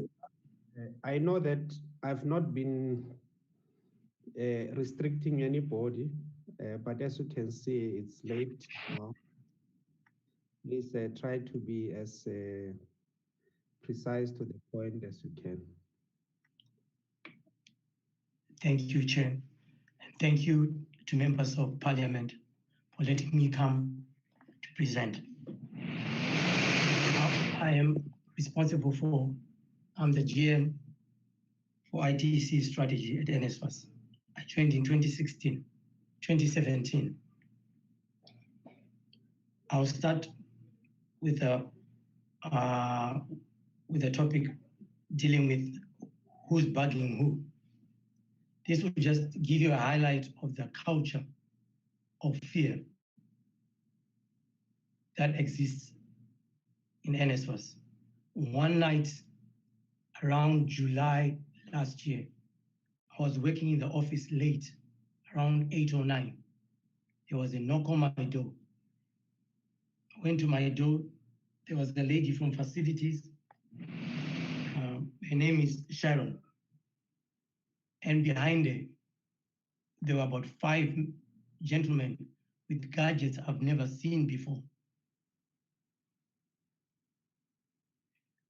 They asked if they could come into my office. Then I asked, what do you want to do in my office? They say we're conducting a technical surveillance. I said, but how can you do that without prior notice? It was rather strange that they were coming around at 8 or 9 o'clock in the evening.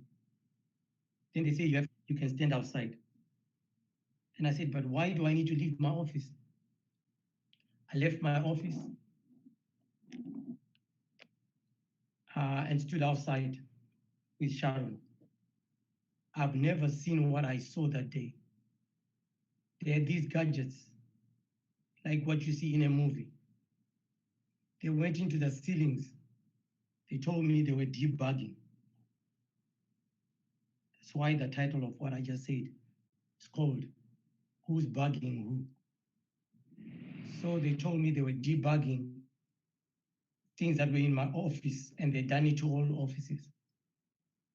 Why would I put equipment in my office to bug, to listen to myself or struck them myself? What struck me was they were not debugging.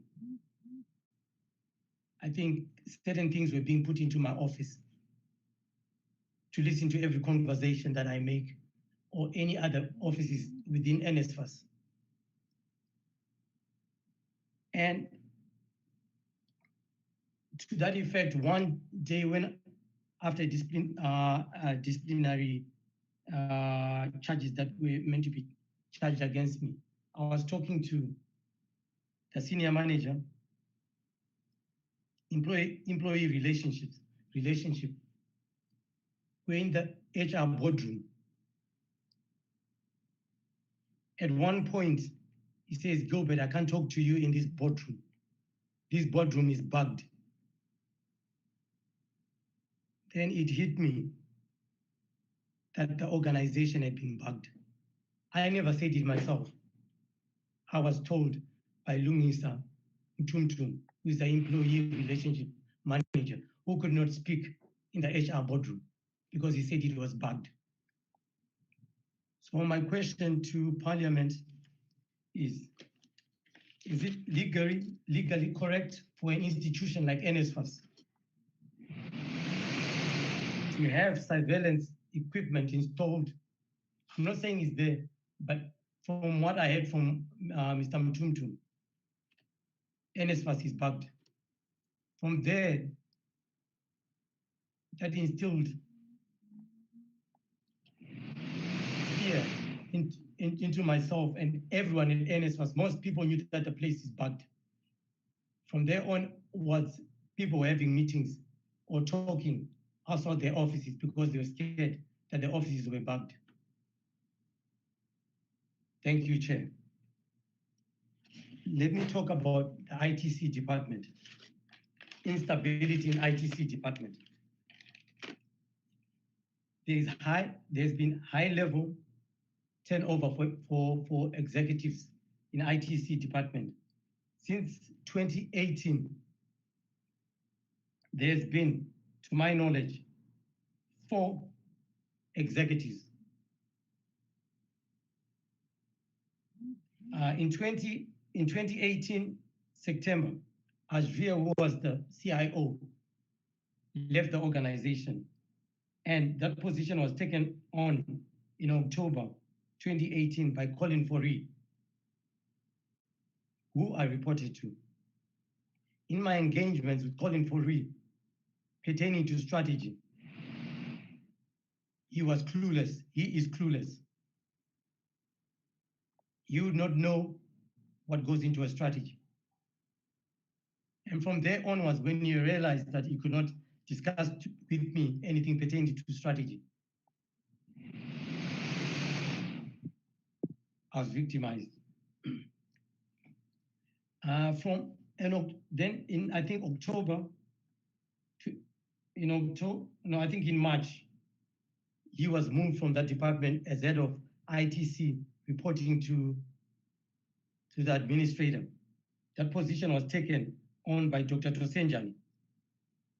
Tosenjani in March 2020. She did not, within 4 months or 3 months or 5 months, she left the organization under unclear conditions, but I had been suspended by then. Then the position has been taken over by Luyanda, who started maybe a month or two, but he's been sitting in disciplinary hearings, which he knows nothing about. Dr. Tusenjani said the charge sheet that was under my name, under oath, she said that she was not responsible for the charge sheet that was assigned to me. It shows that predetermined outcomes, as what Vuyokazi spoke of in HR, exists in NSFAS. Then I'll go back to the next point, which is high turnover for senior management in the ITC department. There is more than the whole senior management, that is GM ICT was in operations, retired, he left. Senior manager, research and development was charged and finally fell ill. She had to resign from the organization, when she was given responsibilities and charged for work she was not hired to do. And senior manager, infrastructure, Justin, had to resign because they could not work with Colin Forey for the same reasons. The affidavits and the reasons why they left NSFAS are in the included in the evidence. Senior manager, enterprise, Gerard, also left. He found the working conditions not conducive. Senior manager for services, Arno, resigned because he had been charged for things he did not even understand what the charges were. So there is a high turnover in the ICT department, which makes it very unstable. There is a high dependency on third-party service providers where there is no return on investment on the work that is done. I can give you examples of the work that was done by Dimension Data. No solution was provided after the work that was done. When the same applies to Adapt IT, they came and did work, but when you really look at the records on the return on investment, doesn't justify the work that was done. Then I come to regular appointments. Even though I was the GM, ICT, I would find people in the department just come in and I would not even know where they came from. In particular, I had to write an email to HR query people who were in the department who had moved from being contractors and became full-time employees. The names are Ramez and Sean. There were no interviews.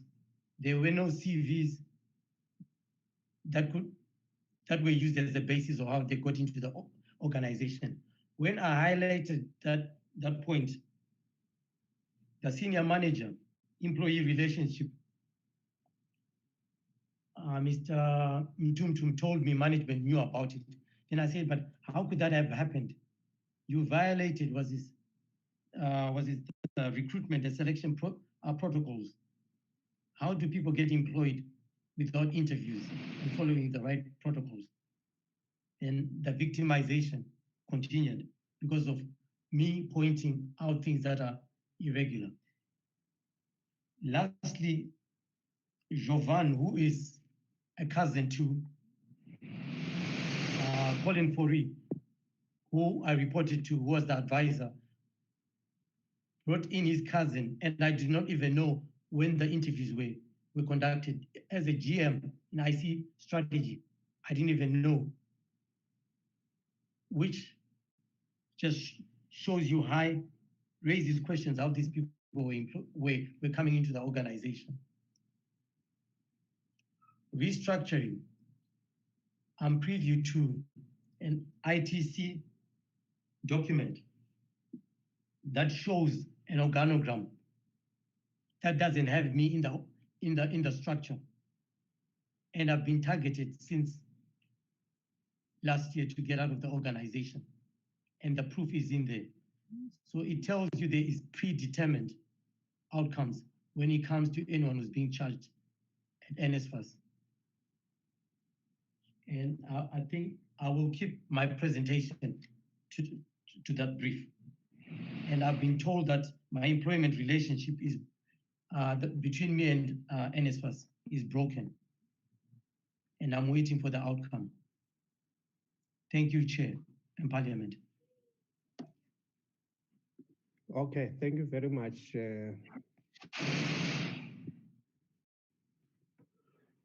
You are the last, Gilbert, and thanks to all of you for coming to us and honoring our invitation and talking to us and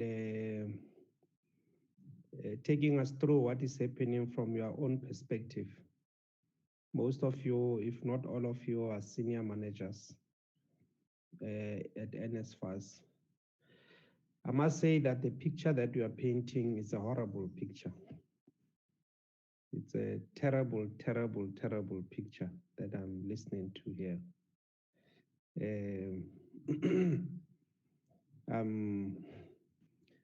It's very depressing, actually. I don't know whether there's been such a big collusion by all of you to come and present this, or this is far-fetched, or what is really happening, but the picture does not look very good. So we are going to take members to comment. I know it's quite late, but we must allow engagements to happen. But from where I am now, I'm really horrified about the situation. Because we are talking about an organization that is under administration, which must be taken out of the terrible state that it was before. This is the organization that we're talking about. And for us to receive this kind of testimonies, it's very, very concerning. It tells us that the situation is far worse than how it used to be. I'm saying, just listening to what you were saying here, how the senior manager of HR who left explains the situation of the era of predetermined outcomes. That if you want to get you out, you will be out no matter what. So it's quite depressing, but otherwise, let's engage. Let me hear what members have got to say. Honorable Nodada, Honorable Mananiso, Honorable Ngobo, and Honorable Litsie. Honorable Nodada. Hey, Chair. I even had to take off my jacket because this information is burning.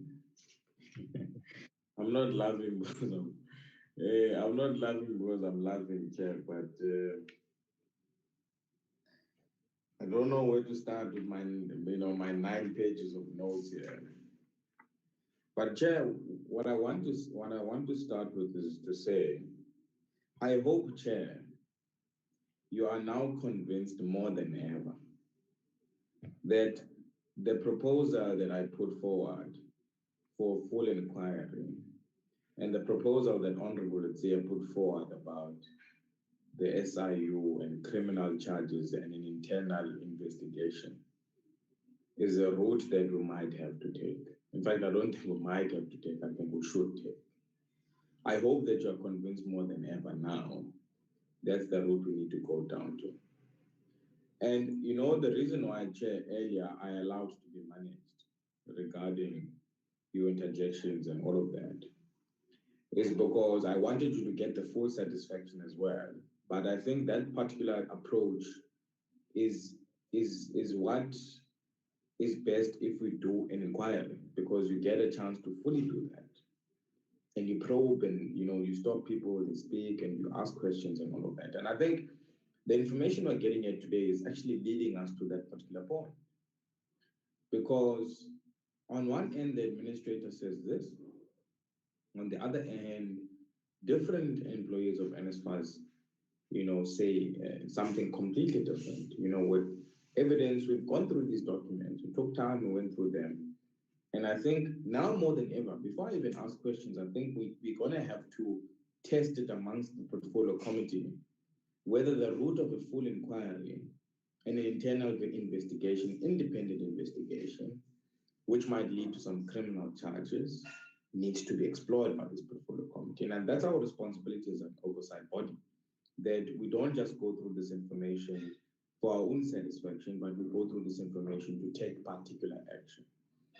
And it's quite appalling, it's depressing, it's sad, that an entity that is supposed to be dealing with the funding of poor students that are dependent on the finances of taxpayers' money that we pump into this entity in order for them to acquire skill or education to change their lives for the better, is literally crumbling and crashing to the ground.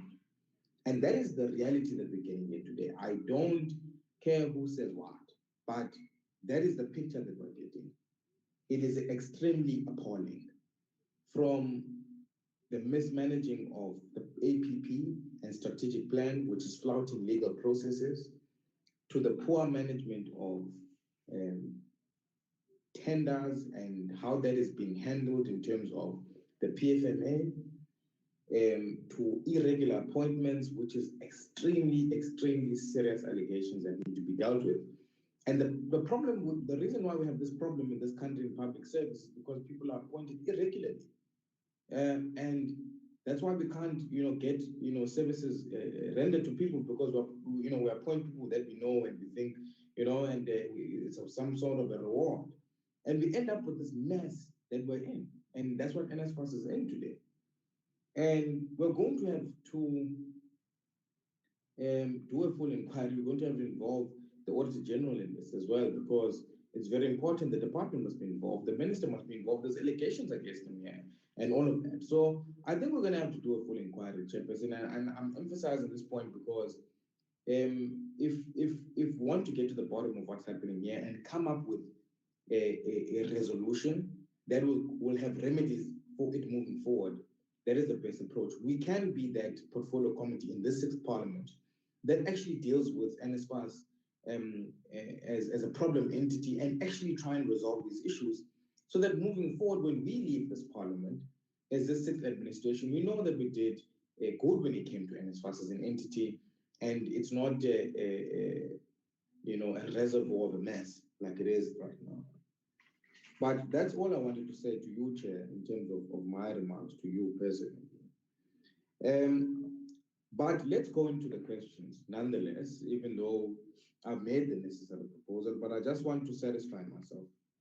Chair, in terms of the questions that I'm going to pose, can I please request that, yes, they can be answered verbally, but I want to make a formal request that all the questions that I'm going to pose are going to be on record. This meeting is recorded.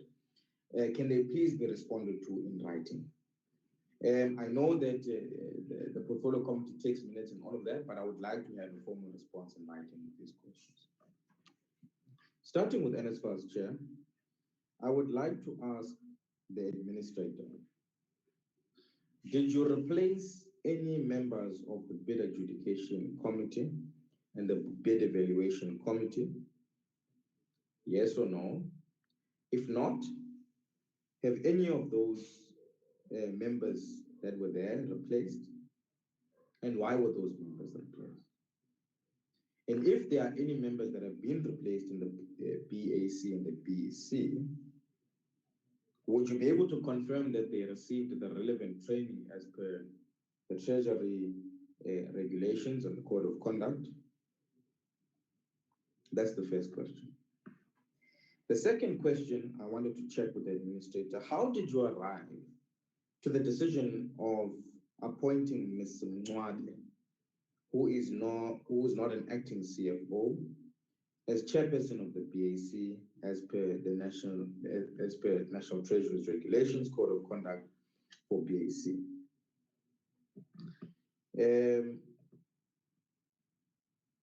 The third question: what are the reasons that disqualified the CFO to be the chairperson of the BAC? If you can give an indication in terms of that.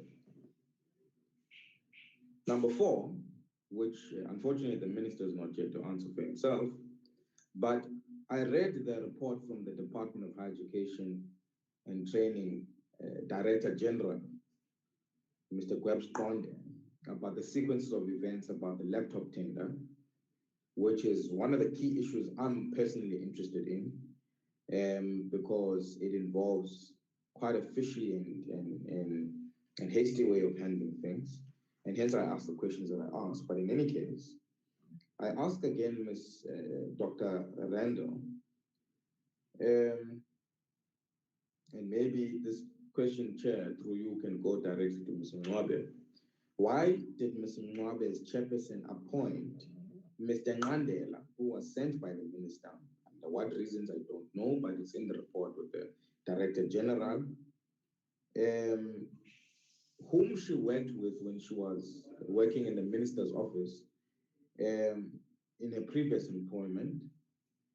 If she can maybe give an indication as why that is the case, and a comprehensive answer would really be appreciated. Then, I think I'm on question number 5. Why did Ms. Mncwabe suspend the General Manager of Corporate Services? I'm not going to go into the details. I mean, it's there in the document, and I think the chair did speak to it a bit earlier on, but I wanted to check why did she suspend the General Manager of Corporate Services? And then coming to this issue of the APP, Chair. You know, Chair, this is a big issue, and I've raised this before. I mean, I've asked the administrator the last time he came to present. I mean, certain pages in the APP were not corresponding in the strategic plan. The presentation he gave was completely different from what the strategic plan had. And I asked you to have these things put in writing, and they were put in writing. Even the amounts of 490,000 versus 500 and just over 500,000 for the development of the APP, I mean, doesn't match even now. And I think that's why we have to do this inquiry, Chair, to be quite honest with you. So I wanted to check, Chair, that there's a planning department, Dr. Randall, that deals with the APP and the strategic plan. You had initially appointed Mr. Shah to facilitate this type of work at a cost of 490,000.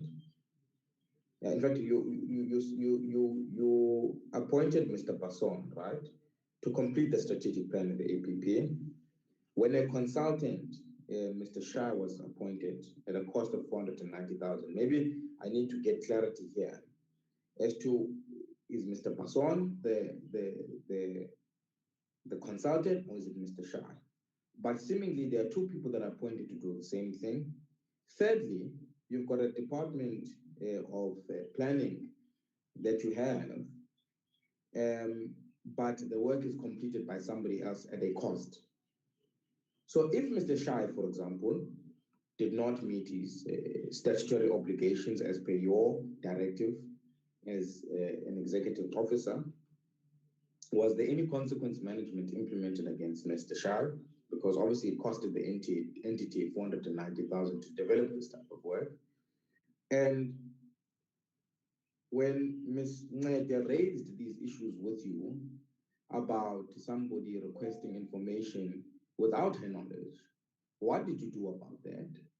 And was she involved in terms of making sure that the people that you've appointed to now complete the APP and the strategic plan, develop it within the prescripts of the law and the PFMA, and the prescripts of how we need to develop an APP and a strategic plan that has to come to us, to Parliament, to be able to approve for the year in hand and the 5-year period.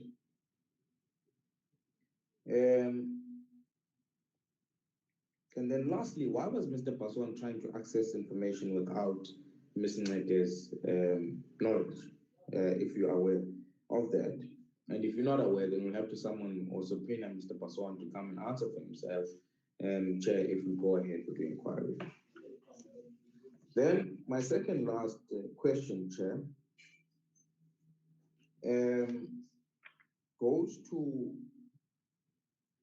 Dr. Randall. I mean, there's allegations here that you sidelined the planning unit, and I wanted to check with you as to why did that happen? Why did you sideline the planning unit in terms of developing the APP and the strategic plan? And is it true that Ms. Mwabe developed an APP and a strategic plan and sent it through to Ms. Naide for her to develop something that is outside the prescripts of what the AG has advised, or said could not second, which was in relation to your terms of reference now being swapped for the targets that were being set for NSFAS.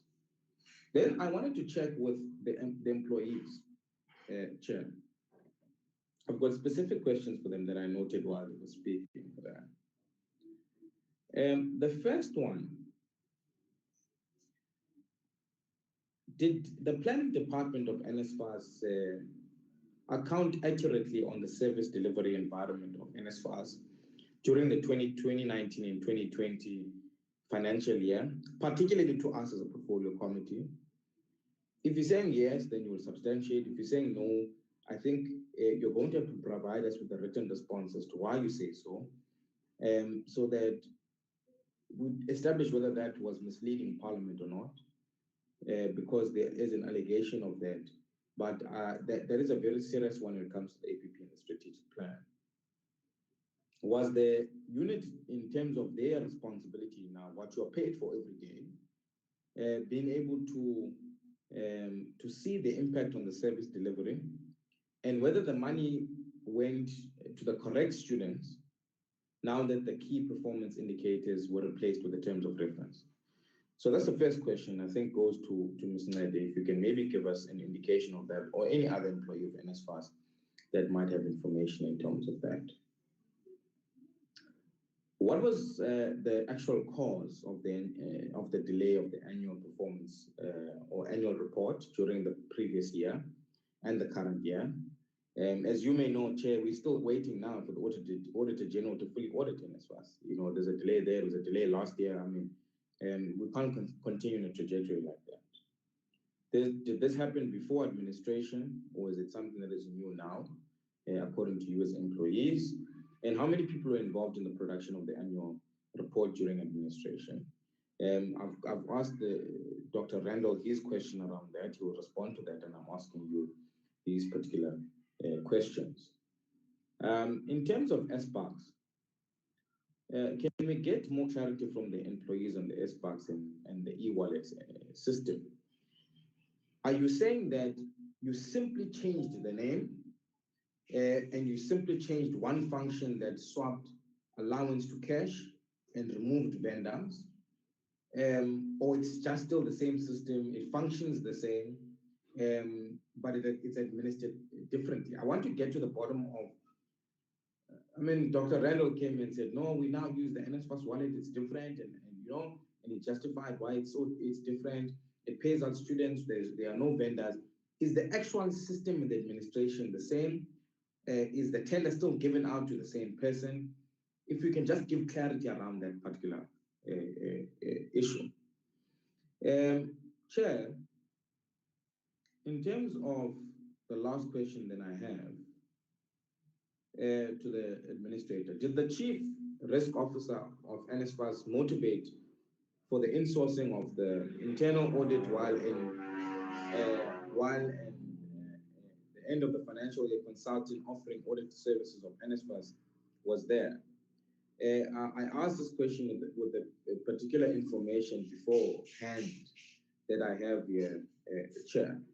But Chair, I think I'm going to end my questions there. But I want to reiterate, Chair, that we're going to have to do a full inquiry. We're going to have to institute an internal investigation. We're going to have to invite the Auditor General to come and brief us, particularly after the end of the financial year, this financial year that we're dealing with in terms of reporting, and then make a determination on how we take forward the issue of NSFAS. The Minister has to come on board, the Director General has to come on board. He's got a report that he's put forward here around the laptop tender. We're going to have to invite more employees from NSFAS to come and present information from to us so that we can make a determination of how do we then best move forward. But the information here is quite angering. I'm trying to keep my cool as short as possible, Chair. And thank you so much to the employees at NSFAS that have come through without fear or favor or prejudice to come and present the information that they have. And to be quite honest, I am a bit disappointed with some of the responses that Dr. Randall has put forward from a moral perspective on some things about colleagues that are friends and childhood, and he sees nothing wrong with that. And that's a problem we have in this country. So I want to leave it at that, Chair, and hopefully my questions, all of them, will be responded to in writing, because I've been slow deliberately so that people can hear my questions and that they can be able to be captured correctly. So I really appreciate that, Chair, and that way, and for me, thank you so much. Okay, thank you very much, Honorable Nodada. I'm also glad that you now see the benefit of us proceeding with the meeting. I was very worried earlier on when you say, let's not proceed, let's summon other people. I think by now you can see that, in fact, we can proceed and get all the information that we need without NEHAWU coming to the party. The General Secretary maybe does not know any of the things that have been presented here, so I'm glad that you acknowledge that it's important that we proceed, look at the information presented, and formulate a way forward. But otherwise, thank you. Honorable Mananiso. Okay, thank you, Chairperson. Let me firstly start by welcoming all the presentations and as well witnesses who came before. And one wants to say to them, history remembers the brave.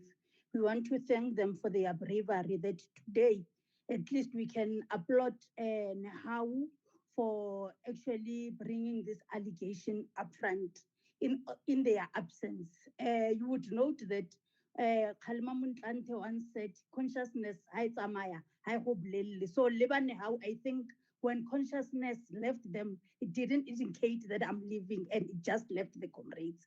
So I want to thank them in their absence. That thank you for that today we are able to see that we are having terror and horror at NSFAS.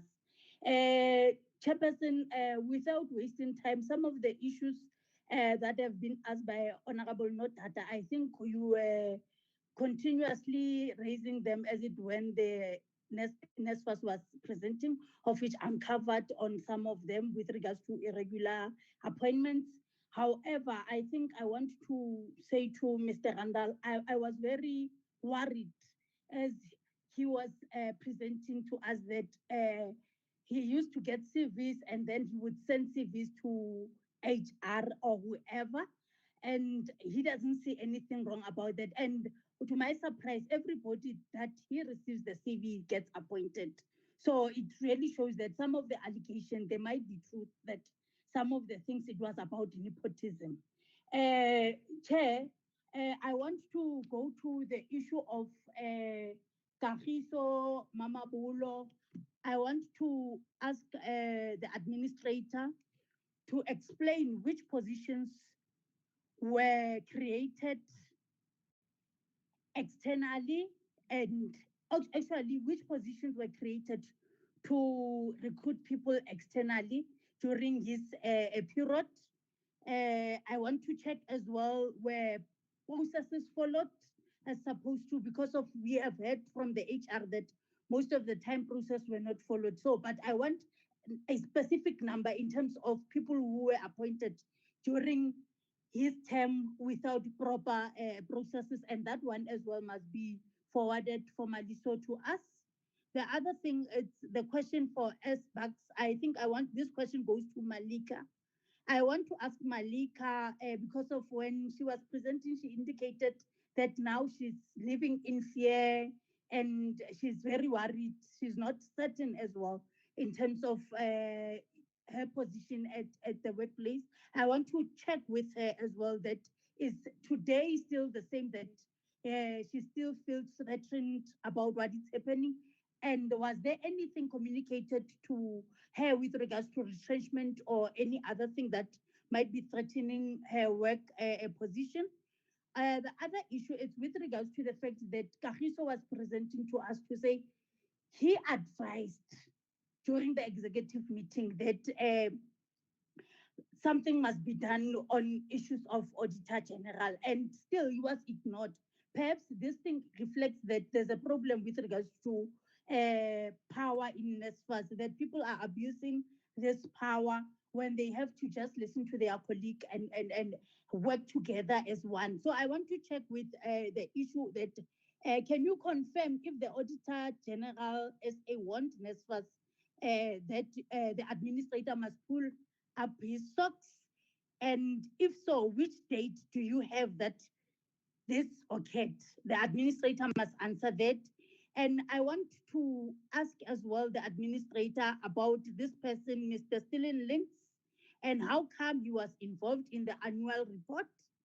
And the other question is with regards to Ms. Werner and Stella were appointed to assist with outreach, that after their short contract jobs will be advertised. What titles did these two had occupied, and what's happening? What is their status generally? Because we know that when we met with NSFAS a long time ago, we had Kagiso that was introduced to us as a person who's dealing with outreach programs. So I want to know what is the standing point with these other ones. The other issue, Chairperson, is with regards to positions that are duplicates. What's happening? What is the status quo with regards to payments vis-a-vis what must happen actually per policies and HR issues. The other thing, Chairperson, one wants to speak here is that as the ANC, we were clear when we were creating this NSFAS that it will be an enabling system for our masses and as well for the poor and students who are from the working class families. So whatever that is happening now, it's as if a Chairperson, we're dealing with internal issues, yet our students are becoming victims every day. So Chairperson, I'm very disappointed as well. And I heard you saying that you are laughing, but these are not laughing issues. And I felt the very same thing, that, you know, some of the things, it's like you're listening to your great two people being appointed on higher levels, and these people, they don't know what they are doing. And I must say, Chair, we must do an oversight. We must go to these NSFAS offices, count people by head, one by one, and see vis-a-vis what we have. Because seemingly we've been misled and thinking that we are coming right with this NSFAS system. So I would want to submit and ask one question to the HR to say, while this thing was happening, that she was not invited to sit on other things. Did she try to write formally in terms of disputing whatever that is happening as opposed to what needs to happen as an HR official? Thank you, Chair. Thank you very much, Honorable Mananiso. Babu Ngo.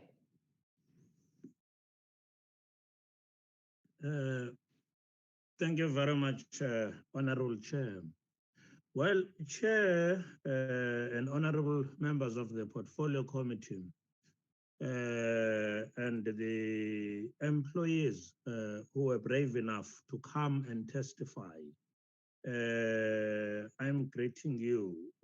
Look, I just want to start on an issue of NEHAWU not attending. I think everybody, the members in particular of the portfolio committee, can see for themselves the writing on the wall. It is very clear now why NEHAWU did not come, but I wish they were brave enough to stand right up to the end, defending their members. I'm speaking like a unionist because I am, or I used to be. To take the issue as serious as this one to the portfolio committee and let the process begin. And then halfway through, you say, no, I'm withdrawing now because we have settled the matter. That is just to play marbles. We cannot accept that, Chairperson. The matter is already on the table. Not only is it on the table, but we have already started doing something about the matter. So it was right for us to deal with the matter, Chairperson. When I say I believe all the members of the portfolio committee shouldn't be surprised. I don't know whether anyone would say, no, you are wrong if I say there is a big deal that has just happened under the tables. And then all of a sudden, NEHAWU was able to resolve the issues. All these issues are not resolved. They remain unresolved. That is why we have been listening even to all these ladies and gentlemen testifying. Chairperson, I will just go and stop when I feel like stopping because this thing it's too long. You were right when you say it is depressing, and it is actually, it's bigger than that. Chairperson, I want to start with the professor. Thank him very much for the presentation and say in his presentation, something very strange occurred in my mind as he was presenting at a particular stage. He seems to have some contact with a person. Maybe they were at school or somewhere long time ago, and then they lose contact. And then all of a sudden, there is this contact again established. And immediately after this new contact, there is an appointment. This happened on several occasions. I noted some. But the way it was happening, it's very strange. It has a pattern, Professor. It has a pattern, Chairperson. It has a pattern of a long, bad friend. And then he disappeared.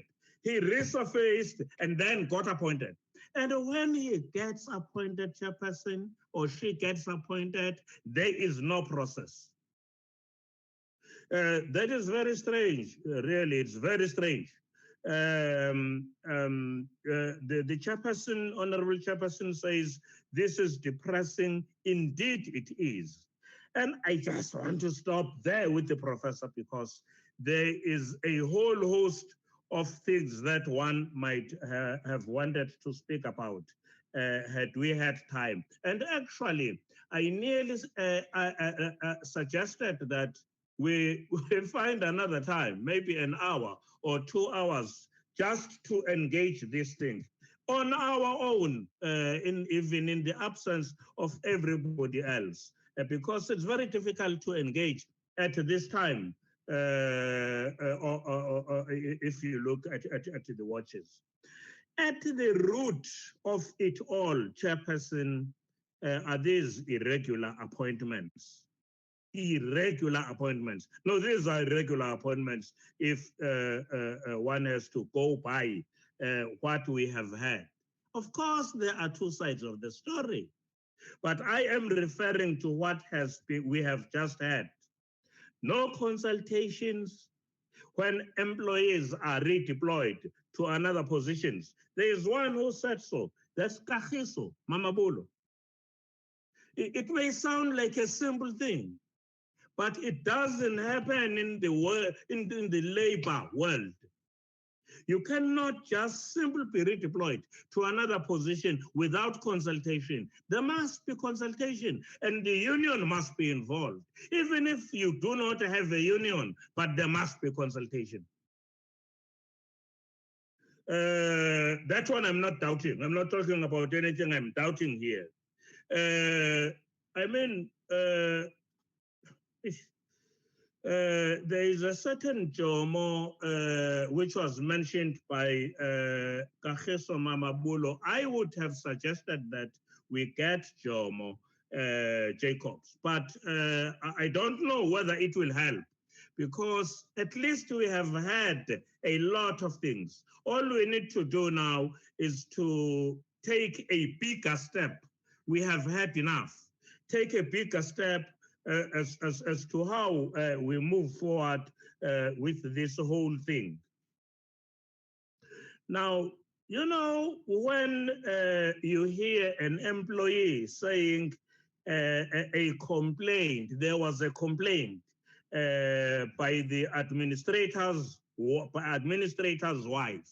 You know, if that is true, Professor, because one may be interested in knowing whether there is a grain of truth in that, even if it wasn't exactly like that. If there is a grain of truth, one would be interested to hear that, because it's very surprising, not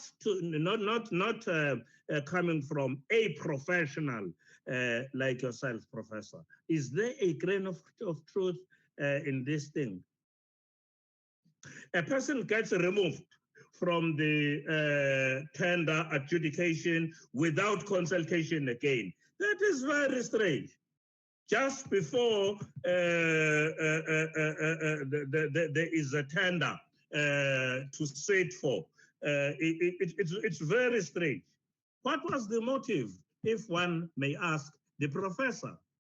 Why this coincidence in Mamabulo getting removed from this position? What was the motive? Because seemingly it's very clear that he was removed there in order to allow for something to happen. What was that thing?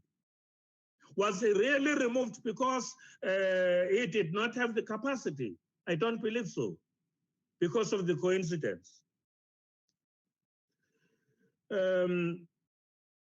You know, a person gets wrongly charged and the roles gets changed. All these things are very surprising. You know, I also have questions about Mrs. Mwabe, about the qualifications she has. Because of this power she was allowed to wield in this organization. This must be a very capable person and also very qualified, highly. Malika Hildebrand also says a lot of things. I mean, suspended without charges, and has been brought back without getting information on what had happened. But so you suspend, how can a person be suspended without getting a charge? Okay. At least you do give a person without, even if there is no time, to enumerate all the charges as they are. But there is something broad, you say to a person, you will be getting charges following, but here is the reason why you are getting suspended. You cannot simply suspend a person without the reasons, but unless the professor has got other information. I don't believe so, Professor. I may not be one, but I have been in the labor in the labor world for quite long enough.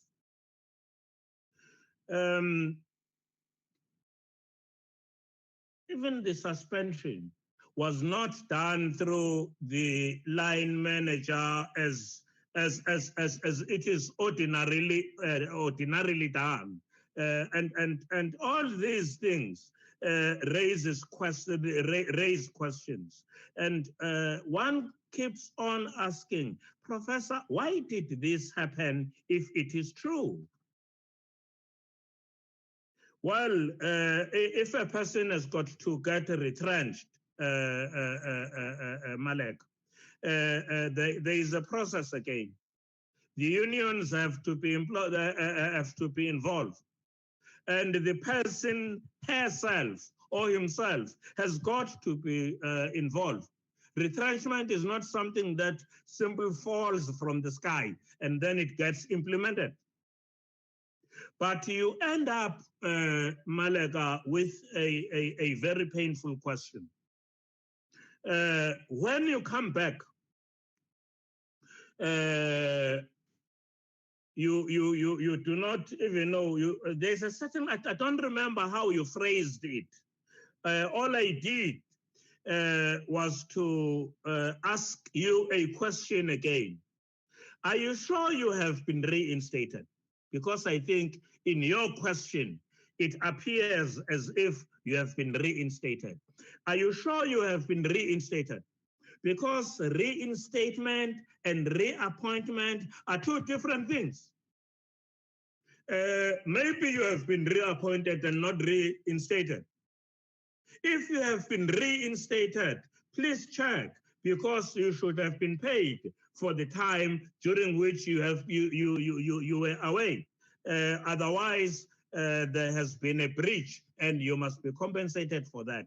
Actually not compensated, you need to be paid fully for the time during which you were away. The appointment of Mr. Passon, let me not go there because I alluded to this thing of a person being a close contact, and then a gap occurs, and then it gets reappointed again. But I'm worried about the qualifications of Mr. Passon. The qualifications. If one is to go by what we are hearing here, then there is a lot wrong. There is a lot wrong. And it is happening in NSFAS. But why NSFAS? Lezingane kodwa sihlalo eyihluphekayo kunjengamanje kuneyingane ezingathathiwe simple because they could not be accommodated, and yet NSFAS is playing games like this. NSFAS, people who have been entrusted with the future of these kids, azazi manje ukuthi kufanele zenzeni.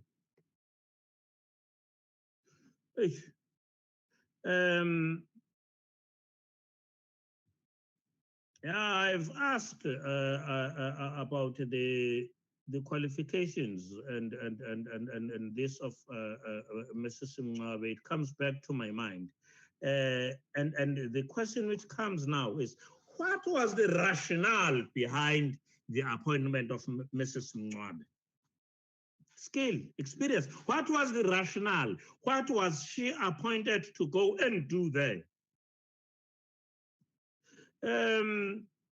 Well, there are things you say, Mrs. Posset.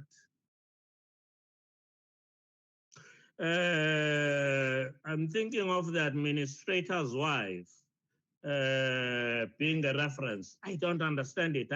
Even now, I can't.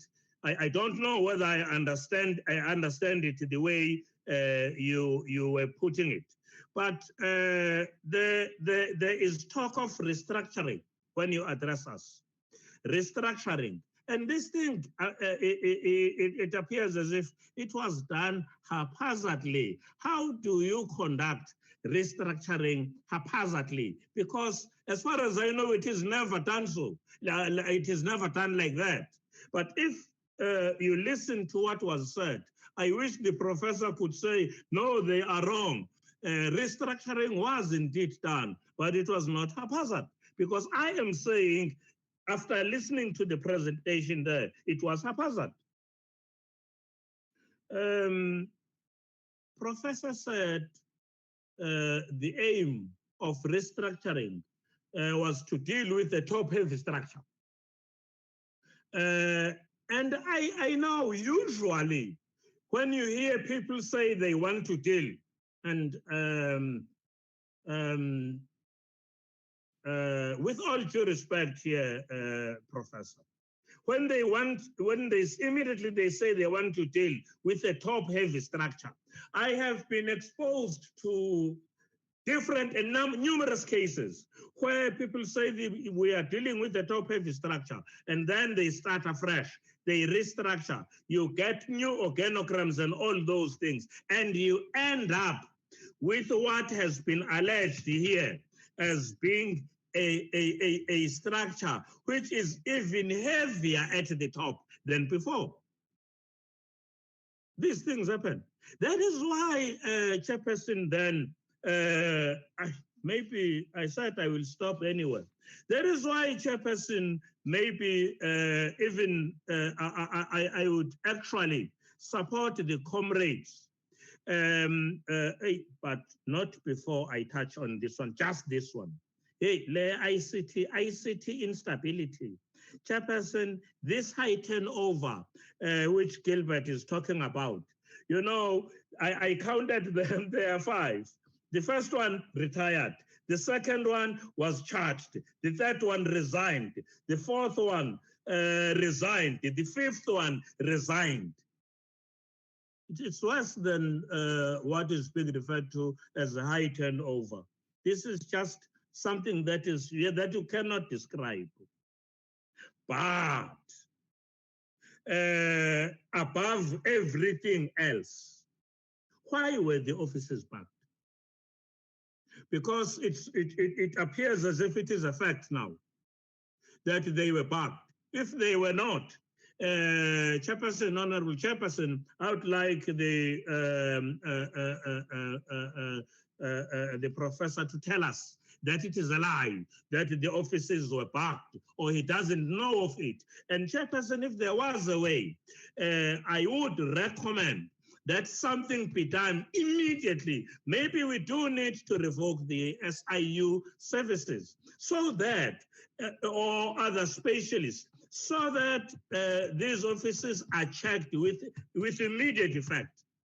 Because I do believe that they are packed, and not one office, many of them. It looks like there has been some kind of a mafia syndicate taking place there in NSFAS.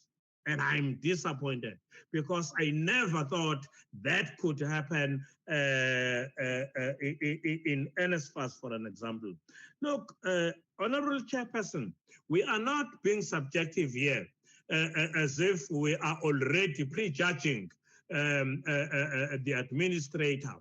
But I mean, we have listened to the professor and not even once. And now we are also listening to this other side, which is new. And they are telling all these things. There's so many things. Let me go back to the recommendations. I don't have a new one. I support an oversight, which needs to happen as soon as yesterday. I don't know because we don't have time remaining anymore before we take a rest. But Chairperson, something very serious must be done, either the SIUs or the forensic audit. My problem with the forensic audits, they take too long. It has become another way of making money. But Chairperson, I think you will recall one of the things you said yesterday, and I agreed with you. The administrators, and I am not referring this to the professor, the administrators have become what I describe as something, something very fishy is happening there now. They are getting recycled, and in the middle of it all, you will find that an institution gets looted like you cannot, like nobody's business. Thank you very much, Chairperson. It's enough. I haven't finished. It's enough. Thank you. Thank you, Ubabu Ngobo, Honorable Ngobo. Thanks a lot. You are the only elder in the team. As you know, that our portfolio committee is youthful, and now I know Mom's beer. After you speak, so it's almost like Kombandlela. That's the way to go. Is the elder has spoken. But the elder is shocked now. We're all shocked. But thank you very much, Honorable Tom. You know how you present your things, you know, I was just laughing. It's not a laughing matter, but how you presented an analogy about a contact, lost contact, met again, employed. You know how you were presenting it. I was actually laughing, but this is not really a laughing matter. It's quite a very serious matter. Yeah, but I was listening to the analogy, and I was just amazed at how you are presenting the matters. Honorable Litzie. Thank you very much, Chairperson. I thought you had forgotten about me. I think, Chairperson, let me hasten to thank all the employees and former employee of NSFAS for coming to present their side of the story. I can only imagine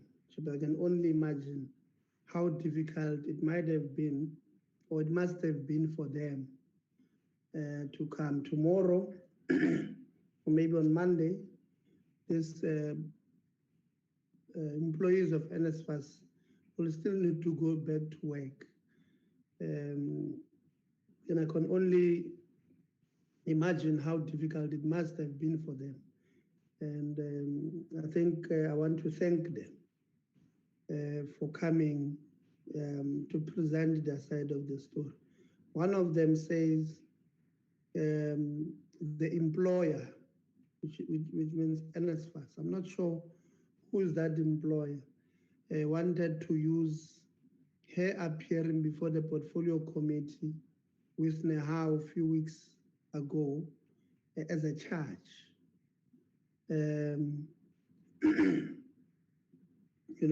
Tomorrow,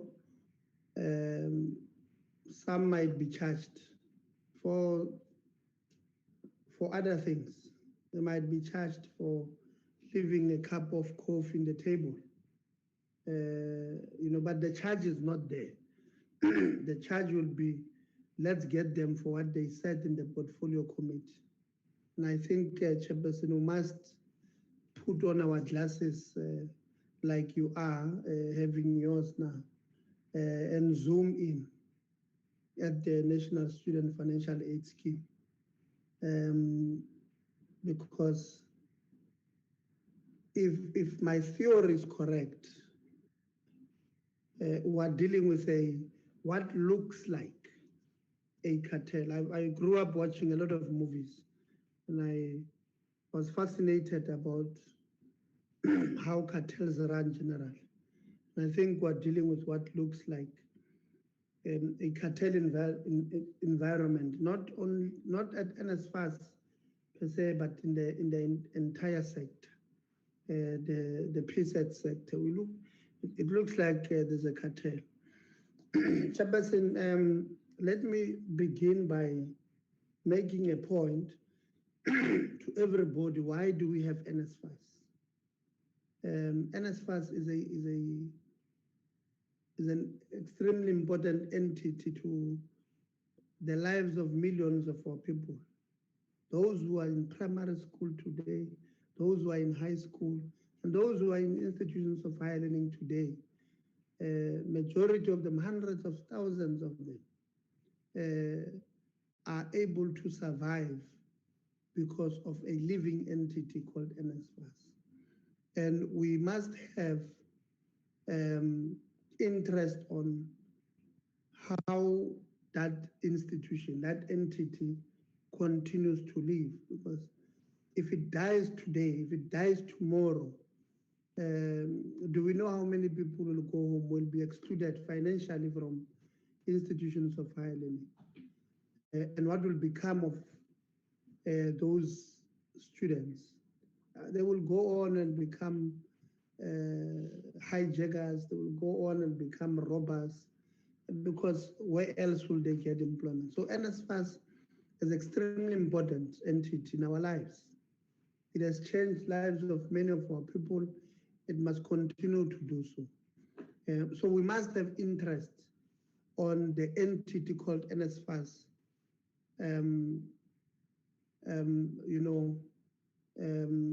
existing beyond the administration. And that is why earlier on I was extremely disappointed at NEHAWU for withdrawing Chairperson, because according to the letter they sent, it's as if they think the existence of NEHAWU, the existence of NSFAS itself, it's secondary. What is primary is the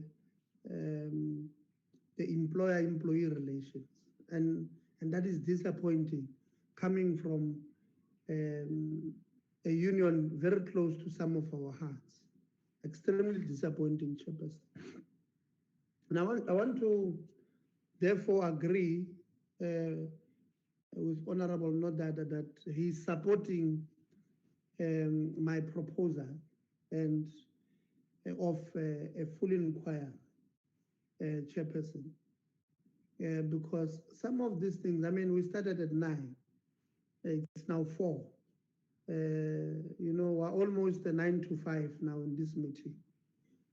People went to work at 9. By the time we finish, there will also be, some of them it's Friday, some of them have left. Some of us were supposed to be flying out. We had to cancel our flights because this is extremely important. So I will start with the recommendations like Honorable Nodada did. A full inquiry, maybe we must, as a portfolio committee, sit and discuss the terms of reference of those inquiries, but we do have a lot of them here. The appointments, the so-called irregular appointments of people there, as one. 2, the disbursement of fees, of allowances. Chairperson, you and I know that we sometimes wake up and we have 100 messages from students, either on email or even on WhatsApp, telling us that they are not getting their allowances. And for a kid not to have an allowance when of this 1,500 food allowance, it might not mean much to many, but it means a lot to students. It's literally the baseline for survival for them. And if they are not getting it for a month, even if it's late by a week, it has dire consequences, because it means those kids might not have anything to eat. And they're expected to write and read and submit assignments. I mean, how do you do that when you're hungry? I myself, Chairperson, throughout this meeting, I had to have a waking lunch, I had to eat, Chairperson. You know, so it's extremely, the situation there, it's a horror movie, as you guys have correctly termed it. It's a horror movie, what we're getting there. And for us, I can guess what will NSFAS say. And even if the department can speak, I can guess what they will say. You know, that lady from HR who resigned in June says she wrote to the department, to the minister, nothing was said.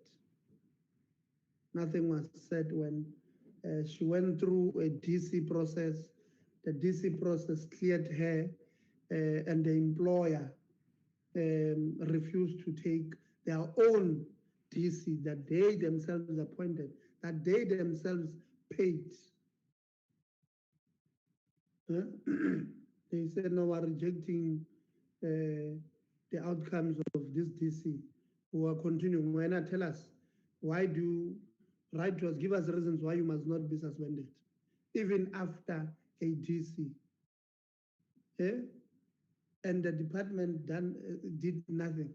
And she says, I wrote to the department, but they were silent, quiet. Tomorrow, we will be accused here of having a witch hunt of some sort against certain people in the department. When, I mean, real, how do you turn a blind eye on this? Wow. Kura, how do you turn a blind eye on this thing? We can't. You know, so many members covered me on the points that they wanted, that I would have wanted to raise. But Chairperson, earlier on during the presentation of the administrator, Dr. Carolson, you tried to almost inquiry style ask him questions. I would have also wanted to enter there, but I did not want to disturb the flow of the meeting. Is the administrator saying, maybe let me paint a picture before I ask the question. The picture is Ms. Sibongile Mncwabe is taken to NSFAS as an advisor to the administrator. As an advisor to the administrator. She sits in a meeting that discusses a creation of a post. We're not privy, we're not part of the meeting, we're not privy who submitted what in that meeting.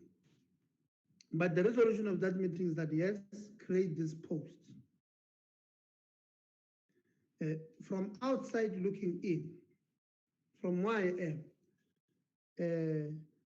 it's easy to say the meeting set to discuss how to get her inside NSFAS as an employee.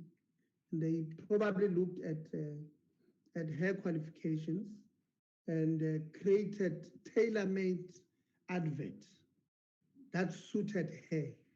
So what does it mean? It means the position was specifically created for her. And then she's an advisor, by the way, don't forget this part. She's an advisor, yeah? Then the position is created. Those who sit in that thingy, in the panel that was interviewing people, maybe a year from now, they're still part of the institution, maybe they might be afraid to speak, but maybe some of them can come and tell us that, no, we were told to score this one higher, because that's how it looks from outside looking. So the position from where I'm sitting was created specifically for Ms. Mncwabe to go and enter there. And then she was then appointed in HR.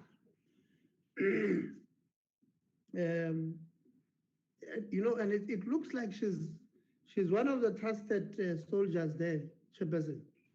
And I'll tell you why I'm saying this thing. Because she's the one who wrote, I'm trying to my note here. She's the one who wrote a suspension letter to the General Manager of Corporate Services. Yeah? Because she's brave, because she's trusted. No, we're not going to deal with this one. When I we trust you. Go and deal with this one. Over and above, during the first advent of the laptop tender, there's allegation that she went there to be a, what do you call this thing, an observer, together with Ngaba Mandela. They went to be observers. And then, who knows, those who are in the BEC, BAC, these ones don't take the mandate. Let's remove them. Okay. Vuyo, please mute your mic. Then she's then, because this one don't take, these ones in the BEC and BAC probably don't take mandate. However, when there's mandate says go and appoint A, B, C, D, E. And these ones, they appointed G and H amongst probably those who are wanted. Those were wanted. Then, they then remove the chairpersons of the BEC and BAC. Guess who's taken as chairperson of BAC? The very same Mr. Mwane, who entered NSFAS as an advisor and attended a meeting that discussed the position that was advertised and then subsequently given to her. Over and above that, she's now appointed as the BAC chairperson. I'm not sure what does PFMA say there, chairperson. And the administrator said, no, I was not going to tell her not to apply. And what we're asking, is this ethical? You know this thing, it's almost the same, chairperson, as me visiting you as your colleague in your house. When I get there, I want to get married to your daughter. There's absolutely zero ethical and morals there. And the administrator, on your inquiry style asking him, he said, no, there's nothing wrong. And that worries me. That worries me. And I think Honorable Ngobo would have covered also parts of what worries me about the irregular appointments of what NEHAWU and employees said they are Dr. Carlson's friends. I mean, on the files that were given on our emails chair for Mr. Basson, he even has a Facebook post there where they're together, says a long-time friend, wara, wara, wara, wara. Dr. Carlson said, I was not even his friend. Yeah? We just come from the same place. It's worrying, you know, Chairperson. I'm extremely worried. I even had headache medication.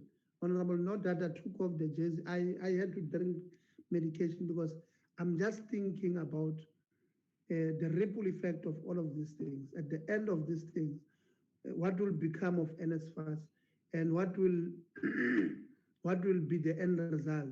How many kids are going to be affected by these things? Honorable, not that I asked questions on the appointment of those ones. I'm not going to ask questions on at least on that one. I want to go to this one of Mr. Shai. There's a also screenshot in the office there that was sent to us. So Mr. Shai is appointed, is a service provider appointed to deal with the APP. But on the screenshot, there is no, the process engineer, PMO. So was this man appointed as a specialist in the, was he hired there or came there as a, all of these things, Chairperson, they are just confusing. They are just confusing. It's just not right. Yeah? Mr. Shai was paid 490,000. And NSFAS then appointed Mr. Basson to complete 490,000 for APP and strategic plan, I think. Then Mr. Basson is now appointed, albeit it on a short-term basis, but is appointed to complete this thing. So we are paying, using taxpayers' money, we are paying two people to do one thing. Is that not a fruitless expenditure? Yeah? No, man, it can be. It can be, Chairperson. And the report coming out is as if there's a witch hunt against people. Yeah? Ms. Nganelwa, Nede, in affidavit, alleges that when Mr. Basson arrived there, she alerted authorities in the system that hey, it looks like we've got an intruder. 5 days later, she's suspended. Yeah? No, and we were told that no, things are fine there. So, Chairperson, I think I don't know what is the. I hope all of these ones who were suspended were suspended with pay. I'm just hoping for their own survival. But you are reinstated at work. You get a letter, reinstated at work, as Mr. Mamabolo was alleging. And when we get there, you are not reinstated. It's as if you are appointed in a new position because your title has changed.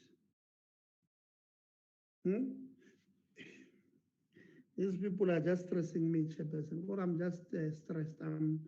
My head is all over the place. And NEHAWU wants to tell us that now things, employer-employee relations. These are serious allegations that cannot, be left unattended. And those ones of NEHAWU, Chairperson, I think we must still subpoena them when we do an inquiry. This time we must subpoena them. They must come and explain these two big liver files of information that they sent to us. Because it can't be that you give us information and then when you must come, you can't allege things against me like they have against Dr. Carlos. And then when they're supposed to finish it, they come up with stories. In my view, they're coming up with stories. In the process, there's a dark cloud now hanging over the head of Dr. Carlos. And if we did not continue today, Chairperson, what would have become of the reputation of Dr. Carlos?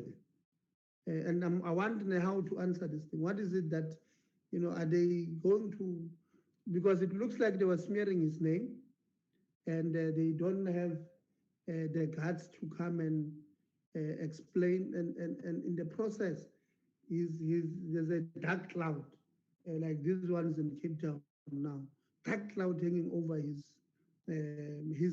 head. It cannot be. But also on those who must subpoena Chairperson. I'm glad you, on the laptop tender, you said you must put 2 days from now. I can tell you now that if anybody can take this matter of the appointment of laptops to court, they will win it. I can guarantee you today, this thing is too flawed. If they can go to Zondo Commission, I can tell you, we'll end up having people saying, no, I choose not to answer, because I don't want to incriminate myself. And I don't understand why are people hell-bent on bending these ones are not even bending the rules. They're just breaking them.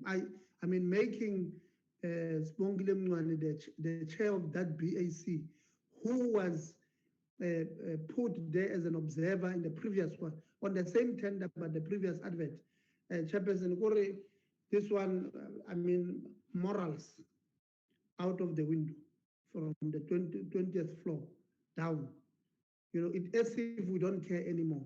And people are going to say, this is an ANC-led government. So I'm worried about the reputation of my own organization because it will be reported as ANC deployees at NSFAS did this. So the name of the ANC will be dragged through, and then I can't allow it. Every fiber in my body, I can't. And I want, that's what I'm saying.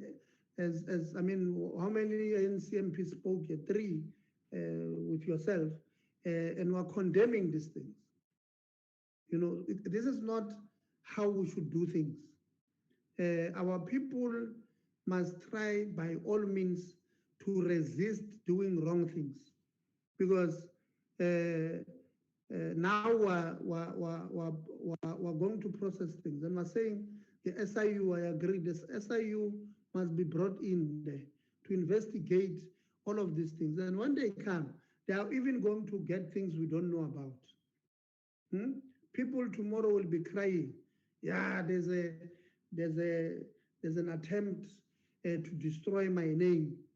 The department, it looks like, Dr. Parker, the department is failing to do oversight on these Section 3 entities. It looks like you're failing, because these things, in my view, they should not even be here.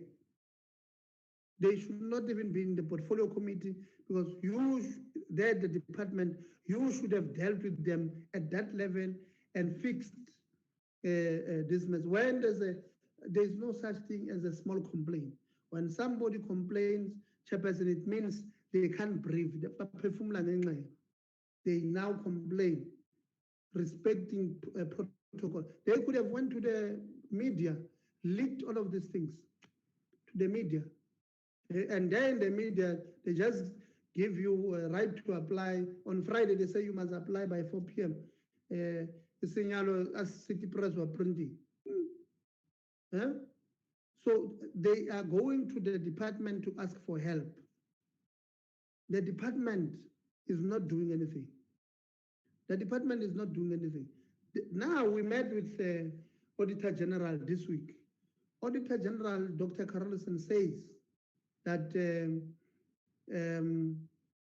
they are not happy with the pace of information coming from NSFAS. In fact, in one of these things, there's something that the COO was reading, saying, Mr. Mama Bulu on the 4th of November said, but I can read here on one of these things. It's a draft annual report 2018-2019 project plan. It was that page 5 on that one of confidential documents. Thursday, 1 August 2019. It says under 13.1, Mr. Mama Bolu indicated that the entity was at risk of not meeting the deadline of 31 August to submit the annual report 2018-2019, noting that some of the report was still outstanding. The service provider indicated that printing and proofreading requires 2 weeks to be concluded. So this supports, and this is an NSFAS logo. It supports what Mr. Mamabolo was saying, and COO, it does not support what we are saying.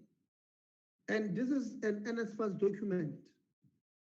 It shows that I don't want to be chacharach and say people are misleading, but you, on something that we can find so easily, on documents that we have, you still come to the portfolio committee and give an account that is not correct. You know, it's not right. It's not right. It's here on this level files. 13.1, draft annual report 2018-2019. So, Chairperson, I do not want to, I mean, we've been here for too long. I don't want to waste time. I actually do not, maybe let me ask my questions. I did not want to ask questions, Chairperson,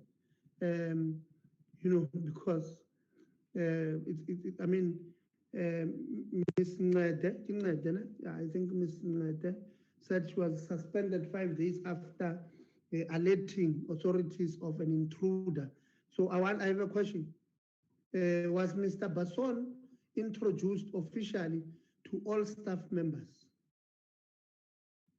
And including in that performance planning and performance unit.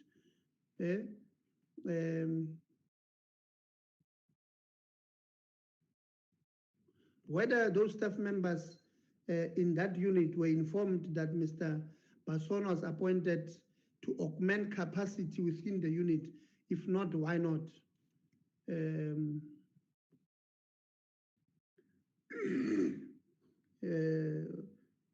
Is the administration saying Ms. Ngete became disruptive and uncooperative after Mr. Basson was appointed?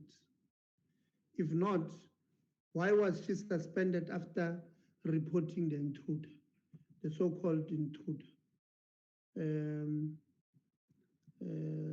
Wait.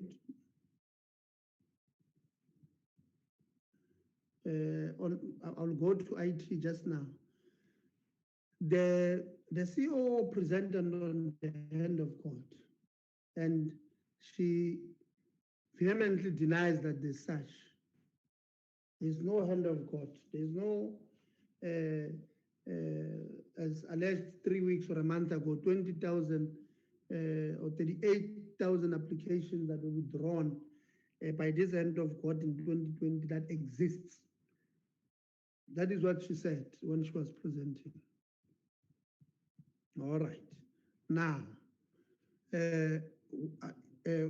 when we go to NSFAS, because there are some kids, some students who would send us screenshots of their application, having applied online.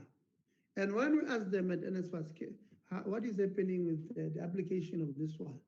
This one did not apply. Is the administration then telling us that there will be nothing, that we are not going to get even one person that is not on their system today? Whereas they do even have a screenshot of them having applied before the 30th of November 2019 for 2020. Because she said, there's no such. That thing of hand of God is fallacy. It probably happens in people's dreams. Is that what I want them to confirm? And I think I want, just like Honorable Nodada, for them to also respond in writing, Chairperson. Because for me, that is extremely important. The allegation that there are only 2 employees in the unit who disperses 32 billion rands to students every year. 2 people in that unit. Is this true? That there are 2 people there who are dispersing these monies.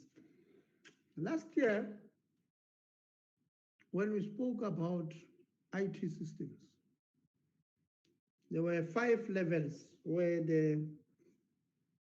or 5 categories where administrator, Dr. Carlson, where you spoke about even the risk levels of each. And then you showed us when you arrived, you showed us during administration. And the biggest threat there was cybersecurity, because that was 1, but 2, you said employees could go at home with their laptop at work, arrive here, sit here on the table and disperse funds here at home for students. That's what you had said. How far are we with that chart, the I think it was 5-step chart that you spoke about? Chairperson, I'm moving quickly to the allegations. I think comrades are covered me on the top heavy, too heavy at top level. I think I don't want to speak about that. Members have spoken. The organizational structure, I think members have spoken about that.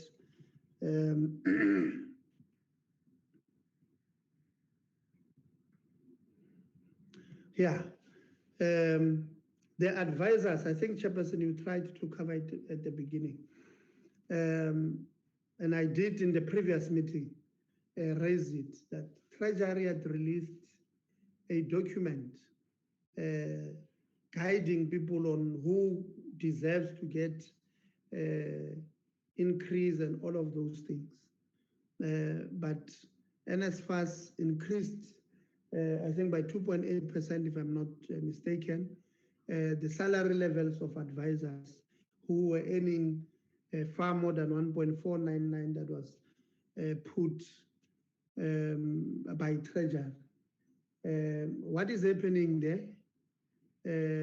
Because I mean, NSFAS is a Section 3A institution that gets its money from the National Treasury itself. I think, Chairperson, you tried to ask those questions, but I needed to ask, how far are we there? And why did we increase the salaries of these comrades who really did not, according to the law, deserve on disciplinary? I think, Chairperson, I want to emphasize that we need to have an eye here. Look at, because if what we're looking at here is what it sounds like and what it looks like, we're likely to get these 5 employees charged with something else tomorrow on issues related, not related to what they talk about today. I don't know how to put it in English. Mara, I can tell you about Baile Bambara, and we must make sure that they are not patched on the basis that they came and gave evidence here, Chairperson. I think on us issuing subpoenas, we must subpoena me Sibongile. You know, Chairperson, usually when a name pops up many times, I do my own due diligence. I know the administrator of UT showed us that due diligence is not really due diligence, but I do my own due diligence and you know, try to put in some snake and ladder pattern. You know, I want us to bring her here, Chairperson, like I had suggested last time, and I don't know why she's not here today. Maybe the administrator can inform us why she's not here today. But I want to make a final point that it cannot be that I go as an advisor to the administrator to NSFAS as an advisor, and then whilst I'm there, a position is created that did not exist. You know, that did not exist in the organogram of that institution. That did not exist at all. And I'm then the position is then created, you know, with almost every academic requirement that I have. And then I get that job, I apply, I get that job, and we're told, no, but people, people applied. It cannot be. This thing is an issue of morals. It looks like, that is what capture is about. It looks like there's a capture of NSFAS. Yeah? It's a capture of NSFAS, because that's what capture does. If you look at testimonies at Zondo Commission, people will say, no, we met somewhere in Sentin, and I gave them my company profile. Then we went through the specifications on what should be on the specs of the advert, and it came out like that. Yeah? It's capture. It's the same thing here.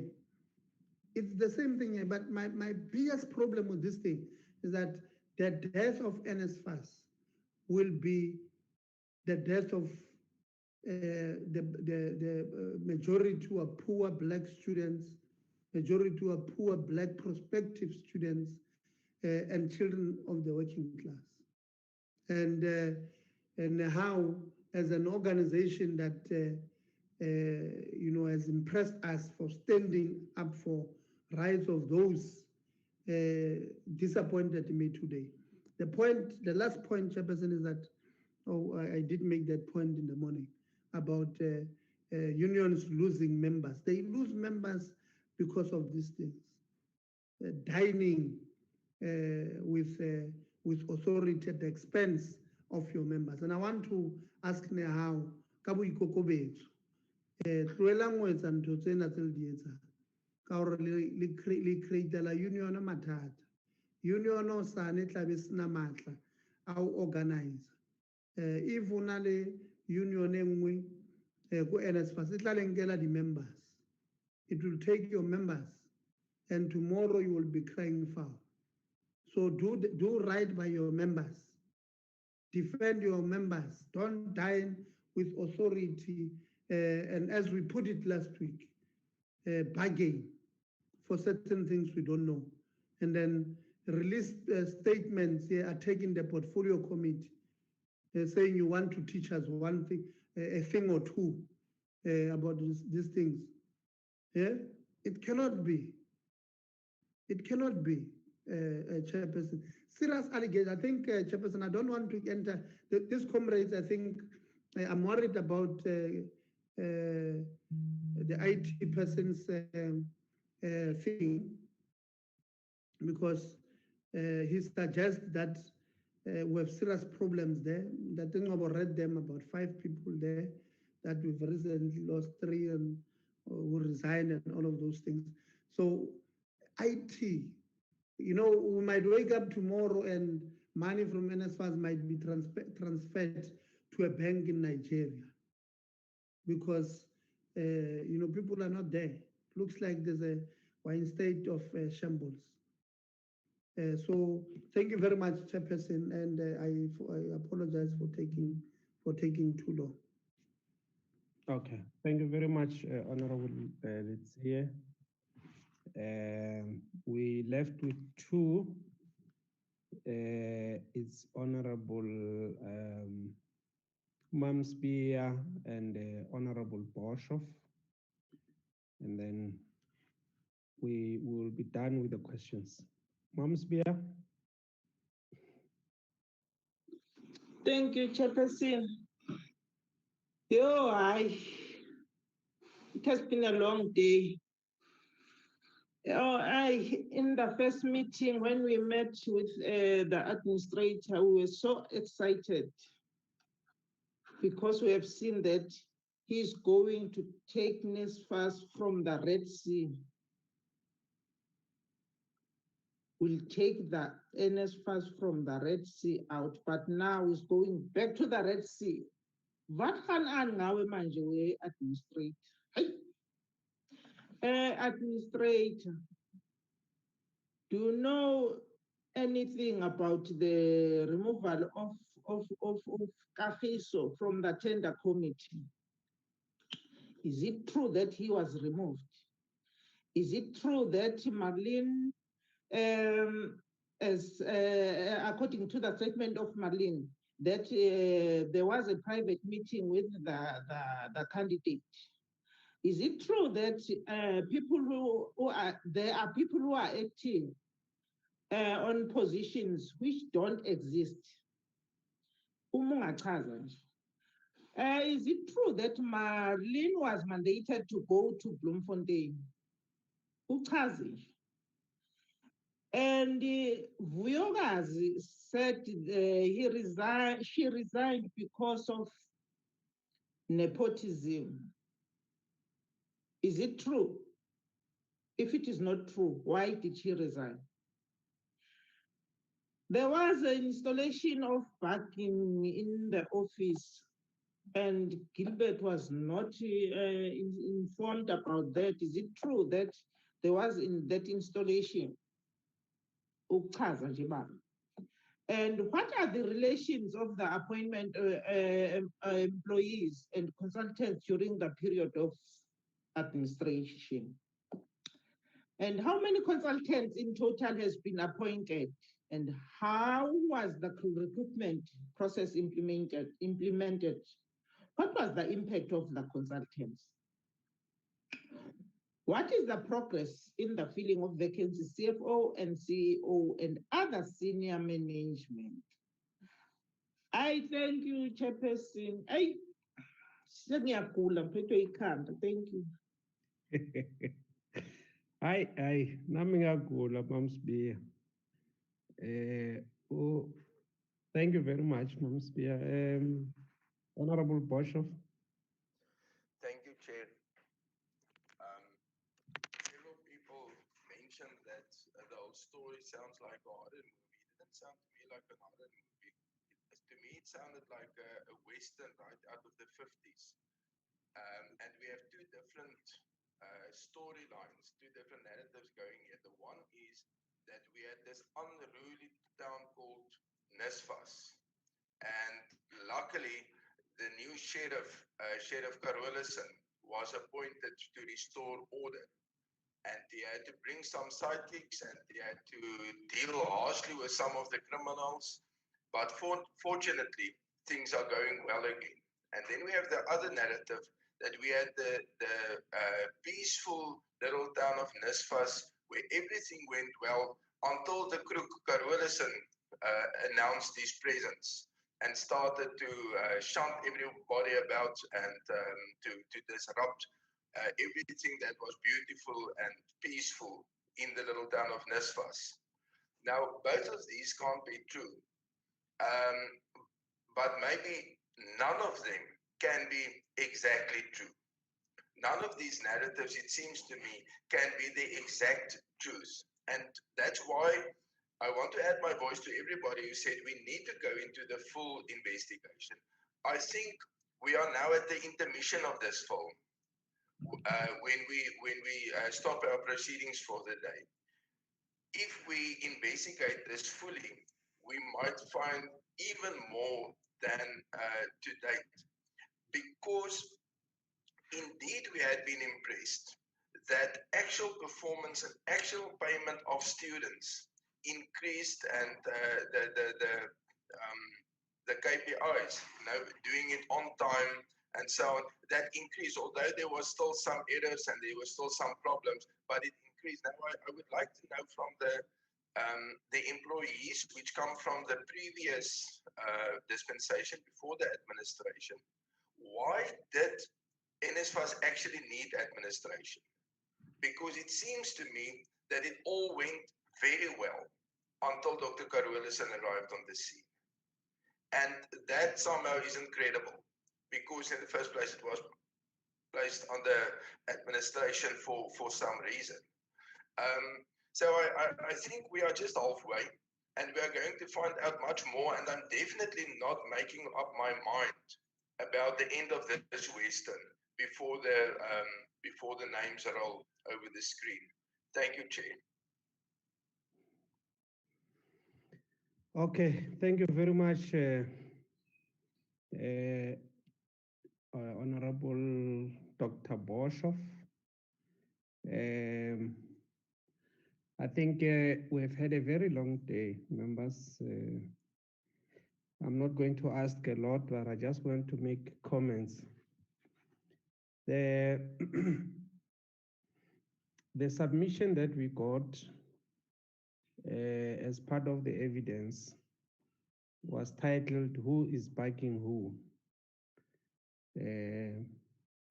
And I think Gilbert, I think Gilbert also spoke to that about the bugging of the offices of NSFAS. And it's something that I think should be worrying to all of us, that there is listening devices that are installed in the offices of everybody at NSFAS. And we must ask, for what reason is that? Why are public offices bugged in the manner that Gilbert is explaining, that there was a bugging exercise? And then there's a document that has been attached here. Technical Surveillance Countermeasures, TSCM report. So this document, it details offices by offices, what is there in the offices, and what are the findings and all of that. And it's really worrying that, and I'm sure that we must get some convincing explanation. Why would the offices of NSFAS be bugged? Were they bugged or were they debugged? So maybe we must get explanation to that, honorable members. But let me just get to this thing of irregular appointments. Now, Prof. Dr. Carolison, I've noted about 10 people here who are said to be related to yourself, one way or the other. There is 10 of them. Let me just go through them. And what is concerning to me is the fact that almost all of them have been appointed without proper process. Most of them, the allegations that were involved, indeed you confirm that you passed on the CV to some other officials and they ended up being involved. They ended up being appointed. And you see, the point is that as an administrator there, you are the board, you are the CEO. You are the accounting authority, you are the accounting office. So you are not just any other person. You are the most powerful person in that institution because power is vested in you. The power of the board, the power of the CEO, all of them in one person. It's not ideal, but it only happens under exceptional circumstances where there is an emergency, where the legislators have said, in a case where the institution is collapsing, we will allow that the minister must intervene and dissolve the board and appoint an administrator. So the administration period, that's why it has to be 12 months. And then after 12 months, the Act makes provision for extension for another 6 months, for another 12 months, and then another 6 months. But there is a recognition embedded in the Act that when the administrator is brought, the administrator will be brought into an entity when the entity is collapsing. And the role and the duty will be one. Turn around the fortunes.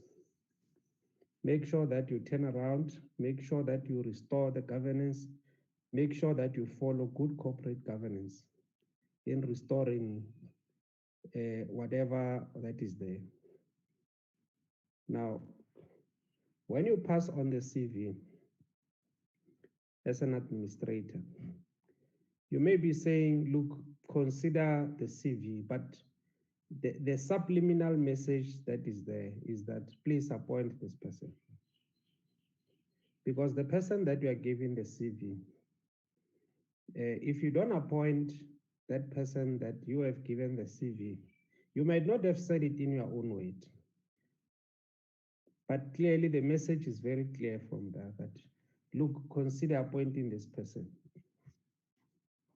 Now it's worse if that person end up being appointed, as Honorable Ngobo was saying, without process. And ultimately, who signs the appointment letters? The appointment letters are signed by the administrator. So when you sign the appointment letter of a person who has been appointed without following a due process, knowing very well that it is you yourself who has handed over that CV, what are you saying to that? So you are saying that you are basically regularizing the irregularity that has happened. With the advisors, you make a recommendation, it's fine, the minister approves, and then you appoint.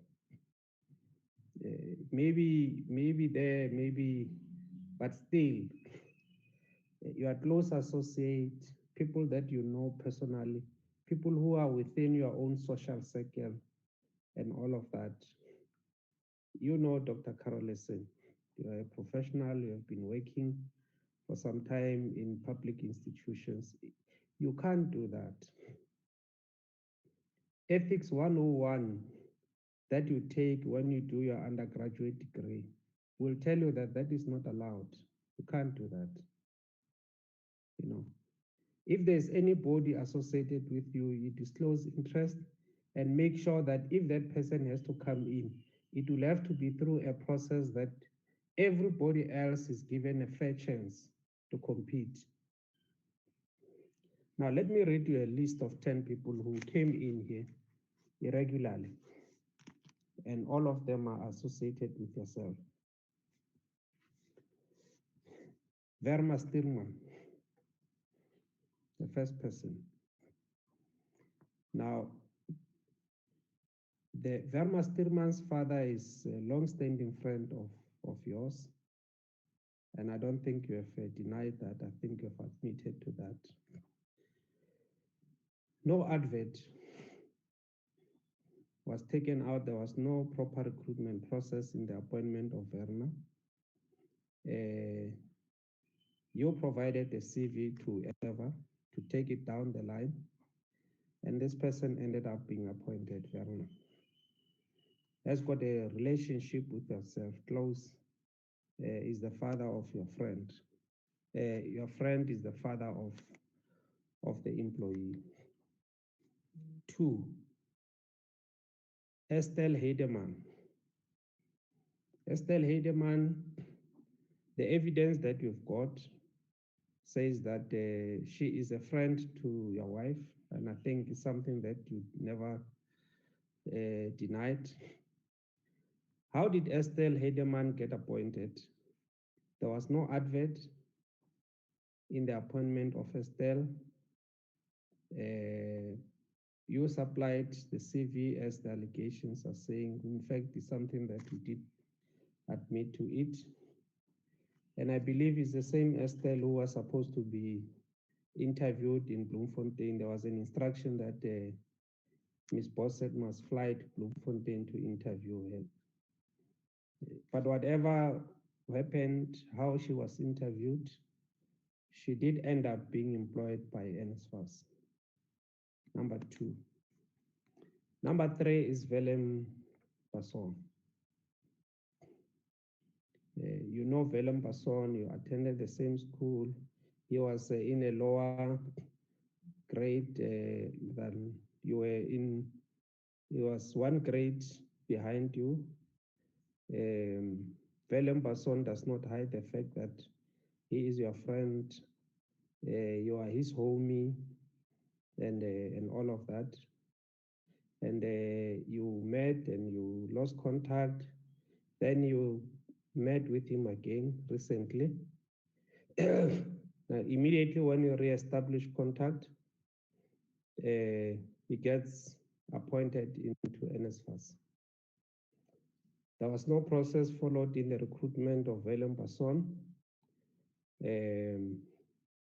He was appointed. We have not been explained how he was appointed, but he ended up working in performance management unit with Mrs. Net. And Mrs. Net is contending that Mr. Willem Basson is not very competent in understanding the environment of NSFAS. He might have done this in neighborhood, what is this, in the police, community policing forum, something like that. Number 4 is Colin Foray. Colin Foray, the allegation claims that he's the friend of the administrator. You went together with him to the university. Colin Foray got appointed as an advisor for ICT. And Gilbert says that Colin Foray was out of his depth. He did not understand the issues there, the strategies in ICT.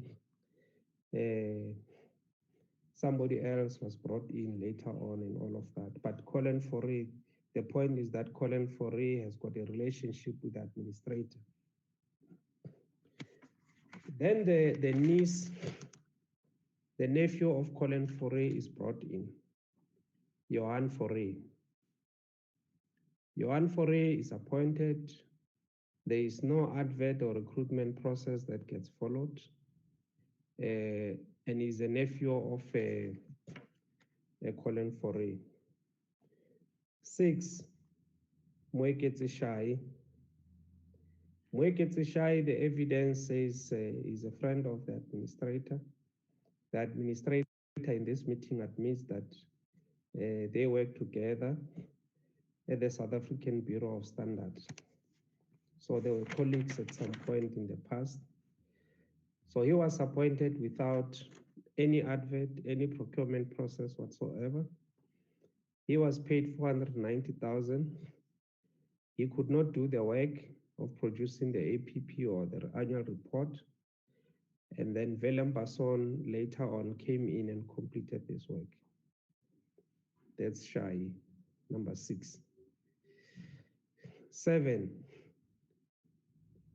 is it Enrico Foray, who has got a relationship with the administrator, who was appointed without any qualification, who's working there, and I think the administrator did not deny the previous relationship, but the question that he's raising is that he was there already at some point. It did not come through him, but it's related to him. Number 8, there is Taryn Fortune. Taryn, according to the evidence that has been submitted to us, previously reported to the wife of the administrator at AHI. There was no advert. The administrator provided a CV and she subsequently got appointed at NSFAS. And then there's Mr. Prakash. Mr. Prakash is appointed as an advisor for finance. Worked with the administrator before at the South African Revenue Services. Is a close friend of the administrator. That's what the allegation says. That's what the evidence given to us says. He's still appointed now as the advisor. And then lastly, then there is an appointment of Sibongile Mncwabe,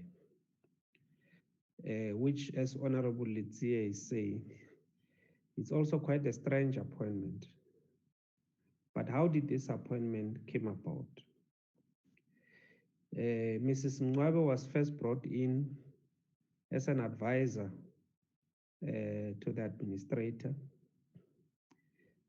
worked very closely there. And then later on, there was a meeting arranged by the administrator and the minister, and Mrs. Mngcwabe was part of that meeting, where a presentation was made by the administrator for the creation of a position of a chief corporate officer for HR and all of that. The position was created according to the evidence of let me just check her name, of Vuyokazi. Is there, is written there. She also confirms it there on the platform that the requirements were structured in a manner that she can suit Mrs. Mngcwabe. And she went through the interview, she was appointed. 10. There's others which are said to be regular, but I just picked up this 10 where they involved the administrator of the entity, 10 of them. And I'm saying, and I'm asking a question, whether does the administrator does the administrator not see anything wrong with these appointments? The fact that they were done irregularly without following any due process, the fact that all these people appointed are related to him one way or the other. Is it something that it's fine, you know, it's something acceptable in a corporate environment, especially in the public entity like NSFAS?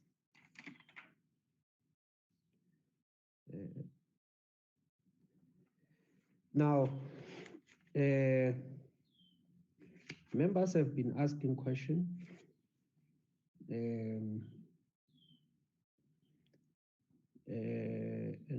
There's this issue of critical skills list. We have requested in the past that we must be provided with the structure before and the structure after and the appointments and all of that. But as you can see, some of the appointments were regularly done. I don't know the rest of the other appointments which were made, what was the process, what was the policy and all of that.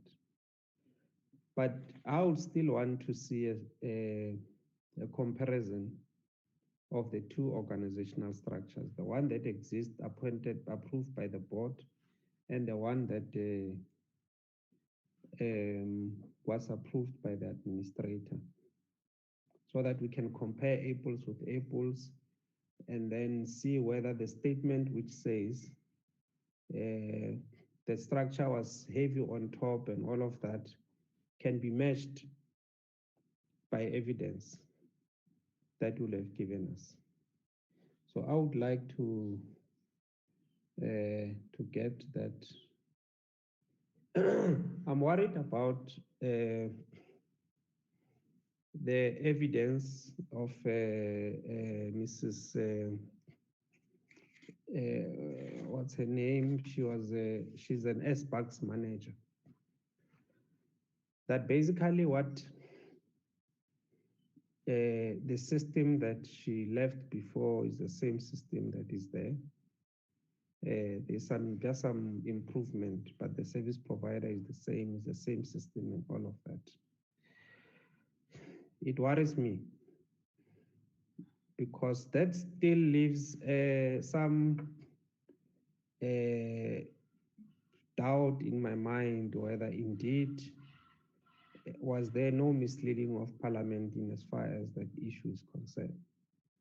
Because as we heard the previous time, we were very worried about the issue of misleading of Parliament. And then Mrs. Posset was the employer used her appearance in Parliament against her. I really would want to get an explanation in as far as that is concerned, because you know that all the people who come to Parliament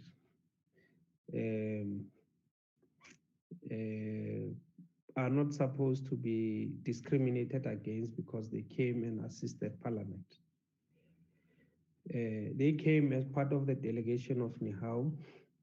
We invited them today. We had to administer the oath so that they can get the necessary protection under the Powers and Privileges Act. But still, it will boggles my mind why would the employer want to punish the employee for coming to Parliament? Don't you regard Parliament as a constitutional body that has got a responsibility to do oversight? You think that she left, she went somewhere to the Shebeen, and therefore absence has to be, she must answer for her absence. So I think those are the issues, honorable members. I don't even know what to say. Look, the impression I have after listening to two sides of the stories, two sides of the story, the employees and the executives, the administrator. Look, I can tell you that I've got a very different impression of what's happening there. Members, I think we remember we were told, I think this week or last week, that there is a sea change of developments there. Things are going for the better. I'm not sure whether this is the kind of sea change that we are seeing, of deterioration of an entity that is very important to the lives of young people of our country. We still have to come back to the issue about benefits, salaries and remuneration. And Dr. Carolson promised us that somebody is going to get that information, the packages of the advisors, because the law says that it must be approved, determined by the Minister of Education, approved by the Minister of Finance. So we're interested to find out who approved this. But what also worries me is that there was payment by the finance section of NSFAS. So what was finance section using? Because they must have used something about the remuneration and the benefits. So I think we will then open up for NSFAS together with the employees to respond, but I think it's quite late now. Members have made proposals. About the way forward. I think the unanimous view is that this must be an inquiry. We must conduct an inquiry. There must be some forensic investigation. There must be a consideration of whether criminal offenses have been committed so that it can then be referred to the relevant law enforcement agencies. I would like to marry those proposals and try and create a way forward, honorable members. Now, one, we have met with the NEHAWU 2 weeks back. Today, we're meeting with NSFAS and the employees. I've requested our research team to take notes of all the discussions, the information presented and so forth, so that they can then prepare a report. Because I don't think that all of this thing has to go to waste. The meeting of last week, the meeting of today should not go to waste. It must be properly recorded, properly documented. and therefore it must form part of an ongoing process of inquiry into the affairs of NSFAS. So we are agreeing with that, but we take it as an ongoing process from 2 weeks back, 3 weeks back, I think, and then today.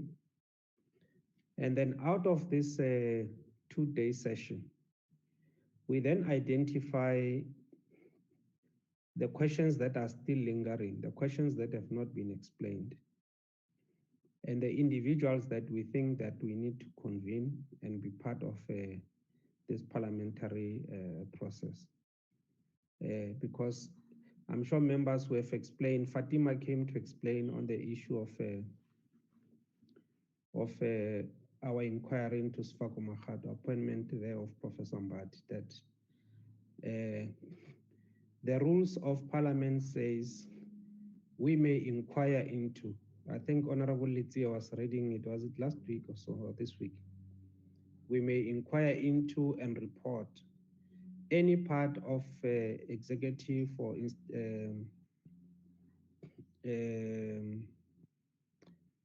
entities, public entities. So we must take this as part of an ongoing inquiry, even though we may not have started it as an inquiry, but it's an ongoing process which the portfolio committee is inquiring into the administration of the affairs of NSFAS, so that we don't have to start a new process and we lose the benefit of the information and the interaction that has happened over the past 2 meetings.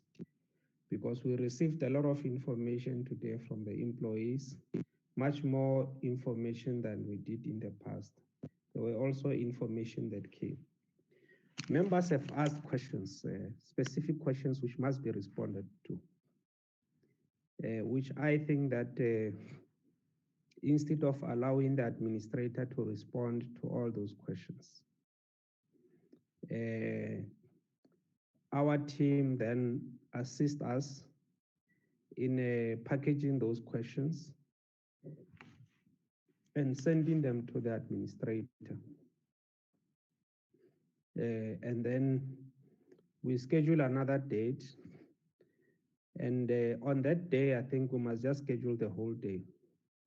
On that day, we must then identify who else do we want to come and testify before the committee. And as they testify, we do the same thing that we have done to the employees, because that's what we do even in a formal inquiry. We administer an oath. Anybody who comes to present the evidence does that under oath. So we've already done that in any case. So we're not going to miss the evidence of those that came before us. In the next engagement, we will have to look at the procurement process that was followed at NSFAS. We've asked the administrator to prepare a report. The administrator said yes, is in the process of doing that. In fact, is finalizing it. So we have to incorporate that into this ongoing inquiry by the committee into the administration of NSFAS, so that we also have to look at that. There are 3 aspects to the procurement process. The first one is the process which started at the department, was not concluded, was abandoned, and then it was referred to NSFAS. So we'll start where the process started. The second one is the process initiated by NSFAS, subsequently cancelled or abandoned or some, let's say it was cancelled, the first process. We will have to get information about that. The third process, which we are told has been successful, there's going to be awards. So we need to also be briefed on that process and conduct our oversight process over that process. So each of these three processes will have to call those that we think must come to the committee. We must identify them. I think together with the team, we can do that, and members can also make suggestions as to who must we invite. So that after we are done with NSFAS, we are done with listening to everybody else, we can then make our report and send it to the House. And the House will then look at it, debate, and see whether that the House adopts our report, which will then become the report of Parliament. After it has been adopted, and it's going to be binding on whoever that we're making a recommendation on. So basically, that's how I'm suggesting that we should proceed, honorable members. I know that we've raised questions, it's late now. Let's allow that that administrator go back and note those questions. We will also follow up with them. Our team is listening, they've been taking notes, especially of the questions. They will follow up with the questions.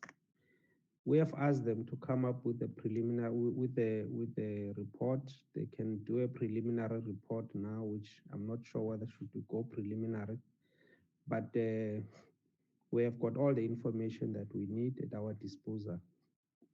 Maybe what we could do now, because when we come back, the employees may not be there.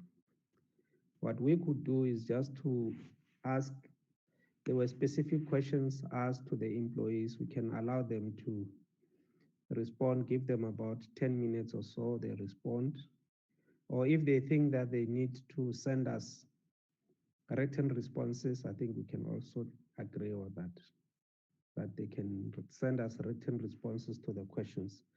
But we can allow them to do that because the administrator is available. He's still the administrator of NSFAS. He knows that he's accountable to the minister and to Parliament. So at any time that we need him, is going to come. Honorable Litsi has suggested that we must invite Honorable Mwabe, which is something that is agreed to. So we'll do that also to come to the next appearance in Parliament. So I've tried to marry that and chart a way forward in such a manner that it continues to carry that that constitutional mandate that we have been given to do our oversight, to inquire into all these issues that we think that we need to inquire as part of our work. So maybe let me just find out from Kagiso whether there's anything to respond, or you rather prefer that you respond in writing. Let me check all the 6 of you. Is it 6 or 7? I can't remember. Kagiso, are you on the platform? Yes, thank you very much, Chairperson. I would opt to respond in writing, more specifically because I'll be able to attach additional evidence in this regard. Thanks. Okay, thank you very much. And please, even if the evidence or the testimony that we are making today, please, if you can just make sure that you type it, make it in writing. We will prefer if it comes in the form of an affidavit. We know that we have administered an oath, so you are telling us this thing under oath, but we also need, if it could be in the form of an affidavit as well. Who's going to be the next? I don't know whether I still have my list. What happened to my list? Okay.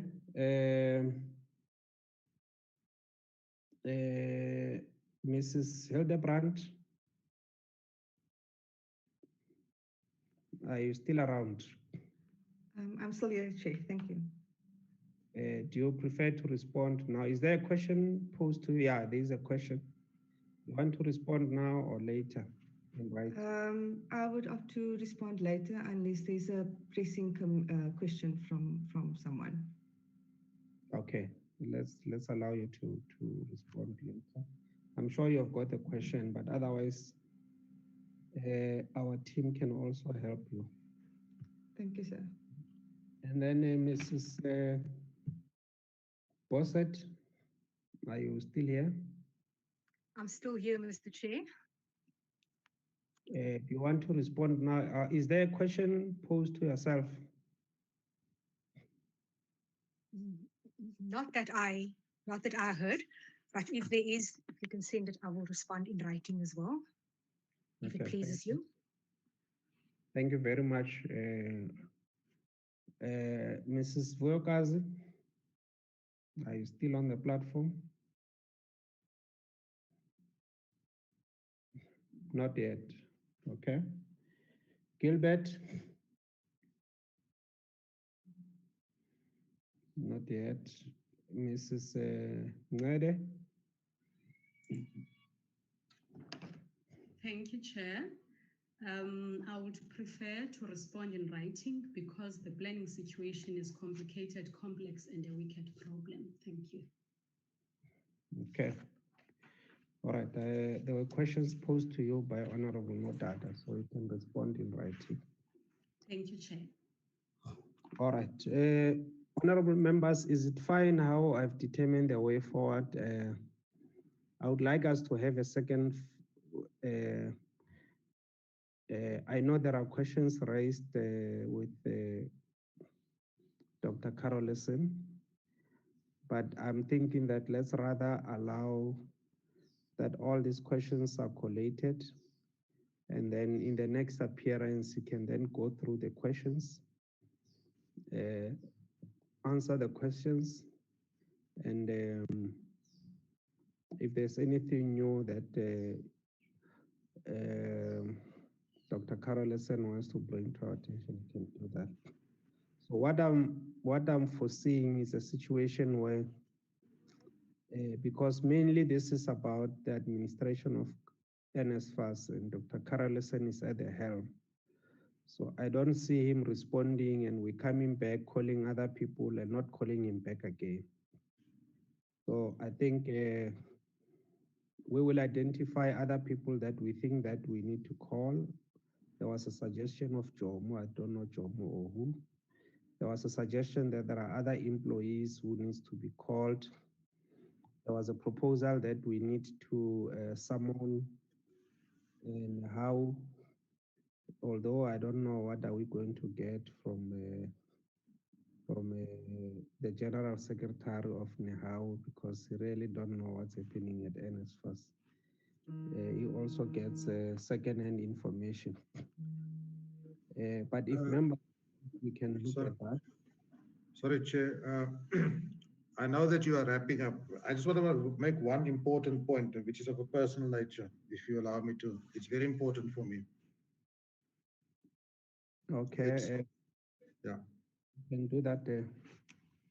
Okay, so thank you, Chair. We've made copious notes about all of the questions that were raised, and indeed we are welcoming the inquiry because I believe that will bring more issues to the table that will give you better insight into some of these allegations. Just two things that I want to say. I have checked with the CCMA, and according to them, there was no intimidation with regards to Ms. Bossett attending PCHET.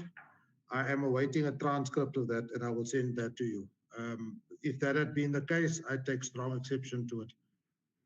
The second thing is there is no bugging at NSFAS. I was assured this. We did a debugging because of leakage of information.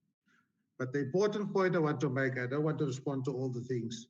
I want to clarify the issue around my wife, because as we speak, both of us are under personal protection. And I cannot allow a name to be dragged innocently into discussions that could further compromise the security. And I'm particularly worried about her security more than mine.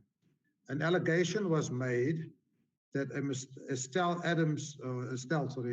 Heidemann gave information to my wife, which then passed it on to me, and that my wife was used as a conduit to pass on information to me. I want to put it categorically on record that Ms. Heidemann delivered an envelope to me for my attention, and in that envelope she wrote and she told my wife that this is a complaint about Kagiso. My response was, I do not entertain subordinates to complain about their bosses to me and delivered my house. I took strong exception to it. And I handed that envelope unopened to Mr. Kagiso Mababola and say, deal with this matter. So I resent the fact that my wife is being implicated or being fingered as a conduit to pass information to me. Secondly, I want to correct also the fact is that, and I said this before, that Ms. Tarrant Fortuin never worked at AHI where my wife was the manager. She did put my wife on as a reference because for a short while they taught together at Northing College and my wife was not her manager. So I hope you understand the reason why I'm so strong on this point, because I need to protect my family from this process. If they've done anything wrong, I'll be the first one to own up to that. But I cannot allow that my wife be dragged into a process which she had no control over or no involvement in. Please, Chair, I'm begging you that you provide me with that protection. Okay, I think we note your submission, Dr. Carolison, about the involvement of your wife. Ordinarily, families must be cushioned. They must not be brought into our own spaces. And I think, Honorable Dr. Carolison, the person who is the guilty party is Estelle. What's his name? Estelle Heidemann. What's her name? Estelle Heidemann, yeah. Because she brought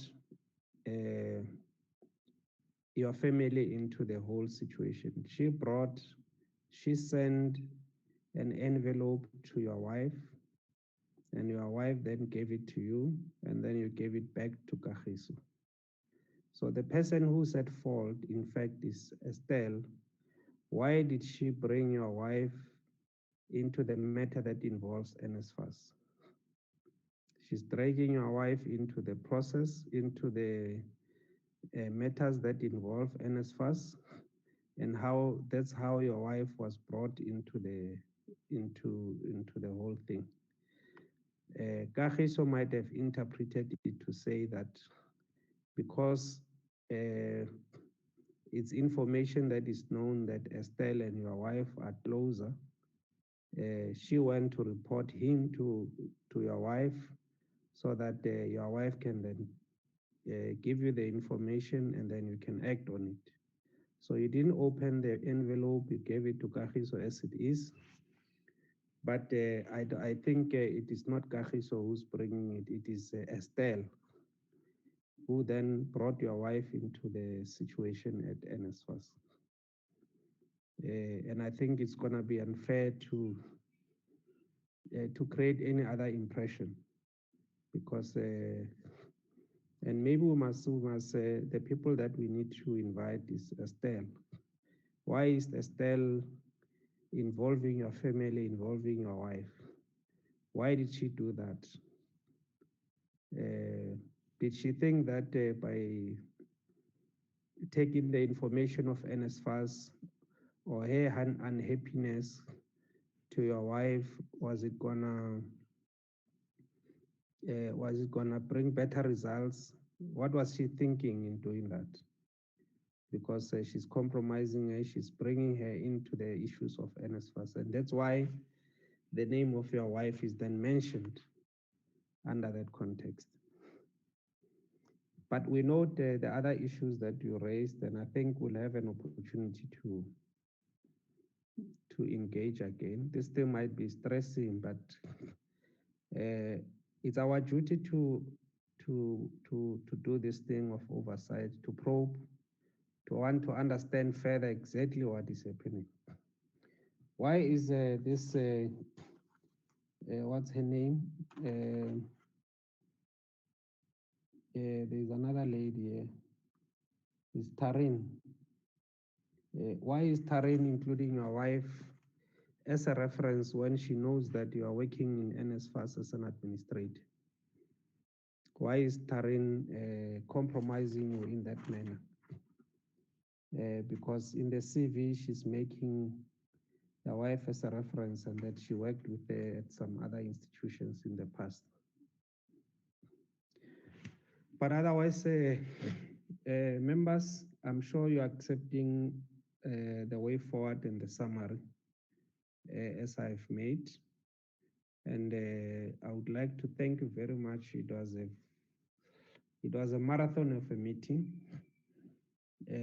Some of us had not had proper lunch, so you grab something as you move, because I can't afford not to be not to be in front of this gadget that I'm using. From 9 o'clock we've been here, and now we are wrapping up.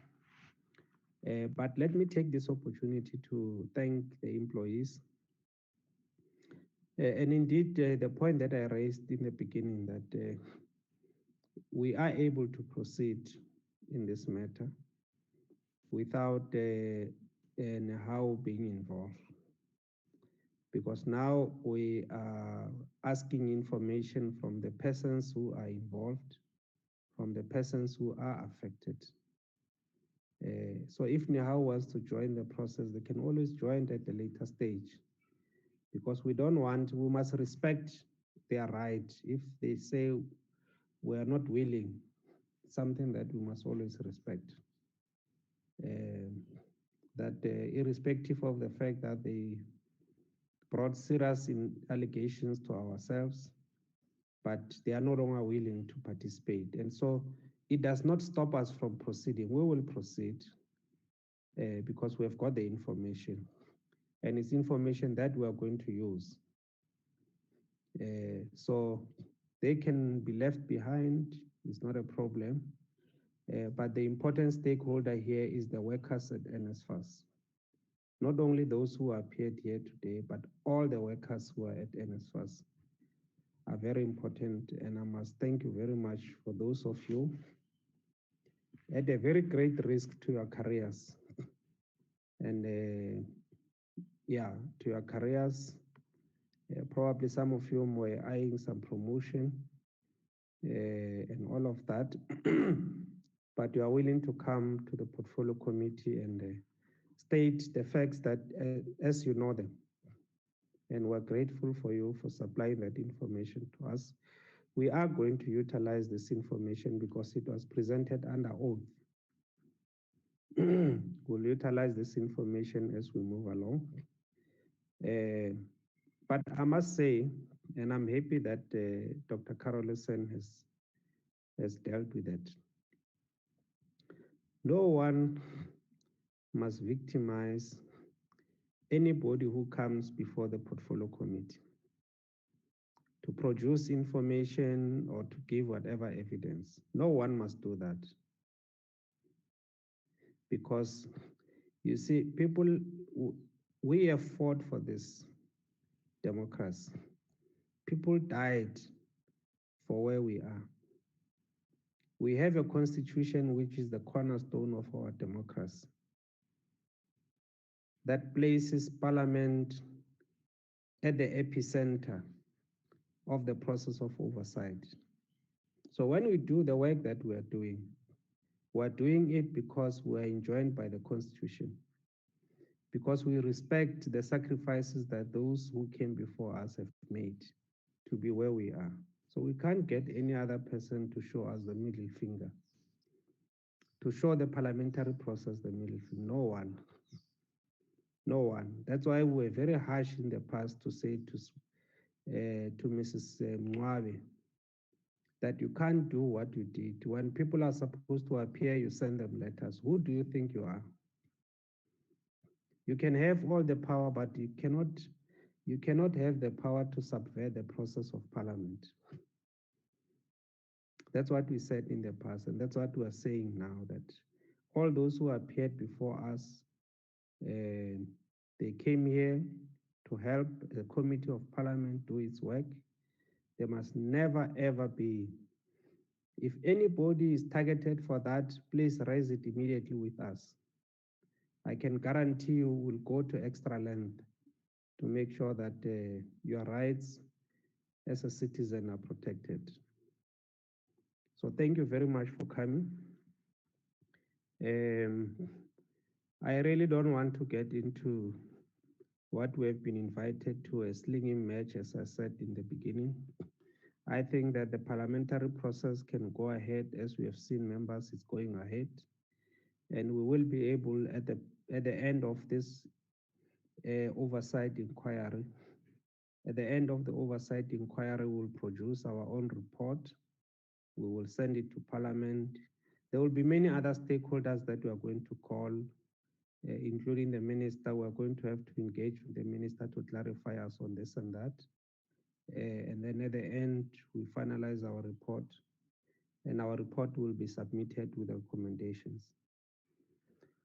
Otherwise, thank you very much, members. The meeting stands adjourned. It's now 25 minutes past 5. We have started at 9. My apologies to those of you who have got comorbidities, those ones who are suffering from, who have to regularly take something to eat. I'm sure you have been doing that. It was not my intention, but as you can see, I think it was a very good meeting that we had today. Thank you very much. Thank you, Babu Ngobo. Thanks, Chair. Thank you. Thank you, Chair. You must go to Zondo Commission, Chair, and give some lecture there. Yeah, supported.